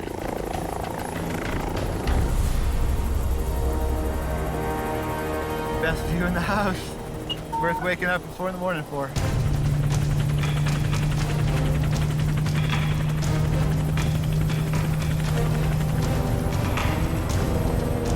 That cornice is gonna go. You're hitting the ones that are most likely, that you think are the ones that are going to generate the largest avalanches. So that nice fat pocket on the right. Okay, right up on top. Yep. Okay, safety's off. We just a few seconds out here, Paul. Yeah, 2 seconds out. Just above that rock. Right in there, right? Bomb away. Bombs away. Ooh, it's hard in there. The techs have hit some of the biggest risk areas. Now on to their final target. That's hard in there, that big pin. Surprising. Whoa. It's a monster cornice over Snowshed Hill. If they can clear it, the highway could finally reopen. And that's look, that big overhang? Yeah, that's the one. So right here? Yep. He's off. He's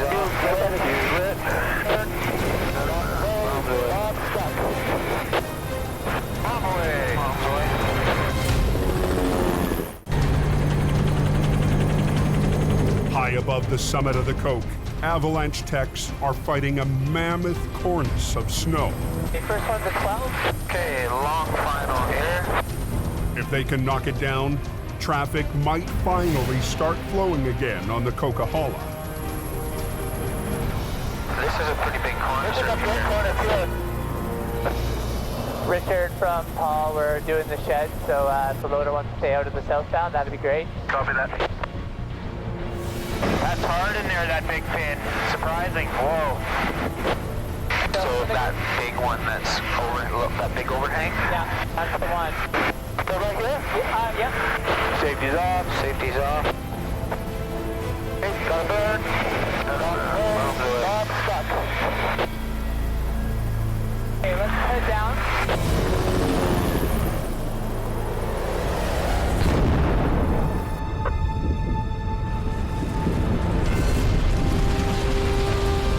A good slab there, dude. I'm happy out here. Hell yeah. Nice.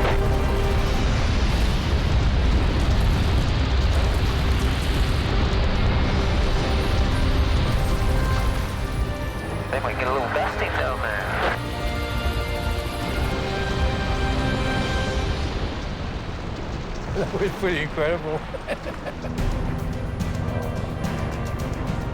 Yeah, Richard, we are all done explosive control at the summit. Very good. Thanks, Bo. I'll see you down there a little later. The record snowfall is in the history books.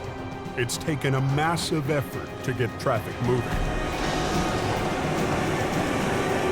It's really about what everybody does to make this happen. Highway 5 is reopened.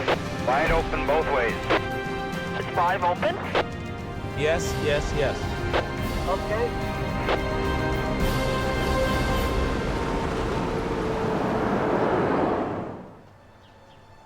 Down at the yard, there's one person who's not in the mood to celebrate. I don't know what to do about this burnt tractor here. Howie's still shaken after yesterday's fatal wreck. Oh, yeah. Pretty bad accident, though, eh? Yeah, it was nasty. Yeah. Get the job done first, think about it second. Mm-hmm. It's not until you get home, right? Mm-hmm. Yeah, that's when you start soaking it in. Yeah, I know. There's no real mechanism for you guys when you get out, or us guys, you know, when we're doing these jobs to see any of that, you know, to counseling. It's not really offered in our business too much, but it's something maybe I should offer to you. I think I'm too far gone. I've kind of written myself off. I don't know how much it'll help or if it'll help, but at least it'll give me somebody to talk to about it. Right? Mm-hmm, mm-hmm. Yeah, I'd go. I'll go make those arrangements for you. Thanks, James. Next time on Highway Through Hell. Wrong. A huge breakdown and a high-tech recovery. Both highways are going to be shut down? We keep going? Choke off the route to the north. It's got to be enough there. What do we got here? A simple job for Colin Release all your brakes. turns into a marathon. Okay, go ahead. And a loaded semi It's coming. It's going to go here. on a narrow curve Watch yourself. cuts it close for Jamie.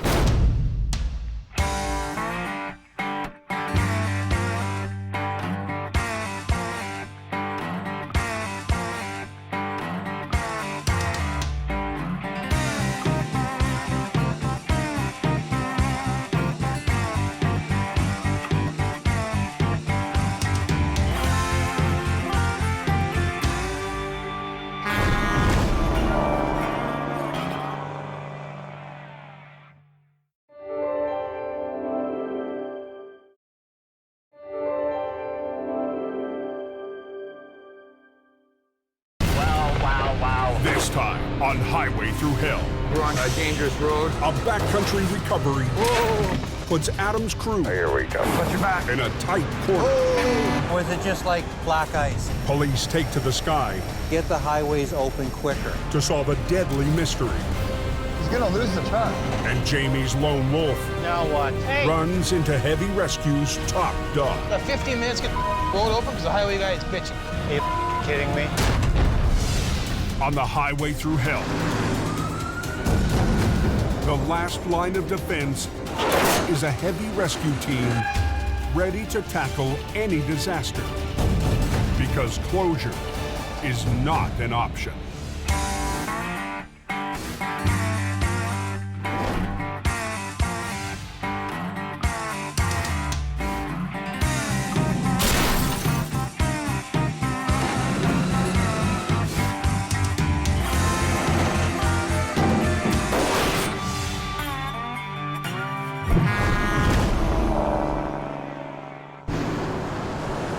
Is it March yet?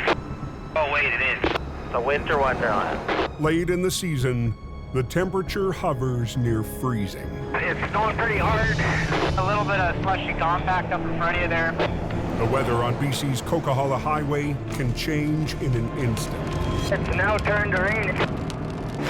Go easy northbound. It's dangerous for everybody being on the road. There's spray, there's ice, there's slush. Compact and slippery and rain. It's gonna be a mess tonight. It's the recipe for disaster, really. Holy. At 5:30 p.m., Wow. Wow, wow, wow. 10 minutes west of Hope on the Trans-Canada Highway, Is a lumber truck there, north-south at Flood of Hope. What lanes are blocked? Both the eastbound lanes are closed. He caught a snowy edge and overcorrected, and then just began a barrel roll. There's not much space left for a body in there. I think he's pretty fortunate that he's still with us. Both eastbound lanes of Highway 1, the country's major artery, are blocked. I don't know if it's going to be shippers on call, but there needs some heavy equipment to clear all this. Adam Gazzola is on break after 4 weeks up north, but he couldn't resist the lure of a big wreck. I just come down for my 10 days off and figured I'd come out and have some fun. What do you want to do? You think we should skid these ones out of the way? We need to get this highway opened up. We'll just tip it over with a couple wreckers. You know, get the hell out of here. Phil's got the Peterbilt. He's backing up for the truck right now. Adam is top dog in Alberta, but BC is Howie Irwin's turf. Well, Howie's in Chilliwack somewhere coming this way. Until Howie's on the scene, Adam takes charge. So you come down here at 47, at least we'll be able to do something with it. Okay? How's she going today? The highways are in a big panic, so whatever we're gonna do, we should probably try to do her. The B train is too heavy to flip with a load of lumber still attached. You gotta talk to Wayne here. Heavy Rescue's newest driver, Wayne Sahata, will have to cut the load free. We gotta crawl up there and cut it. You crawling out when they get to the top of the tire? There you go. You got her, Wayne.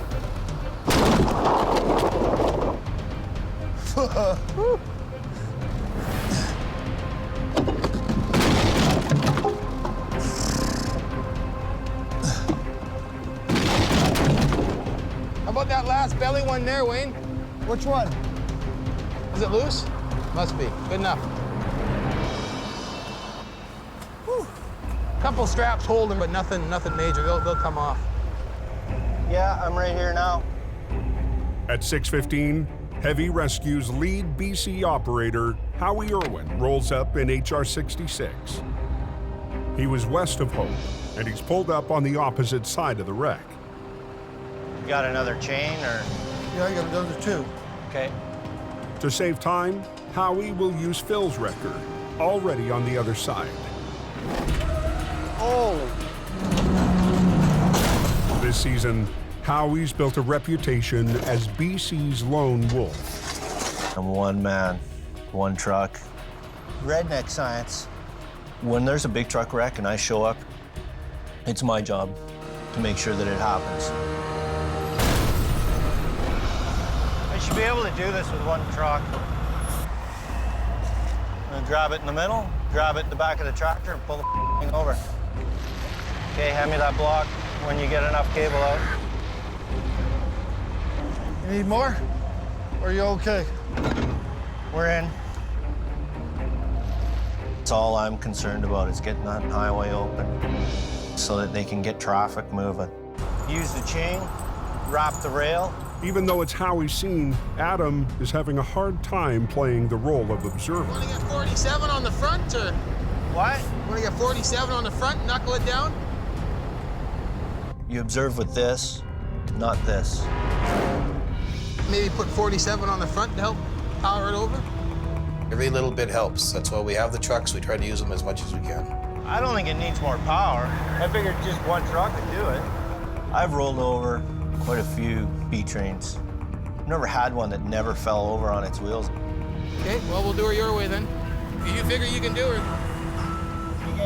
You know, what you've got here is Howie, you know, being a lone wolf, used to doing everything on his own and alone.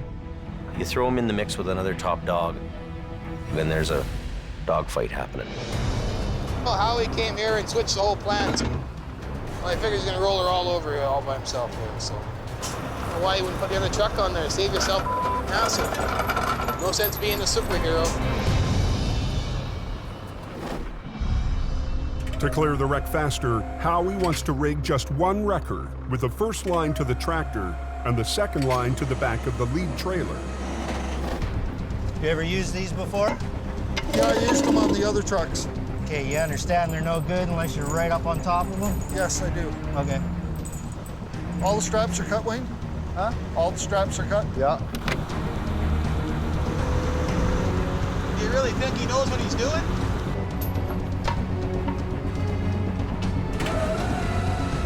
Try it. Okay, here we go. Keep going. Keep going.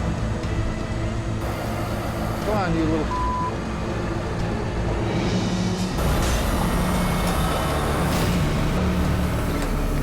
The wreck starts to slide, He's gonna lose the truck. but doesn't flip. Long shoulder. Real.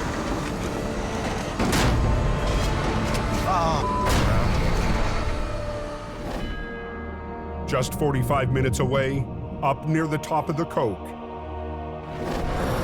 This is truly insane. Where you guys recommend chaining up for a smash, or they're a box canyon or before? the overnight traffic is thrown into chaos. Yeah, it's not good. The snow is like freaking seagulls in front of your face right now. And every time I see the snow coming down up here, I see that quiring. But tonight, the quiring on the road is Al's son, Kerry, helping out senior operator Gord Boyd. Let's get pulling. Fighting to keep the smasher clear.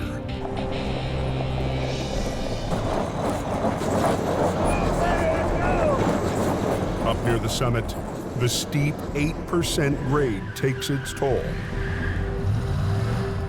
I can't get up the hill. It's because they all stopped. Problem is, once you stop, It's awesome. The driver works traffic control for Jamie's brother, Jason. He needs to get to a wreck up the highway. either I get up there and get to do the recovery, or I hang out down here for the night. Anyone wanting to head towards the coke, I would suggest taking another route. Back down the hill and pull one up. Backing up down the hill that night in a snowstorm. Just another day at the office.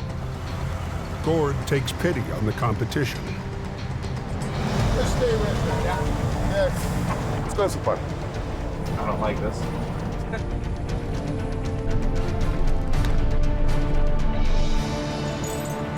There you go. Okay, buddy, I'll just let Al phone Jason. They can sort it out. All right. Thanks, buddy. The color of the truck might be different, but we all end up putting our lives on the line on the side of the road.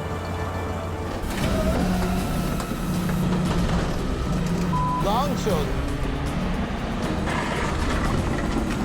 Holy, that's hard on her. Back down on Highway 1, Howie's gambled on a quick flip using one wrecker. But so far, he's losing big. He's gonna lose the truck. Unreal.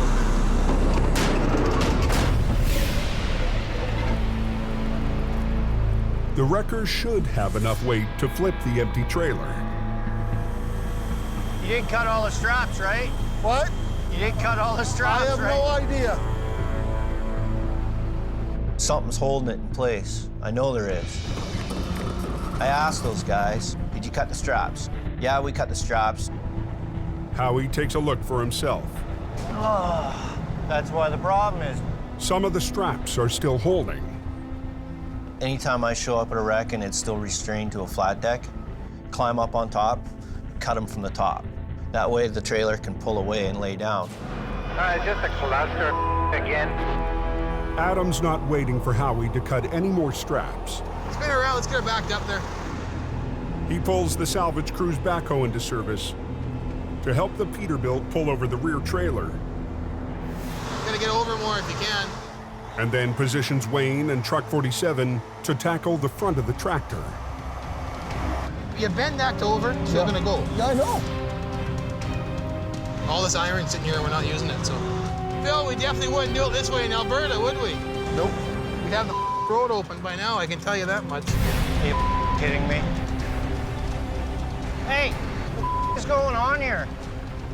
We got 15 minutes to get the road open because the highway guy is bitching. Three people here trying to come up with ideas. Well, when you listen to somebody. lumber everywhere. Wow. Yeah, the whole highway's blocked off, eh? Hey, what's going on here? You got 15 minutes to get the road open because the highway guy is bitching. You go, 3 people here trying to come up with ideas. well, why don't you listen to somebody for a minute? On Highway 1, just outside of Hope, heavy rescue is struggling to clear a wrecked lumber truck. Traffic's been stopped for almost 3 hours. I understand you're working your ass off, but we gotta get the road opened up here. Well, hurry up then. Let's go. Howie was told the load's been cut free, That's why the problem is. but some straps are still holding bundles of lumber. Bend that over, so it's gonna go. Adam stepped in to add more muscle.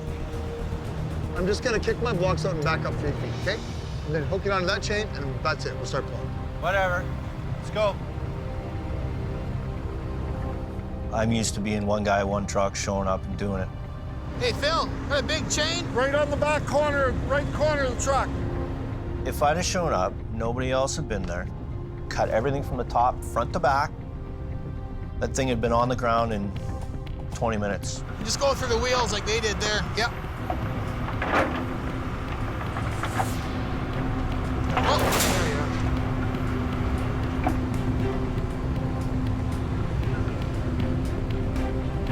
I'm gonna release my line and drive ahead.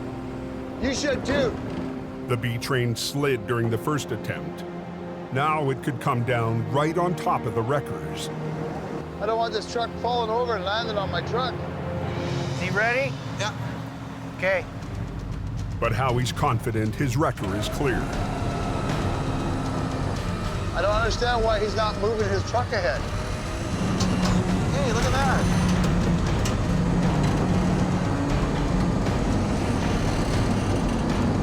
Slow but surely.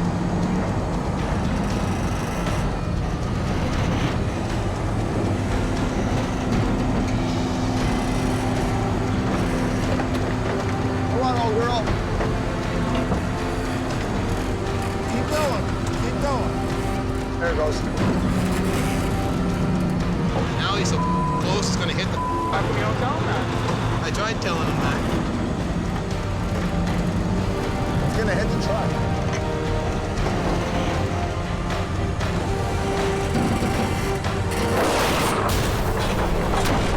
Whoa. There, it's down now. Did it hit the truck?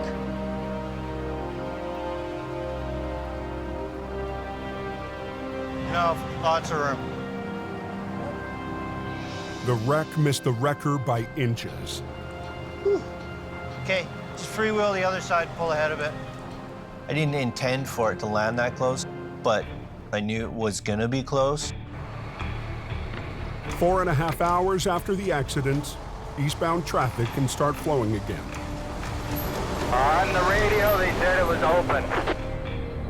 But if Howie was hoping to make a good impression on top dog Adam, I sure as wouldn't have done the job like that. If I need help, I'll ask for help.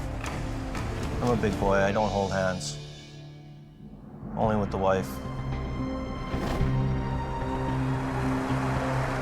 the next morning, 40 minutes up the highway from Hope. What happened to the Colt? It was a bad wreck there.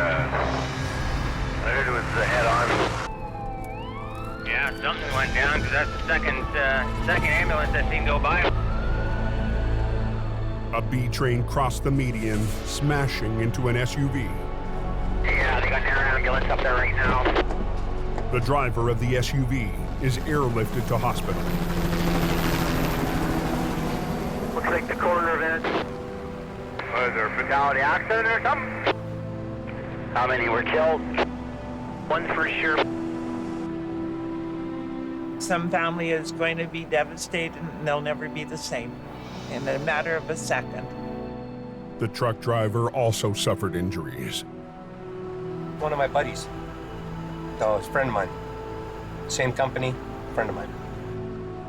Ouch. I couldn't even imagine. How's the driver doing? He shook up and obviously doesn't feel that well over knowing that at least one person got killed. The fatality southbound, so yeah, she'll be closed for a while.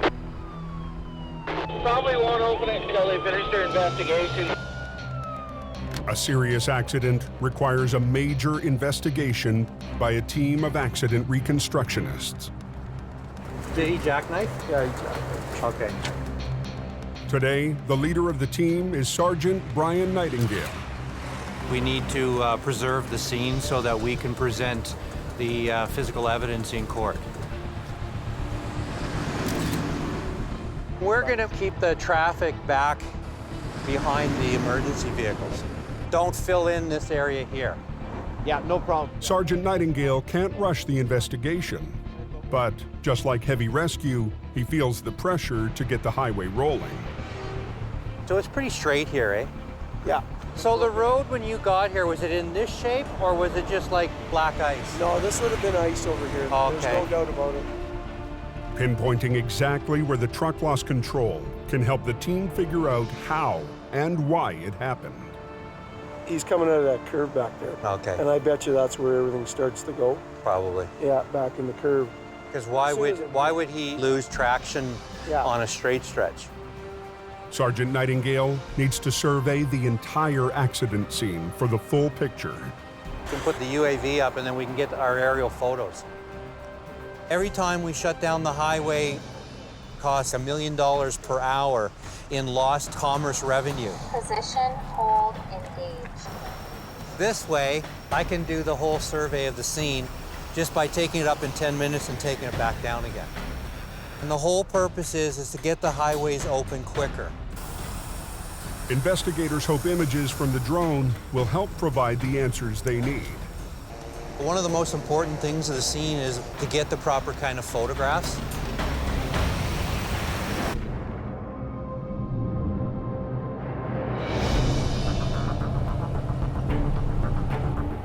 In northern Alberta, Have you been up the Conklin Road before? I know I haven't been. You're in for a treat. Adam's back in the oil patch after 10 days home in BC. He and Colin are heading to Old Conklin Road, 3 hours north of Lac La Biche. They have a gravel trailer rolled over. Just a trailer for far as I know. Yeah, okay.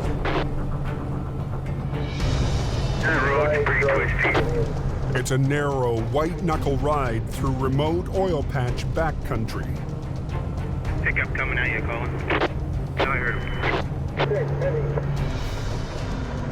58 empty body drop. If you know there's a wide load coming, you better start finding a space to get the hell out of his way. The trucks are hauling loads of gravel, used to extend roads over the muskeg into more remote oil fields.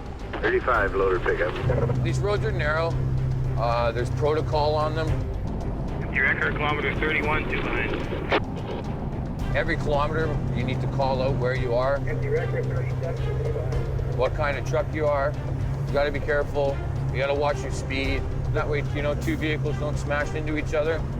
I'm calling straight on the 97 corner here. Just watch yourself. Recovering a loaded trailer will be tough enough. Yeah, we're here.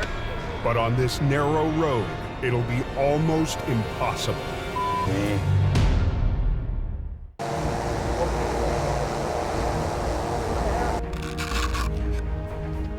Near Mine Creek on BC's Coquihalla Highway. And then this is when he's starting to fly. Sergeant Brian Nightingale reviews aerial evidence of a fatal accident. So now he's up around, I'd say close to 200 meters right now. And so that's where he goes out of control, goes across the center median, and then there's where the vehicle is. The curving section around Mine Creek is known for wrecks. But the images show that this trucker lost control on the straight stretch, where there's no reason to slide sideways. Because on a straight stretch, there is no lateral acceleration. The team will keep digging, gathering more information from both vehicles. We have to present our evidence in court, and so we have to be able to provide the court with what we saw. This particular vehicle has an airbag module that will have quite a bit of data. They'll transport the SUV to a garage to access the module and hopefully more clues. They opened up the Coquihalla southbound? They were open one lane getting through. At a nearby tow yard, is it there? The SUV's black box, called an event data recorder, will help investigators reconstruct the final seconds before the crash. So it is reading from the module now. It's telling me whether the driver and the passenger were buckled at the time. And I can confirm that it does say that. And the brakes are on for about 1.5 seconds before impact. This information is very important to our outcome.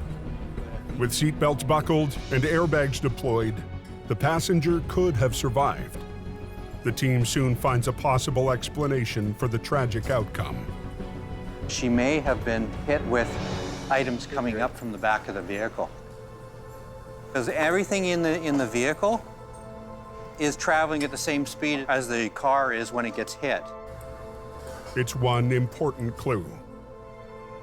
Once they retrieve the recorder from the truck, the investigators will work to form a complete picture of this tragedy on the highway. Hey, gravel trucks, what are we stopping here for? On Old Conklin Road in northern Alberta, it's a narrow road in the middle of absolutely nowhere. Adam and Colin are in a rush to get a gravel trailer back on its wheels. You just came bucking right through here. We took the corner way too wide, forcing myself to go into the ditch. Problem is, the trailer rolled on one of the worst blind corners on the road. It's a busy road. It's a haul road, right? Guys are hauling gravel out of there all winter. Okay, so you'll get you in here, pull down, and then I'll get on this back corner where looks like most of the weight is. But the heavy gravel is loose and will shift during the pull. Wrap that around one more time, make it shorter, you know? Right down here. Today, swamper Jamie McKelsey is helping Adam rig. So you don't tear the axle out? Oh. So you'll rip it right out of these bags, right? Pretty cold, you down at 97. Slow right down, guys, slow right down. We're on a dangerous road, narrow roads. Just gonna get this done and be on our way. Get your truck on the other side. It's a haul road. We can't have it closed for very long.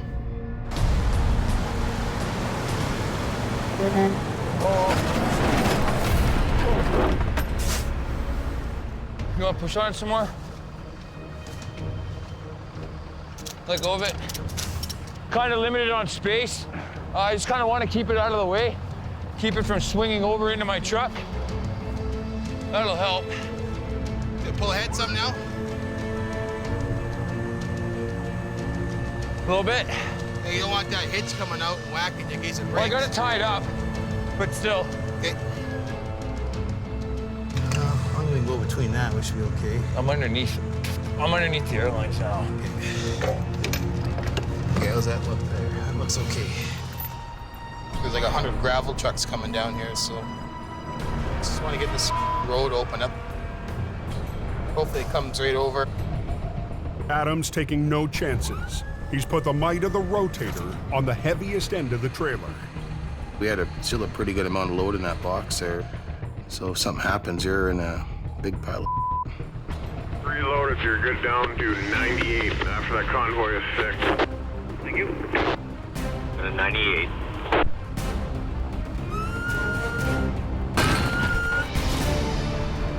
Yeah, go ahead, yeah.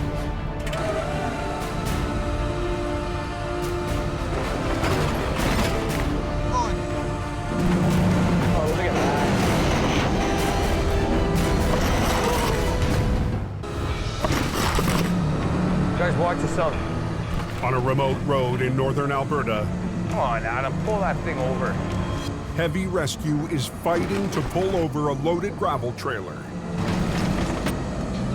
Are you gonna be okay there when it comes down? You have lots of room there when it comes down?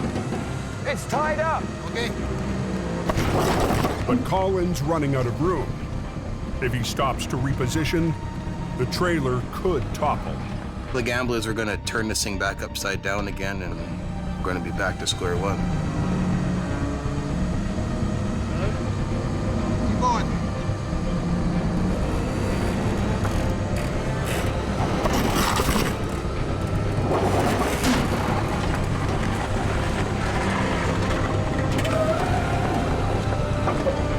Let it down? Well, let's go down or no?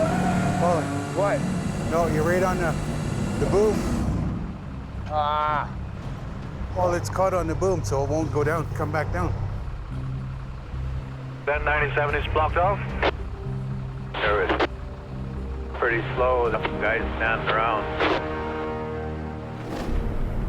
Now you got an accident just ahead of you there, southbound in Granny Lane. On Highway 5 in BC, Howie gets word of a wreck near Othello. Oh, he's buried in there like a tick. He's talking about that rather interesting parking job at Othello. Last night, a fully loaded semi veered off the road and is now wedged against the rock. Have fun getting it out, I think. It might look like a simple recovery, but Howie can't just winch it out. There's only 4 feet between him and the rocks on the other side. So if I was to hook onto it, just start pulling it up the hill, it would automatically want to go away from the truck towards the rocks. After last week's struggle, the lone wolf has decided he needs help. We all got to work together. You can't be a one-man army. I try, but there's certain times where you know you're outgunned. You either got to add another gun or get a bigger one. The weapon Howie needs is the Rotator, with its vertical lifting power, but it's hours away working in Alberta. Here he comes. Fortunately, there's a backup. Jamie's brother Jason has one. Well, what do you think? I'm thinking he's not coming out with damage, without damage. Guys are all fired for having dirty trucks. Jamie shows up to oversee the recovery. I just want to grab the front, get him to grab the back, and just park it on the shoulder behind me, basically. Yeah, I think he should follow with you. Yeah, well, that's what I mean. If He needs the team to help him in this case, so he's got to learn to be with the team and make this happen, because it's beyond a one truck, one guy job. The only damage to the truck is on the front end of the trailer, and Jamie wants to keep it that way. There's quite a bit of value in this truck, so the goal is to bring it out and not do any more damage to it. Truck's gonna start coming up on that right front wheel, right where he's standing right now. Howie will tackle the tractor with HR-66, but the heavy lift might be more than it can handle. HR-66 is a 25-ton hydraulic wrecker. It has limited capability for recovery. A 25-ton truck is a tow truck. This is really two rotator job. To lift this whole unit up and bring it on the road like this. Jamie and Jason have worked major recoveries together with both rotators. So let's go up high. It's the perfect setup for lifting a semi straight upward and onto the road. Wow. Problem is we don't have a second rotator here. We're just gonna have to work with what we got.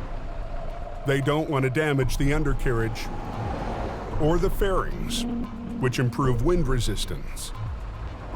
He drove it into the ditch at such a shallow angle that he didn't wreck anything on the bottom half of the trailer.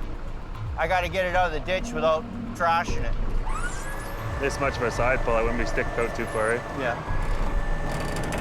All righty, here we go.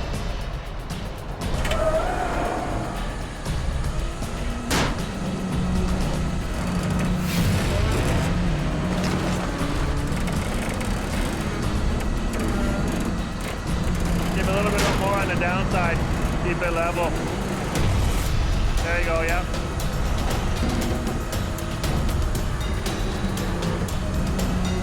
A little more. It's coming, it's coming. Hold it. Hold it. It's going to be a stop here, guys, in the lineup. In northern Alberta, Drivers trapped on a busy industrial road are losing patience. What are we waiting on? Is somebody coming in, or are we just hanging out? We're costing them guys money. If we don't get that out of the ditch and off the road, you know what? Those guys might miss free trips, right? And that means money to a guy that has a truck payment. Heavy Rescue is racing to flip the gravel trailer, but the trailer's hitch is jammed against the wrecker. It's held up against your booms. When you pull ahead, it's either going to go that way or it's going to come this way. Colin needs to release his winch and move his wrecker. So my fear is when you pull ahead, it's going to go down again. Freewheel and go ahead. Go easy on the clutch. You'll just metering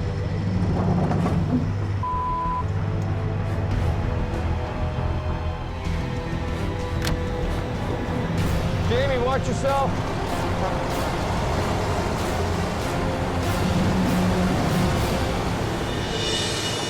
Okay, hold there. Is he hooked up? Are you hooked up? Just about.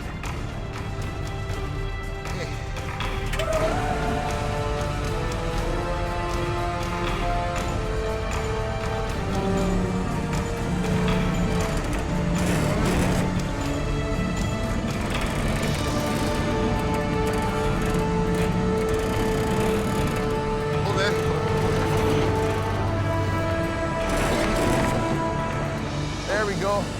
We're all good. You can unhook.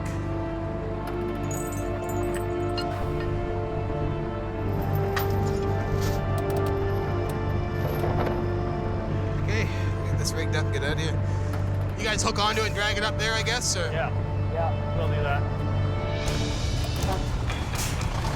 Colin heads north to a turnaround 10 minutes up the road. Trailer's out at 97. Gravel truck's just gonna back up to her and get it loaded up. And she'll be all open up here in a couple minutes, boys. Perfect. Adam hits the road for the 3-hour journey home. D-Wrecker 96. Get it down. But just as the gravel truck gets on its way, Now he can't go up the hill. It's stuck. it's trapped right in the blind corner. What the? Here we go. Put in gravel convoy 97. Watch your back. Watch your back. Traffic backed up for 40 minutes, guns it for the open lane. 97 for 6 empty heavy and 2 left. They might need a tug there and spin it out.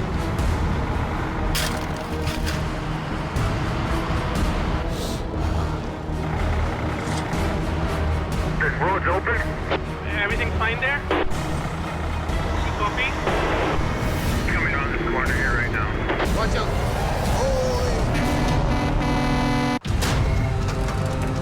Hold there. In Alberta, Heavy Rescue has pulled a gravel trailer back on the road. And she'll be all open up here in a couple minutes, boys. Perfect. But the truck hauling the trailer is now stuck on a blind corner. Here we come. 97 for 6 empty heavy and 2 left. Just keep coming. Coming on this corner here right now.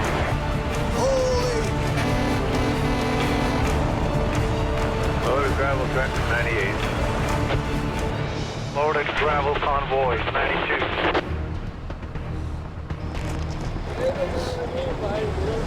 No, I know, eh? They don't give it.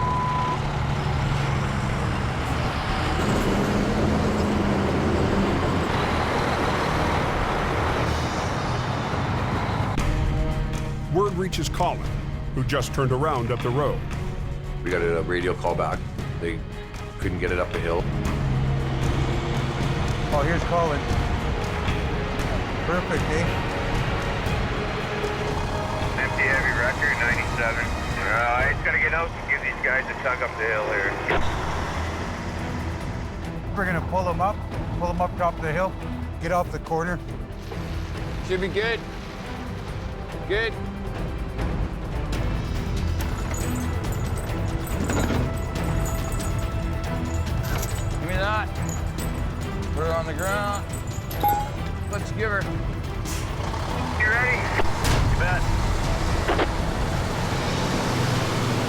just helping these guys out, you know? It's what we do, right? Stop on the road. Never leave a man behind. Over on BC's Coquihalla Highway, It's coming on the frame. Howie, you're gonna need some lift. What's that? You're gonna need some lift. Howie and crew are trying to recover a loaded semi without wrecking its fairings. It's brittle, it's plastic. It's not gonna stand up to any kind of abuse. So the problem we've run into now is the fairing starting to bite into the bank. That piece could be worth $4,000 or $5,000. So for $4 or $5 grand worth of damage, we're better off to put the line in there and lift it properly. This thing is very expensive, and the possibility for creating more damage to the unit is very possible if you don't handle it right. We didn't want to do any more damage. If we hook me up and I can pick up that, right, a little bit, and just dangle it so it gets a little bit more in the air. So I'll just come in here and swing over and give you a little pick. Jason plans for a re-rig, running straps to the front of the trailer to help Howie lift it out. He'll flip around like that, take a little bit of pressure off on it, and actually lift it over that way in order to pull it out. You want to get that one over? Yeah, I want it over. Push it up, Howie. Yeah. Oh, watch her. I got you. Are you climbing up, James? Yeah. You come up, eh? I'm gonna move it back to the landing gear, eh? Yeah, man. What? I tell you, this trailer is not looking very good up here. There's a lot more roof damage than really is apparent, and it goes for quite a ways. The veer angle of the two lines would actually push on the top corners of the trailer, collapsing it in. I just know that's gonna end up getting squished. Let's set up one spreader bar and pick it up at the landing gear on both sides. You know, you're still gonna accomplish the same thing. The front corner is so damaged, I'm scared of it. A spreader bar allows a trailer to be lifted vertically from its base, taking pressure away from the fragile walls. But rigging the spreaders... And they're the same length? What's this say? It doesn't say foot length on it. means more time on the highway. Yeah, 20. That's a 20. Just join them together, and we'll go in about here, and we'll put an angle iron in here. Okay. Are we good? Keep going slowly. Angle irons will prevent the straps from cutting into the frame. Okay, go ahead.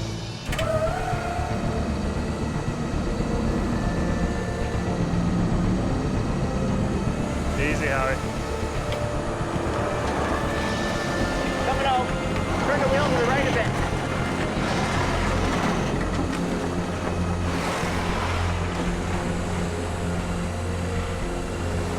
Hold it. I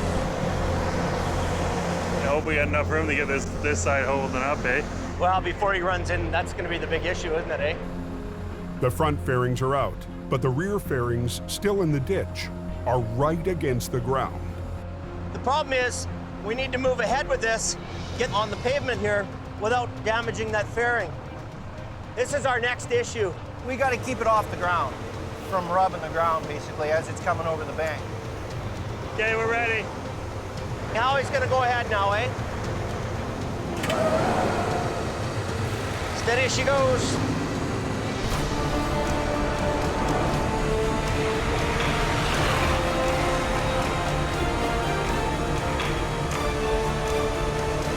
Keep going. Pull ahead. Go look at the other side. The trailer's suspended in midair with all its load. Those are real critical moments for us. Hold on, Howie.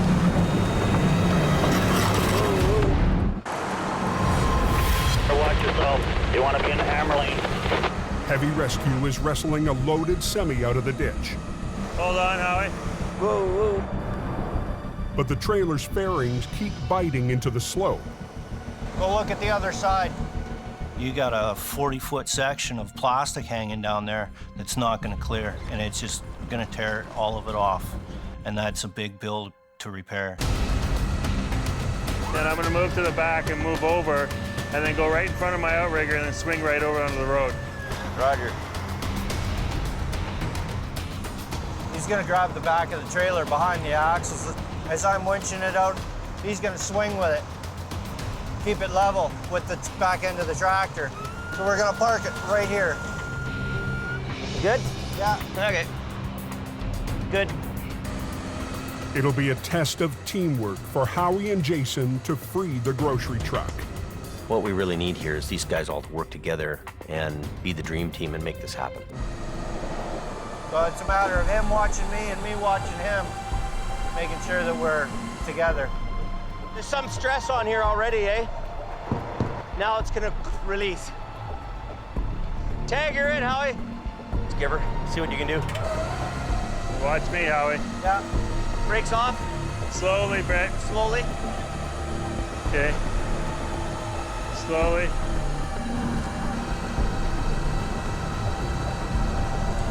It's coming, it's coming.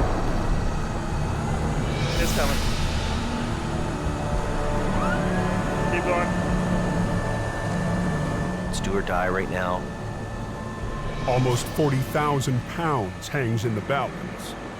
Those are clench your fist, grind your teeth kind of moments for a guy where you have all the load suspended there. A little more. Oh yeah, buddy. Yeah, that's nice. That's nice.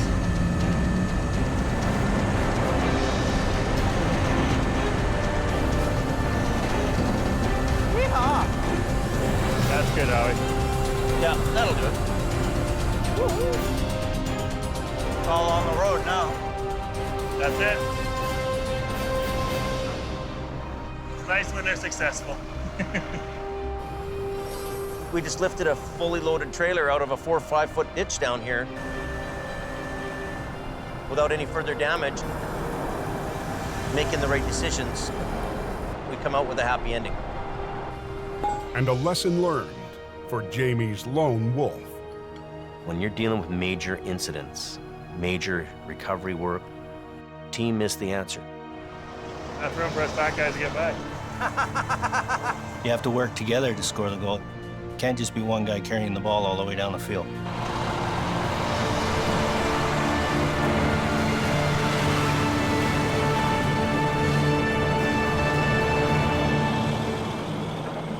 Next time on Highway Through Hell. Whoa!